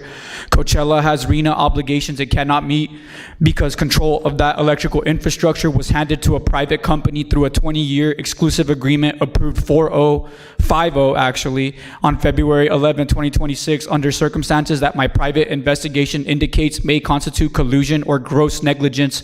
That agreement had since been exited by a 4-0 council vote, and a 45-day moratorium is now in place, but an exit is not accountability. The same body that approved it exited it with no explanation to the public for how it happened in the first place. This investigation has cost me personally in time, in money, in halted business operations, and in my health. I am not a government agency. I had no staff, no budget, and no subpoena power. I did this because no one else would. My investigation is based entirely on documented primary source public records. I have 4 FPPC complaints on file with confirmation numbers and a criminal referral submitted to the District Attorney's Special Prosecution Section on June 5, 2026. I have compiled my full investigation into a single documented file and submitted it directly to Paul Harvey of the Public Integrity Unit upon his request. The documented public record shows financial relationship between Supervisor V. Manuel Perez, the Stronghold affiliated entities party to that agreement, and members of the Coachella City Council who voted to approve it. Supervisor Perez wrote a letter of support for Stronghold. These are not allegations. They are documents on file with public agencies. My city cannot move forward on affordable housing or infrastructure while these conflicts remain unresolved and unaccountable. I am asking this board to ensure the District Attorney Office is adequately funded and staffed to complete what the community of Coachella started. Because we showed up, we built the record, and we forced the exit. What we cannot do alone is compel accountability from a sitting county supervisor. That is why I am standing here today. Thank you. Madam Chair? Oh, no, not you. Yeah, I gotta go there. First of all, I don't know who you are, but the issue of housing has been an ongoing issue for a long time. Way before Stronghold. I know. Way before you even came up here and even thought about it. As a matter of fact, it started way before that too. You see all these folks behind you? Can you get order? All these folks behind you? Okay. All these folks behind you? Manny, This guy needs to. you are not to respond, and don't talk directly to him. Just kind of do your words. These folks behind you are folks that are here for exactly the point you're trying to make about housing, which I agree wholeheartedly with. And as far as the concerns regarding the individual in charge of Stronghold, it's all public record. No one's hiding that. It's what it is. Electricity has always been an ongoing issue as well for housing. And not only for the housing, but just development overall, everywhere. And we're working on that, to the city of Indio, to the city of La Quinta. So my point I'm trying to make, folks, is that obviously we have certain priorities, and my priority is affordable housing. And I'm really happy about the fact that Live to Rise is here in support of that. Heather's back there. I just stated out loud earlier the districts and what we're doing in every single district when it comes to more affordable housing, and we're going to continue to do so, regardless of who wants to come into the city or not. We're going to do what we can. Thank you. Thank you. Errol, you're next. Who's following Errol as he comes up? Heather Vicona. Thank you. Okay, you guys don't want to use the overhead projector, okay? I want to go through it because I haven't been here in a while. See you guys. This is a payment actually from vendors that you guys have hired. Can you guys put it a little bit so I can read it a little bit better, louder? There you go. There you go. Now, this is a vendors list actually from payments that you guys have provided. Now, if you can read this, it's a little bit better. Yeah, there you go. There you go. You make it bigger. Okay, this is page 1, you guys. Page 1 of 369 pages. These are people that you've given money to. Now, I want to go through a couple of them because they're very interesting to me, okay? Now, 1020 Iowa Avenue receives $610,000. That's the probation office. I'll go down a little bit more. 106 Latina View Trust, dated 9/29/21, $14,000. Now, mind you guys, this is 369 pages. I have files, and I've told you, Karen, many a times, you should be in jail. We got so many problems. And then I was in Victorville. I'm going to go down another one. I was in Victorville, and I drove by, and I should have stopped and seen the building up there in Bear Valley Road. We gave $21,000 to, it's pretty much of an empty building up there. I'm going to be taking pictures of all this stuff. Can you move it up a little bit? Okay, now I can go through the dollar figure, but it's just crazy, guys. It's over probably close to $300 billion or what. I can't even imagine what this is right now. Now, you have no budget. I've already told you that for years. You don't listen. You don't provide information to the public. You've never have. You need to put it on the website so that people can see what you're stealing. I've told you that. And you guys just sit there, put it on the website so the public can see what you're stealing. It's a simple English. I'm talking English to everybody. Put it on the website. I've asked the county to do that for years. The city right now, I got a lot of problems with the city. I got a lot of problems with the county. You guys have failed to provide information to the public. I don't know what's going to happen here in the county of Riverside, but you guys all need to be in jail, as far as I'm concerned, just directly to jail. Now, I did file another complaint. I got 15 complaints going right now to the district attorney about fraudulent payments to private businesses, nonprofits. I got 15 going in there right now, so I want to put it down here. Yeah, he's already filled out the complaints. I'm almost out of time, but I got 15 in there right now. Most of them are with the city. I agree with it right now, but I'm putting 2 in a day with the district attorney right now. You guys need to be in jail. You have a good day. Heather Vicona, followed by Kenny Rogers.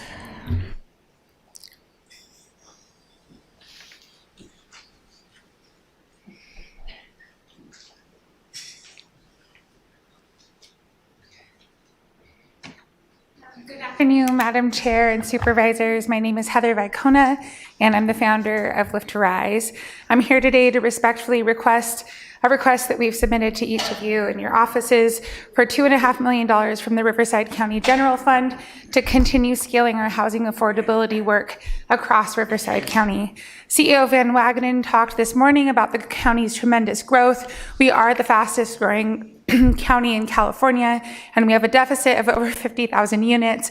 Our friends at Housing and Workforce Solutions talked about much of this, so I'll try not to be redundant. That gap of units touches everything that you care about as a board and everything that you've talked about today: food insecurity, healthcare, education, workforce development, infrastructure, public safety, and lifelong well-being.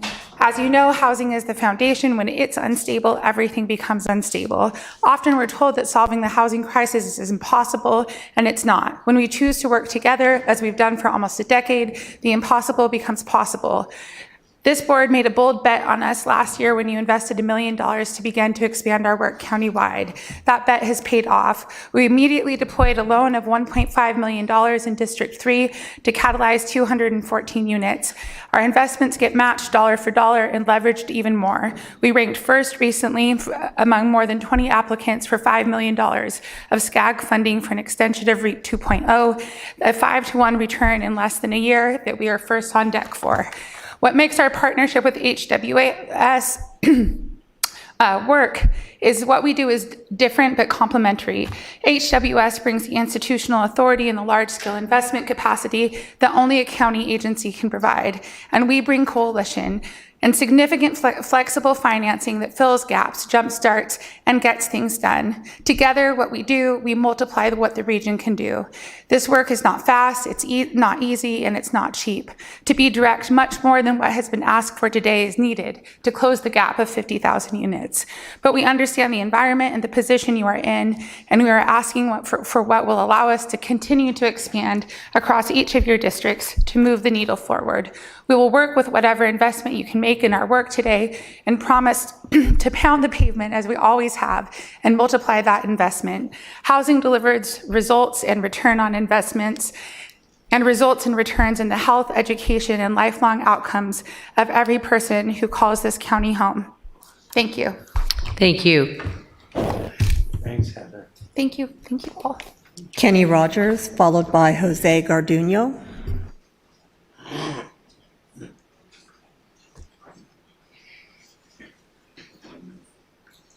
Good afternoon, Madam Chair, Supervisors. I'm not as tall as Heather, but I'm following up on her words. My name is Kenny Rogers. I'm with the Low Income Investment Fund. It's a national community development fund institution, something like a mission-driven lender. I want to begin by thanking you for your continued leadership and investment in affordable housing across Riverside County. Low Income Investment Fund has been deeply engaged in Riverside for years, supporting numerous affordable housing developments and working alongside local partners to bring much needed homes online. That experience has shown us firsthand how critical the county's leadership and investment is to making these projects possible. The work of your Housing Workforce Solutions Department is essential to building a thriving and healthy community. But that work does not happen in isolation. It depends on strong partnerships with organizations like Lift to Rise and partners like Low Income Investment Fund. The Low Income Investment Fund is proud to partner with Lift to Rise through the Catalyst Fund, which the county helped make possible. This fund provides flexible, early-stage capital that allows projects to move quickly and ultimately access larger permanent financing like the low-income housing tax credits and other state resources. And we're seeing this model work in real time. Building on our long track record with lending through the Catalyst Fund, we were able to underwrite and close a pre-development loan in Marietta within just 1 month of the county's funds from last year's investment being deployed. We've also closed loans in Wildomar and in Hemet, each one made possible because this fund exists in the market and is ready to act when opportunities arise. This kind of speed and responsiveness shows what's possible when public investment, nonprofit leadership, and mission-driven capital align. Last year, the county, this board, committed $1 million to this effort. And while that has already helped move projects forward, we're seeing tremendous demand. We could deploy similar capital across dozens of projects. In fact, recent analysis show that there's roughly $7 billion in affordable housing demand in just one supervisory district. It's also important to understand how these dollars work. County funds often remain in the project long-term, helping secure tax credits and affordability. Meanwhile, capital in the Catalyst Fund, like Lift's loans for pre-development and acquisition, is recycled, supporting multiple projects over time. So your continued support of Lift to Rise will help not just invest in one project or two projects, but in tons of projects for years to come. Thank you so much. Thank you, Mr. Rogers. Jose Garduño, followed by Alma Hernandez.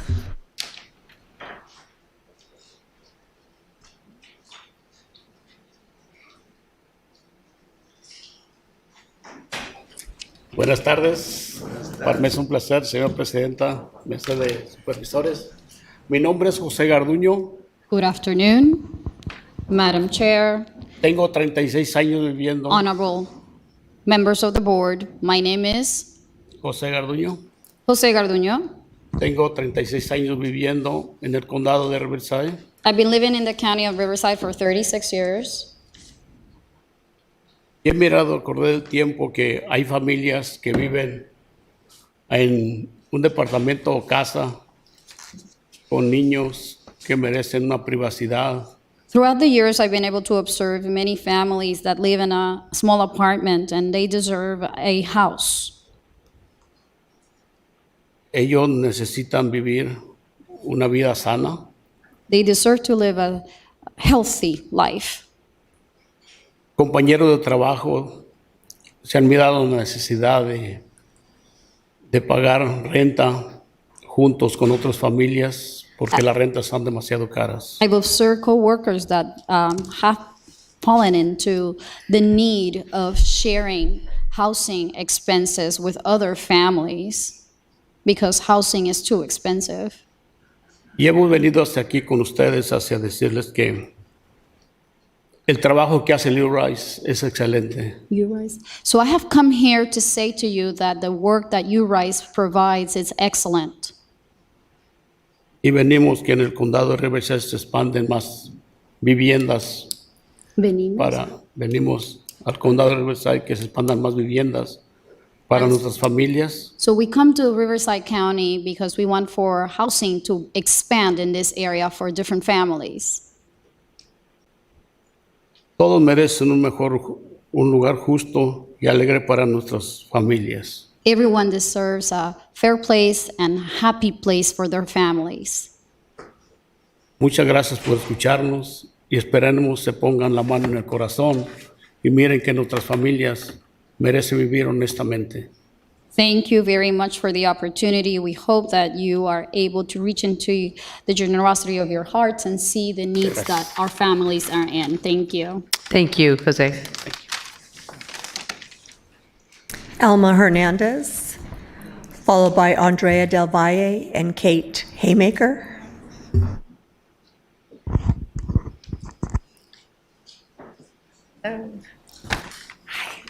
Hello. So I want to say good afternoon, Madam and Chairman of the Board. I am part of Live to Rise. My name is Alma Hernandez, and I live in the county of Riverside. I'm also part of Live to Rise, cities by committee or committees by cities. I'm here today to share my experience and ask you to support the investments in housing. I'm a mother of 4, and I raised all of my children as a single parent. I have had to budget for household expenses and recalculate for the summertime needs. As you know, that part of the county gets pretty hot. Now in my role as a property manager, I've seen firsthand the challenges of many of my residents that they face in being able to maintain their housing and expenses such as food, rent, and unforeseen costs. Financial literacy or anything that encompasses home ownership opportunities would help residents make informed decisions and create some type of savings retirement for the future. We know that the senior population needs our support and that farm workers, young adults would greatly benefit from such investments. I kindly ask the county to continue investing in housing solutions, including affordable housing, subsidized housings, low-income housings, and unhoused to rehouse the unhoused and to rehouse the unhoused initiative. My belief is that our families deserve stability. Thank you. Thank you for your time. Andrea Del Valle and Kate Haymaker, followed by Roy Bleckert.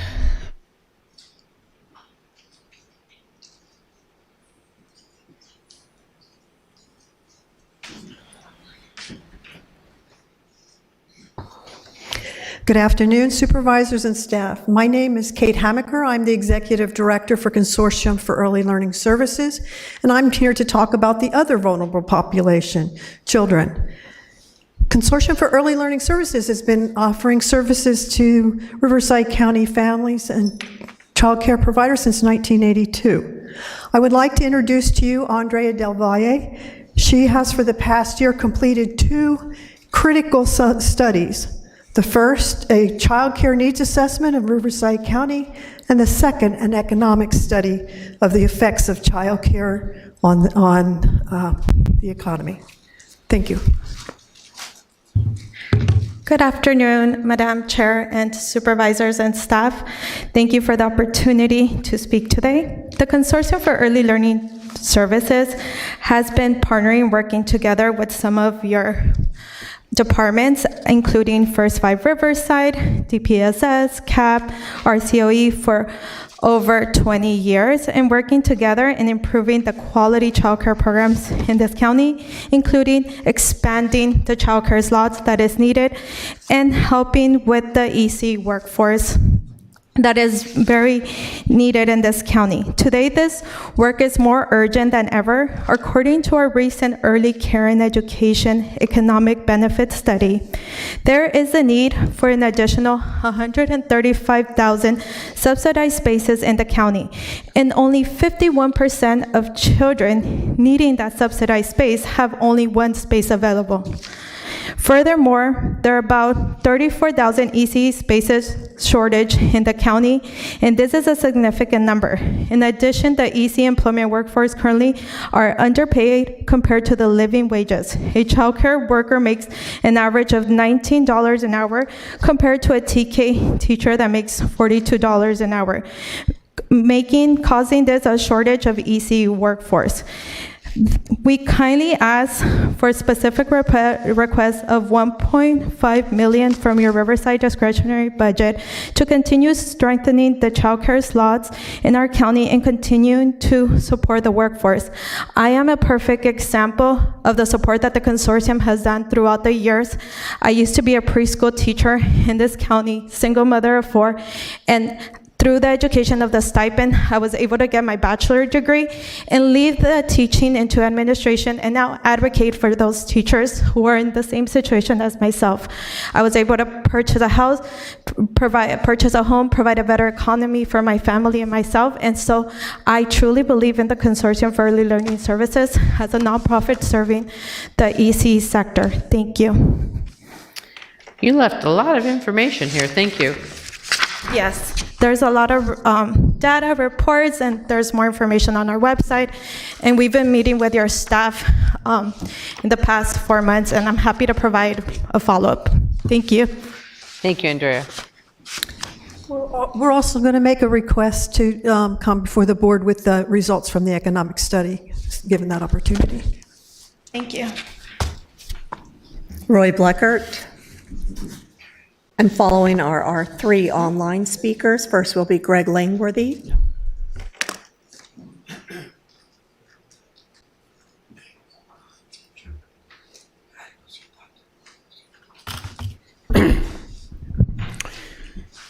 In your own words, you have failed.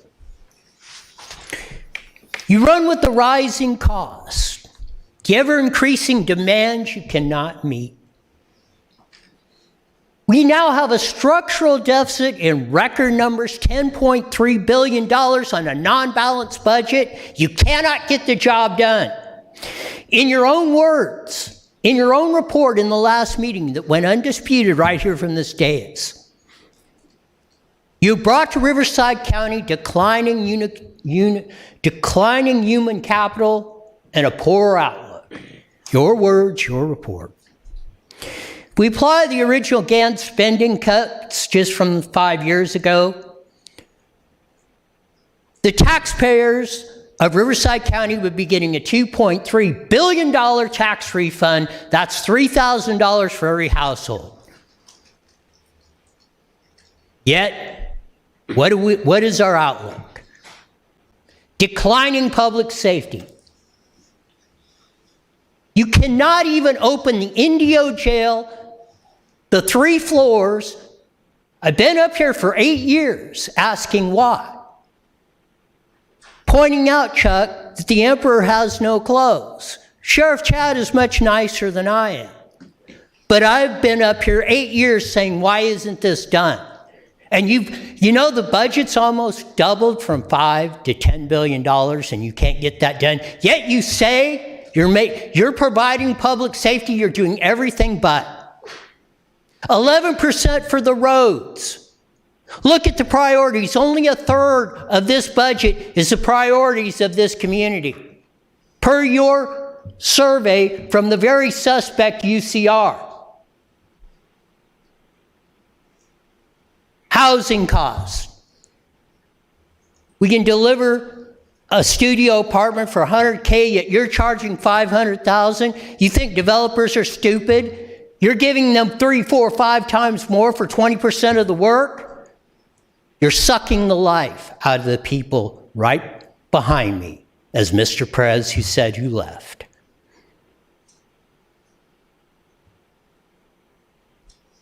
That goes from Corona to Coachella and all points in between. It's the policies that come from here and across our government that gave you the report and the budget you see today. As Victor said, you're going to be back because you know the numbers say, and you know them better than us. But you don't have the guts enough to say it, and that's a crying. Our next 3 speakers are online. First is Greg Langworthy, followed by Ivana Uriarte.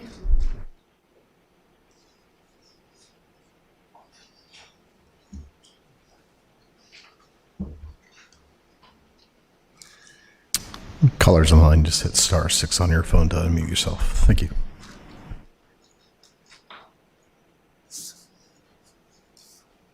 Can you hear me now? Yes, we can. Thank you. Continue. Okay. So I'm here to support Art's requests for the additional public relations officer. I think one of the things that Art does really well is communicate. We've got a really good card system. We can write questions, and they respond in 48 hours. Our team has public records requesting right now. Those requests should be answered timely, and if you had another worker, maybe that would help. My concern, though, is about the Blue Crest Rely Vote mail sorter that was updated in November of this year. Quite a good purchase. But it is our understanding from the public information officer that mail sorter doesn't have the ability to produce mail counts of the number of ballots that are coming in from the post office. We did call San Bernardino County that I think has the same equipment, and they said their mail sorter can count those ballots. It's a crucial piece of information for us to do our reconciliation audit, which we think is going to be valuable to Art. It was valuable to him to know in that little May election that his numbers didn't quite match, and he was able to correct it. We want to do the same kind of work in this election, but we really need that record of ballots coming in from the post office. And we think that mail sorter can do it, but if it can't, maybe it needs an upgrade. The alternative would be to hand count the number of ballots coming in from the post office. But we think the best alternative right now would just be to use that mail sorter to count the mail. So that's our concern. I appreciate Art's forward-looking access to the public of information, and we think this will be a step in the right direction. We're hoping to get all those ballot collection records by this week. We can start our audit and hopefully get it done within a week. So thank you for your attention to this particular matter. Thank you. Thank you, Greg. Ivana Uriarte, followed by Jeffrey Munoz. Good afternoon, Madam and members of the board. I am actually very sad that I won't be able to give my comment in person. I was there in person, but my name is Ivana Uriarte, and I am a housing and land use policy advocate with Leadership Council for Justice and Accountability. We work alongside ECB residents, including unincorporated communities of Mecca, North Shore, Oasis, and Thermal. Over the past several months, we had meaningful conversations with residents about the county's budget. For example, we had conversations on what is the budget, how it works, and how it directly impacts their communities and daily lives. Through these discussions, residents identified several priorities for the upcoming fiscal year. The top priority that we continue hearing is increasing affordable housing in the ECB, but also advancing the county's housing element.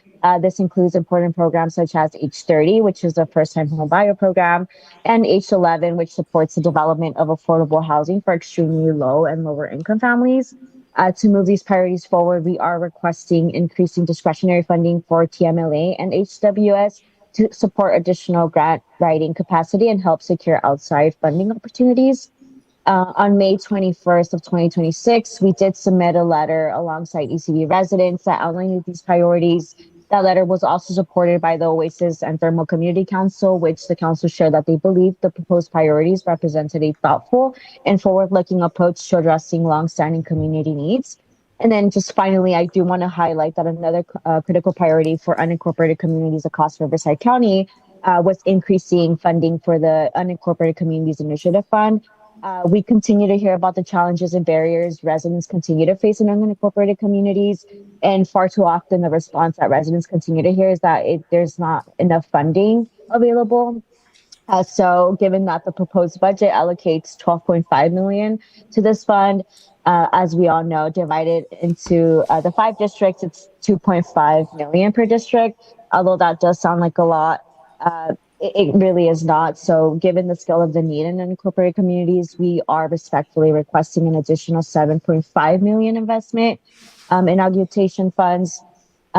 This is really critically important, especially since a lot of the residents that we work with are in unincorporated areas. And then a lot of the concerns that we heard during the budget workshop meetings were that other residents in other unincorporated areas had similar challenges.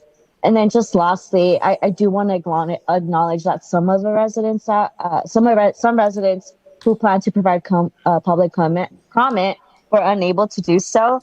These residents did travel more than an hour and a half from the ECV and had to leave early due to a high school graduation, which is a Desert Mirage High School.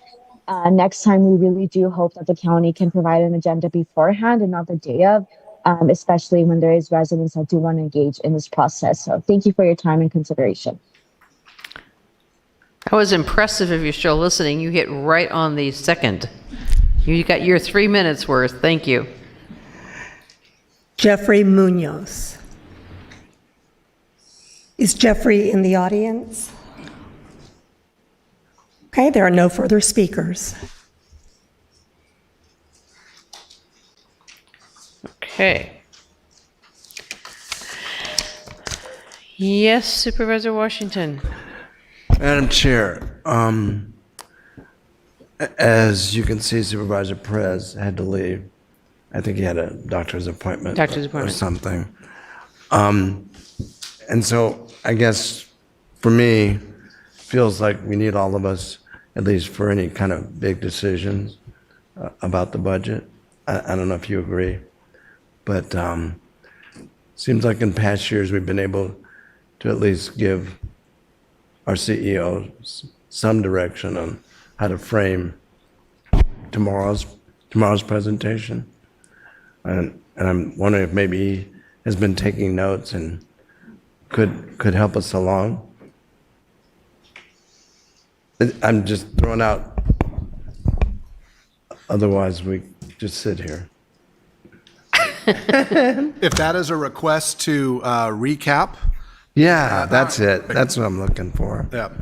And make some preliminary recommendations based upon what I've heard from the board members as they worked through, as they heard the discussion this morning and afternoon. At this point, what I think is a potential written revision that I can submit depending upon board input for consideration tomorrow before we close the hearing. Fully fund the Ag Commissioner's request for new investigation supervision staff at $149,000. Fully fund the community outreach media campaign from Animal Services. There was mention or a question as to whether or not $250,000 is enough. That feels like something we could address out of contingency if a determination is made later in the year to supplement that funding. As it relates to the request from the assessor, the recommendation from the executive office will be that we work closely with the assessor and take a just-in-time approach like we've done this fiscal year and not fund those requests. As it relates to the auditor controller, fund the request for their positions at $509,000. As it relates to the district attorney, fund their new cyber crimes unit 100% at $679,000. The request for a PSEC radio upgrade is already actually included in the recommended budget, so we do not have to address that now. As it relates to the district attorney's request for the 13.7 for ongoing staffing, again, the recommendation of the executive office will be that we deal with that just in time, the way that we did this current fiscal year, and we identify those positions that the district attorney, like prosecutors, that the district attorney needs to maintain operations, and we work with him and his office throughout the fiscal year. Fire, that we fund their request for additional dispatch staffing at $895,000. That we fund HWS's request for continued investment in affordable housing at $5 million. That we fund the Office of Economic Development's request for $250,000 for incubator and innovation centers, as well as their request for $100,000 for the Film Commission. As it relates to the Office on Aging, that we fund both their requests for $315,000 to support home delivery of meals and also support what we'll categorize as their request at the request of the board to fund the fifth day of congregate meals at $986,000. That we fund the Registrar of Voters request for a position at $132,000, $315,000. I will come back to the Sheriff's Department in a moment. That we fund the $900,000 in requests from the Transportation Land Management Agency's Planning Department. Those are all, I think, 8 projects for a total of $900,000. And that we fund the Veteran Services request to support a new position to post claims for $107,000. Going back to the Sheriff's Department, the recommendation would be that we fund the contract forensic pathologists out of the augmentation fund, $1.1 million. That we fund the CAD RMS GIM software project, year 2 of that project, out of Prop 172 one-time reserves. And that as it relates to the sheriff's request for ongoing support of current staffing, the recommendation, like it was with the district attorney's office and the assessor clerk recorder, is that we work closely with the sheriff's department and address those issues just in time. I think it's important to note very specifically as it relates to the sheriff, as it relates to the assessor clerk recorder, as it relates to the district attorney's office, and as it relates to those other departments that have funding challenges to maintain current staffing levels, that we will work very closely with them and their teams over the course of the fiscal year, that this budget is not eliminating any positions, that we are not deleting any positions, and that the effort is to potentially shrink by attrition, but that there's not forced layoffs or the mass exodus of people at the beginning of the fiscal year. In the sheriff's slide specifically on that topic, he notes that the sheriff and the executive office will work closely on a managed plan to make sure that the needs are met, or if there has to be some sort of reduction in staff sizes, that it's responsible, that it's done over time, and it doesn't negatively impact the residents of Riverside County. Going now to some of the requests we heard from the public, I would recommend that we continue the investment in Lift to Rise at $1 million, that we do the bridge funding for United Way in the amount of $600,000 as it relates to their request for a new annual investment. The recommendation from the executive office would be that we work closely with United Way, as we have in the past, to identify alternate funding sources, potential other revenue streams that we can work with them, and that can be a discussion later in the fiscal year. As it relates to the Leadership Council's request, many of those requests were incorporated in other entities.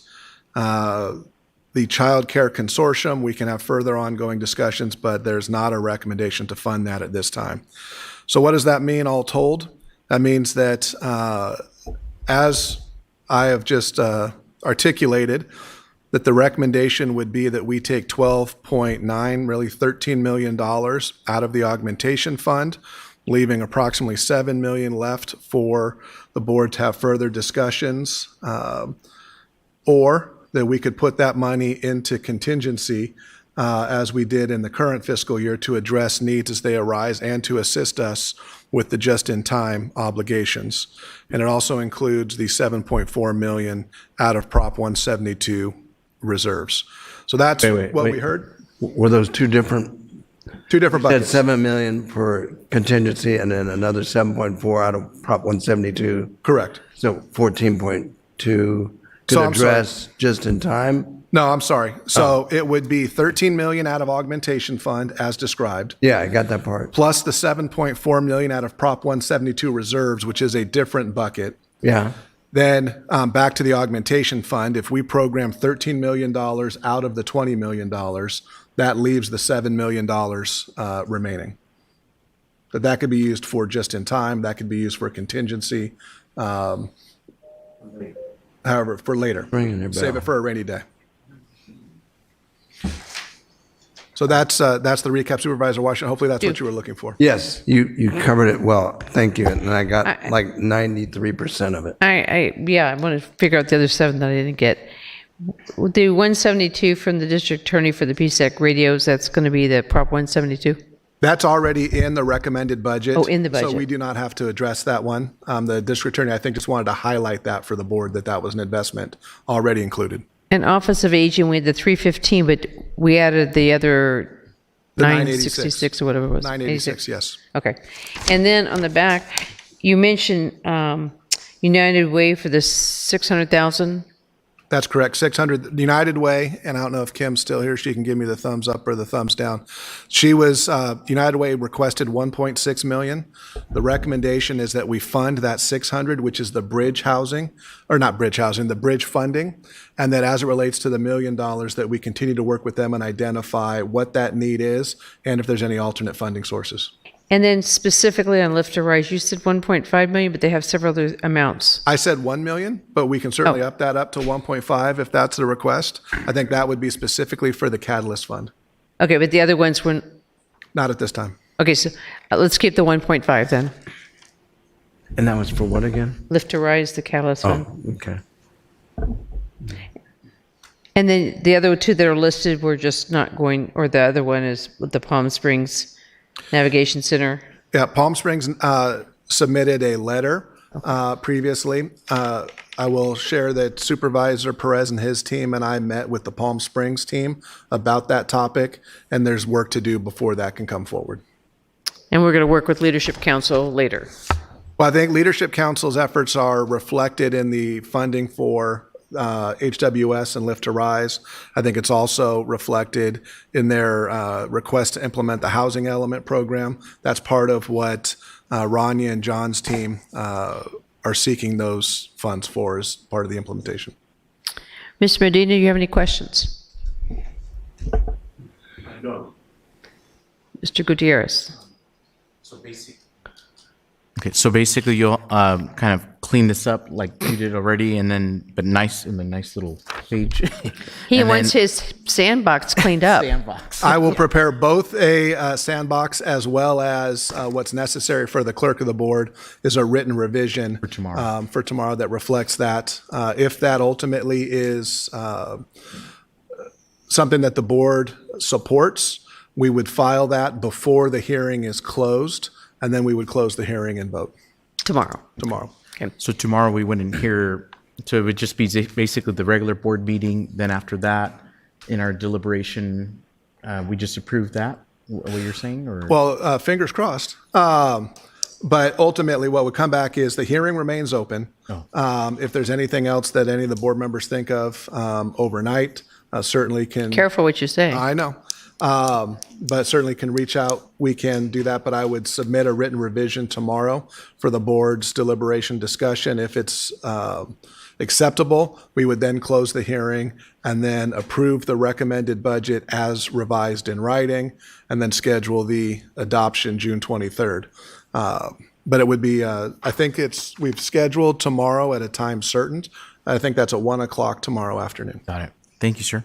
And again, Mr. Van Wagenen, can I just underscore with an exclamation point to the sheriff's comments and statements and concerns and one of the speakers, this will not require any reduction in sheriff deputy staffing.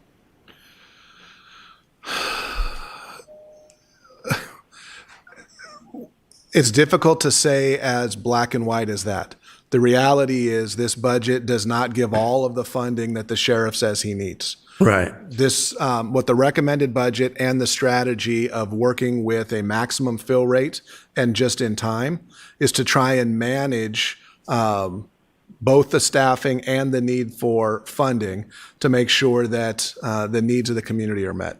And that max number was 43. Do you remember? Well, the number for the maximum fill rate in the current fiscal year was they needed to end this fiscal year where they ended the last fiscal year. And again, that number is reflective of the increase of 600 bodies over the last several years.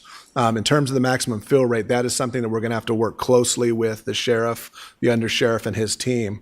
We're not setting that at this point. Okay, all right, so that was what we had from the end of this current fiscal year. And that was a growth of 600 bodies. There was a growth, I'll be very specific here, Supervisor. In fiscal year 1920, there were roughly 3,700. 2020, right? Fiscal year 2019, 2020. Oh, okay. You said 1920, and I was like, wow, we're going back that far? Yeah. Yeah, we could, look, the increase would be very significant if we go back that far. In fiscal year 2019, 2020, there were 3,766 employees at the end of the fiscal year. At the end of the last fiscal year 2024-25, there were 4,313 employees. There are currently 4,340 employees in the Sheriff's Department. So we have seen the growth. The purpose for this fiscal year was to cap that growth and stay flat. Do I think that there will be a reduction in employees at the Sheriff's Department? Yes. The issue is whether or not that will be sheriff's deputies in the field that will be reduced, and the goal is not to do that. What would generate that reduction? We're not. That's right. That's attrition, in the department, and then managing that attrition. Okay. Thank you. Yep.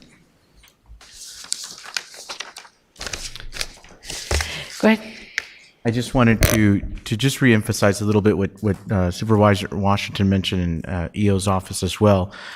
So my understanding is that it grew 600 positions or so, right? I'm sorry, what's the question? Sheriffs? What about it? That it grew 600 from 2019 to now? Those are filled positions. Filled positions. But then I believe we also, there's an authorization, and my computer's kind of stuck here, but of another 600 vacant positions. Well, one of the things to remember about the sheriff's vacant positions, and this board will remember well, that last year part of our effort was to clean up vacant positions that were not funded or vacant positions that were funded at less than 50%. The Sheriff's Department has more vacant positions that are not funded, but that is because of the nature of their operation. Sure. They need to have a number of positions that are available to bring those folks into the academy and then get them sorted out into the various assignments. So that number can be a little misleading, and because not all of those positions are funded. Sure. I just bring it up to the public because, you know, we had 3,700 positions in 2019 or 2020. We're now at 4,340 positions filled. And then we've authorized 652 vacant positions on top of that. So, but as a reminder, those aren't all funded. Yeah. Okay.